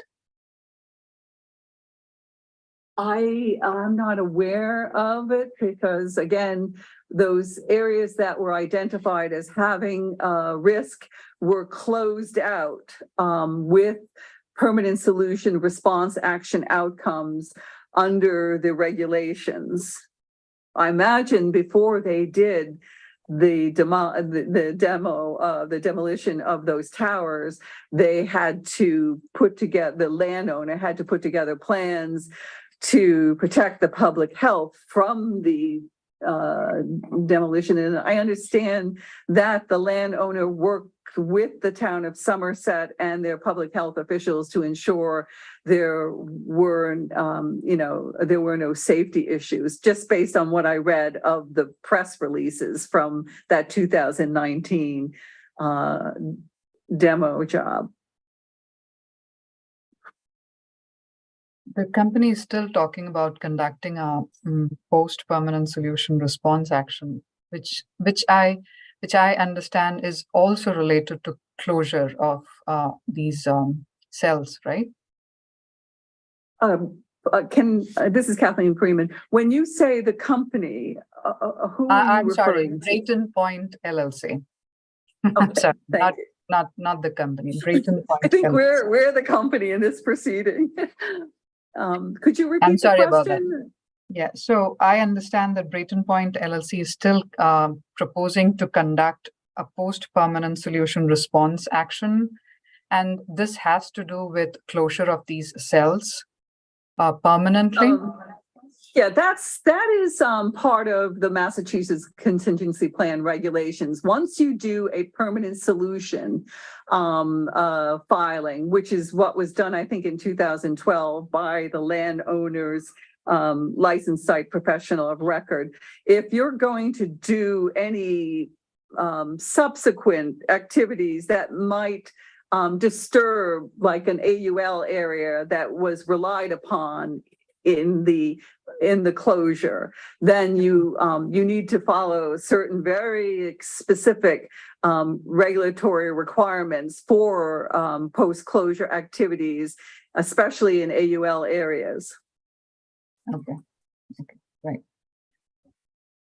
So, so since I understand that there has not been no, as far as the company's knowledge goes, there has been no comprehensive site assessment post 2000, or at least there is nothing that the company is aware of. So, so in no way have those findings in terms of soil condition, soil composition, contaminant, in no way have those findings fed the designs that are being developed by, or the site preparation activities that are being proposed by SouthCoast Wind. Am I right? Yeah, could you clarify that? This is Kelly Smith. I'll start and perhaps Kathleen can chime in, but I do believe that Brayton Point LLC continues to do some monitoring across the site and submit those findings to Mass DEP per their ongoing obligations. Okay. So that is, they do continue to engage with Mass DEP. Yeah, Kathleen Freeman, I'll add to what Ms. Smith just said. For those, even those closed solid waste landfill cells, of which there are about 12 of them, one is still open, 10 is open. The solid waste regulations require groundwater monitoring for. I'm sorry, the what regulations require? My apologies. The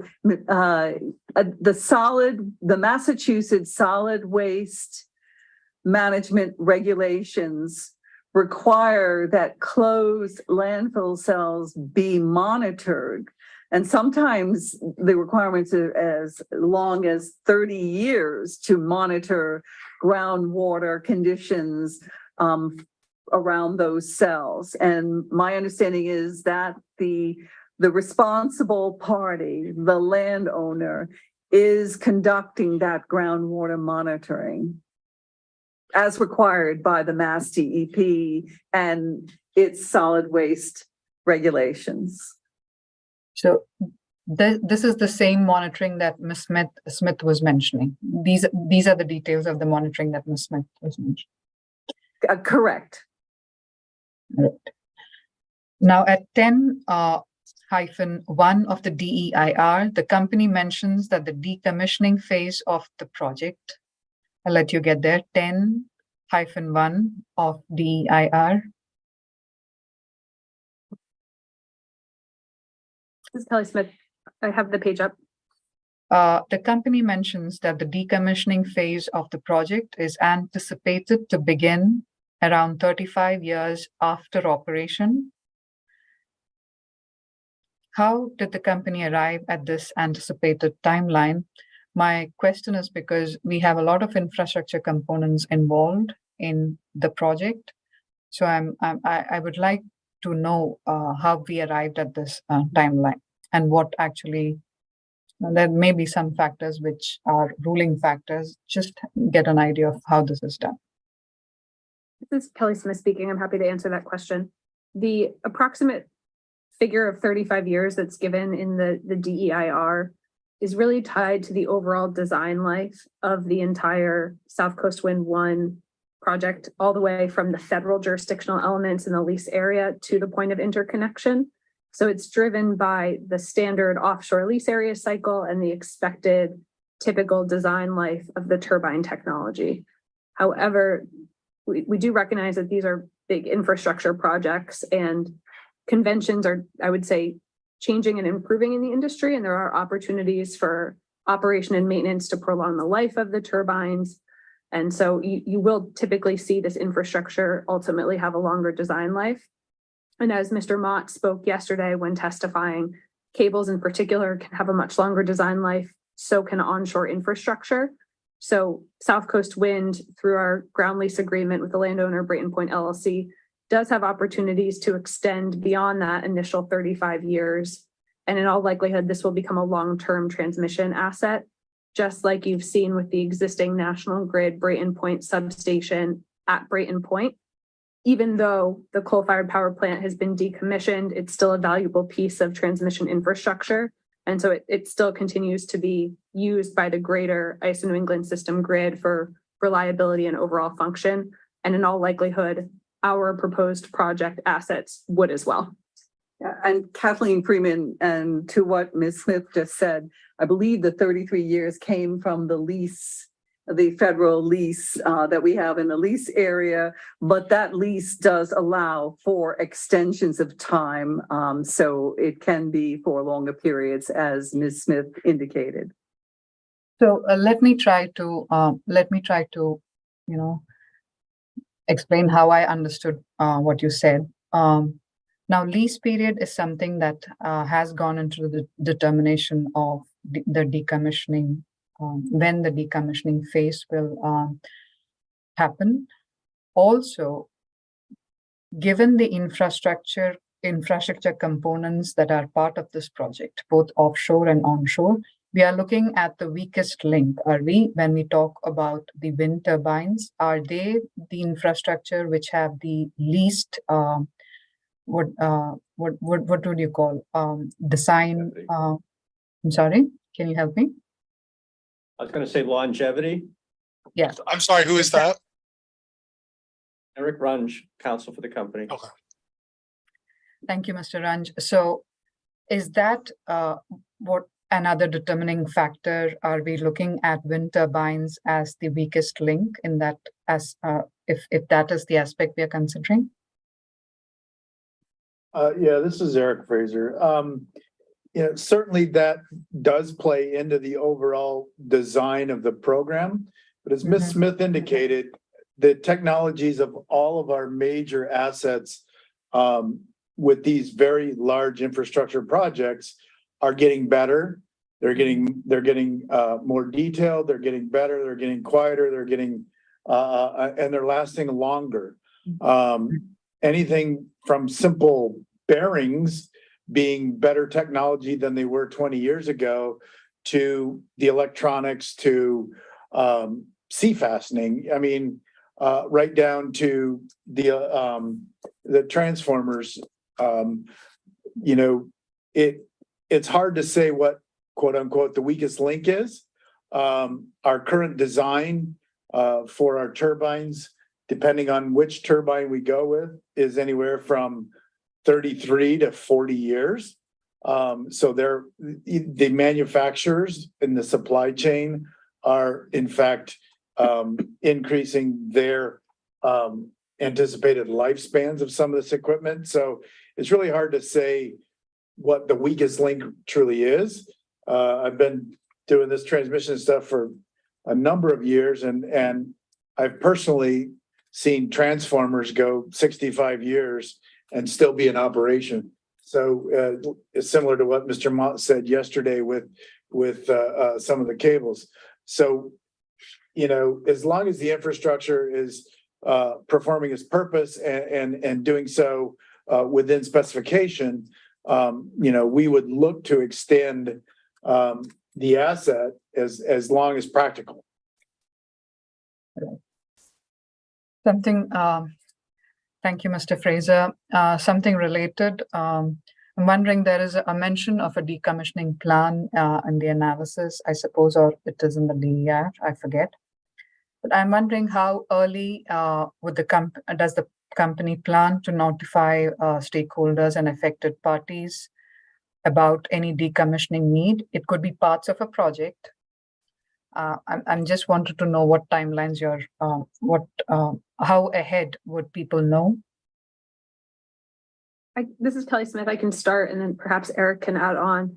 But typically decommissioning best practices extend with or improve or change with time, and the industry continues to evolve and improve, just as discussed. So detailed decommissioning plans, if needed, would really be developed later on. And through the federal permitting process, there is, I'll call it a decommissioning track established, where the developer has to set aside a commitment to decommission with the understanding that the detailed plans get developed along the operational life based on the latest industry best practices. Yeah, Kathleen Freeman, just to add to what Ms. Smith just said, there is a robust BOEM-led review being undergone of the decommissioning aspects of the project, and BOEM has already issued a draft environmental impact statement, which we have submitted into the record. And it's anticipated that a final environmental impact statement will be issued later this year in I think it's October or thereabouts. But yeah, there's a robust review being undergoing federal and cooperating state agencies and the tribes, which includes a review of the decommissioning plans. So, Ms. Freeman, just to clarify, so this process that's ongoing with BOEM, does it look at all the components, especially in this project? It would more so be on regarding components that are within their jurisdiction? You want to, no, Tim, This is Tim Ryer. Yes, the technical components that extend all the way to the point of interconnection are covered under BOEM's federal review, correct? Even in state lands, yeah. Mm-hmm. Okay, thank you. So with that, I have no more questions for you, but I would invite my colleagues to ask questions if they have any. I have some follow-up, but I think, Andy, do you want to go first? Sorry. Just a quick follow-up on that last point about decommissioning. I'm wondering if the BOEM review of the decommissioning plan typically includes any type of financial instrument to ensure that the money is there, you know, in 33 to 40 years when perhaps the facility is reaching the end of its life. You know the details, yeah. Yes. The answer is yes. This is Kathleen Freeman. And can you describe that a little bit? Off the top of my head, yeah, but I can find it. Yeah. You know, the federal government. Not as well as you probably do, but I'm just curious to know whether it's a performance bond or an escrow, or what type of general financial security are we talking about? Off the top of my head, I don't know, but I can certainly get that information. And it's probably also mentioned in the DEIS that was filed in the docket recently. February. Yeah, and this is Tim Ryer speaking. So if you refer to 30 CFR section 585.516, there's an overview of the financial assurance requirements for decommissioning. So that does include decommissioning bond, and yeah, that's about as far as I'll speak to the details of the financial securities, but that would be one of the relevant sections to look at in terms of understanding the federal regulations there. Yeah. Mr. Ryer, you said 30 CFR, and what followed that? What section? 30 CFR 585.516. 585.516. Thank you. Since you cited the CFR with precision, perhaps you could tell us more about the bond as well in terms of what the financial value might be for a project of this scale. I apologize. I'm not an expert on the financial mechanisms. I just know that's the correct reference. So yeah, we're able to follow up when Jen is back. Yeah. Okay. Well, I appreciate they're back in a bit. Yeah. I appreciate. Wait. Okay. Guess we have dead air now, so I can speak. So, could we make this a record request just to tie up the loose ends? In a authoritative manner, which is in addition to the citation that Mr. Ryer gave us to the requirements in the CFRs for decommissioning, I'd like to get a little bit more specific understanding of the amounts, timing, and instruments that are used for the financial assurance that the resources are in place at the time of decommissioning. and perhaps a bit of description in terms of what constitutes, quote, decommissioning.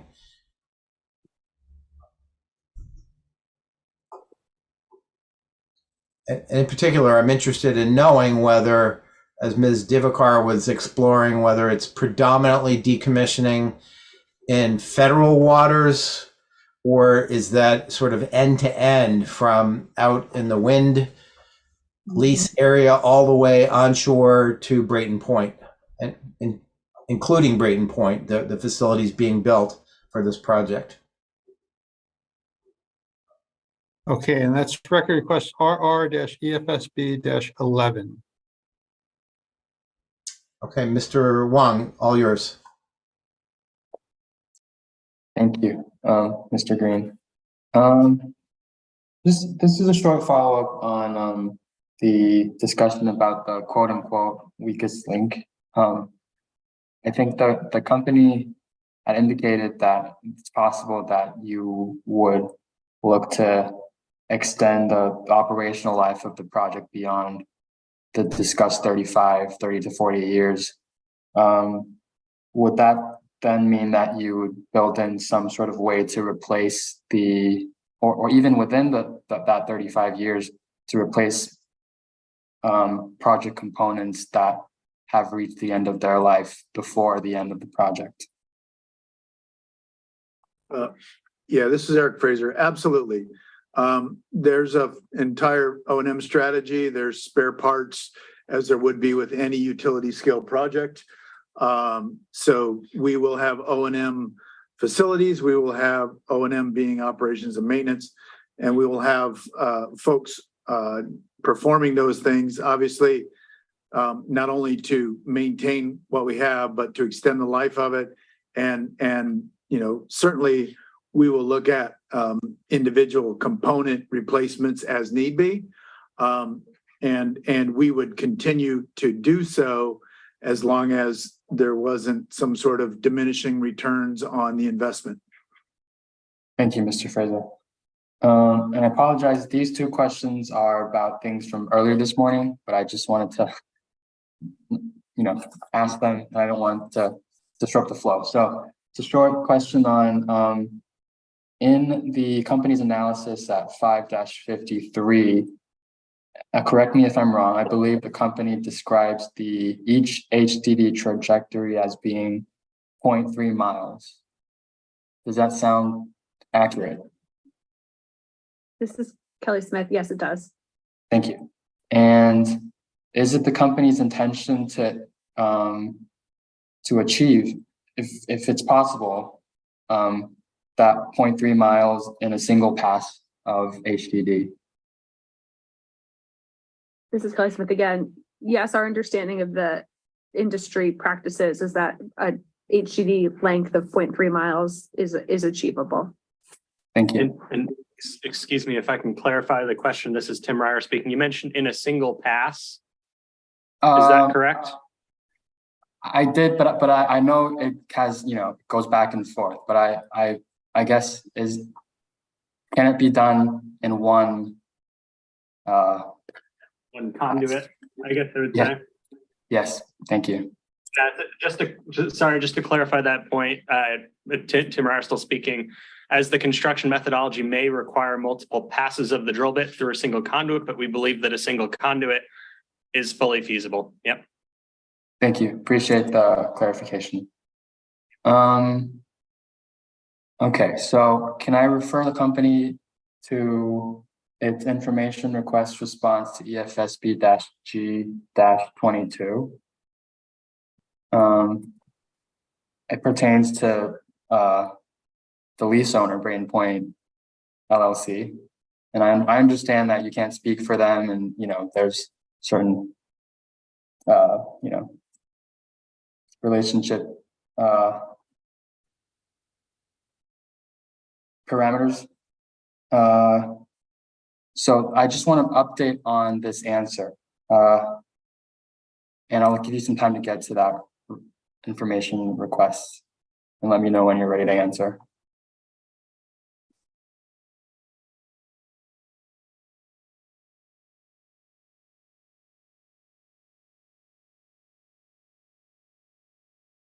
This is Kelly Smith. I believe we're ready.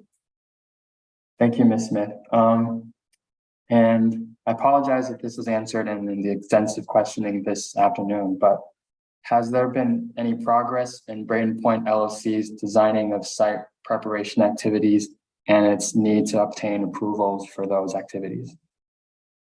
This is Kelly Smith again. The article in reference in EFSB G-22, I believe that pertains to the southern end of the site. So site preparation activities for, in reference to the southern end of the site, probably in preparation for the Prismian project facilities. Braden Point LLC is still in the phase of engineering and developing the grading plans for the northern end of the site, as discussed earlier today. So as of now, there is no town process underway reviewing permits for the northern end of the site that's applicable to our project. Thank you. And would you expect such a similar process to happen further along in the future? Yes, they will need to go before the relevant town authorities for approvals. Thank you. I think we have a little bit of a cushion, if it's possible. I have two loose questions, environmental questions that I could pose. Let me know if the witnesses here aren't ready to answer, but I'm just going to ask them. Okay, so if I could refer the company now to its analysis at 5-13, and this pertains to the Mass Historical Commission information provided.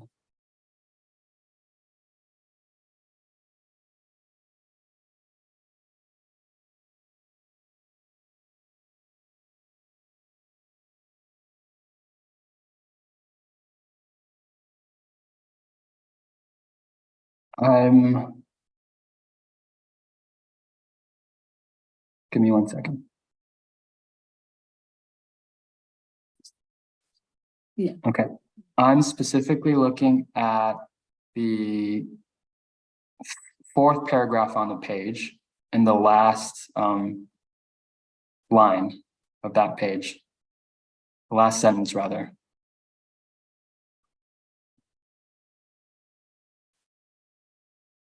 Do you follow? It's this is Tim Ryer. Can you repeat the sentence? It's just a bit of a fragmented. I just want to make sure we're on the same page.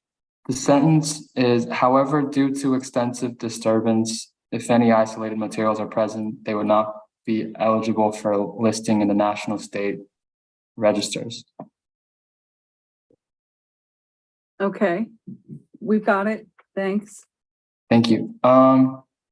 I was wondering, and again, if this is somewhere in the record, I apologize, but if there is any need for a declaration from an agency like MHC or similar on this particular finding that there's extensive disturbance and therefore nothing else is required to be done? This is Kathleen Freeman. We submitted the terrestrial archaeological resource assessment report to MHC, and they have accepted that report. However, under the BOEM-led federal Section 106 process, these archaeological reports are being reviewed not only by Mass Historic Commission, who is the SHPO, the representing the tribes, the state representative of the tribes, but also by the tribes. So these documents are being extensively reviewed under the federal NEPA process. But we have not received any comments on our filing of by our archaeologist of the Phase 1 terrestrial archaeological resource assessment report, what we refer to as the TARA. But that review continues under the federal NEPA Section 106 process. Thank you, Ms. Freeman. And based off of that review, is BOEM supposed to provide some sort of statement on it, or is it just that they've accepted it for review. And if they don't say anything, there's nothing further. We anticipate that they will cover the 106 process and the findings in the federal final environmental impact statement expected later this year. And there may be some discussion already in the DEIS, but yes, there'll be some conclusion of that required federal section 106 review process. Thank you. This is Kelly Smith. Yep. Just to add, the description of the latest status of this review is covered in the company's response to EFSB-LU-3. Thank you, Kelly. Thank you. I'm just making a note of that. Finally, this is just for my understanding, in the company's analysis at 5-17, it describes that it would use hot dipped galvanized exterior steelwork at the substation. Could you just describe that to me? Give an example of where I might have seen something like that? Yeah, this is Eric Fraser. You see that pretty much at any electrical substation you go past. It's pretty common. Hot dip galvanized is a treatment we use that is a rust and corrosion inhibitor. So the what we don't want, obviously, is particularly in an environment that's close to seawater, we don't want rust and issues that require us to replace the steel structures earlier than anticipated. Within the substation, the substation bus work, or the pipes that run through the overhead pipes that run through the substation that carry energy, are supported through steel structures with insulators on top of them.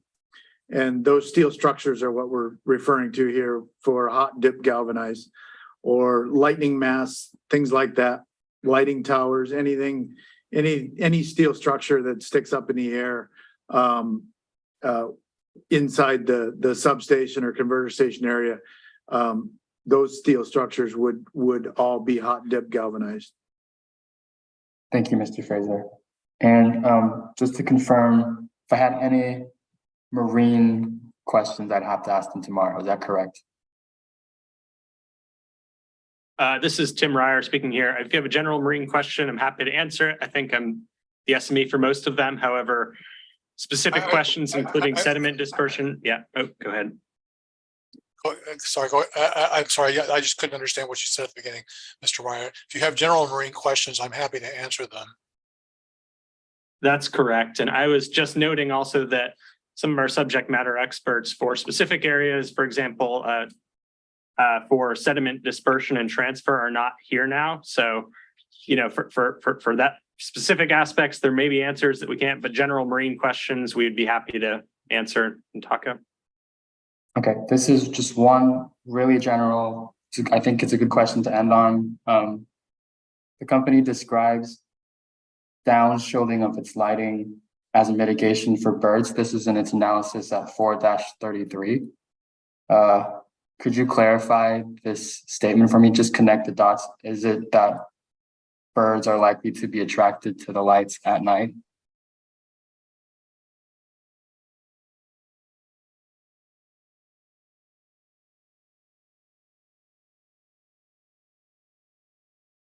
I'm just looking for it. Excuse me.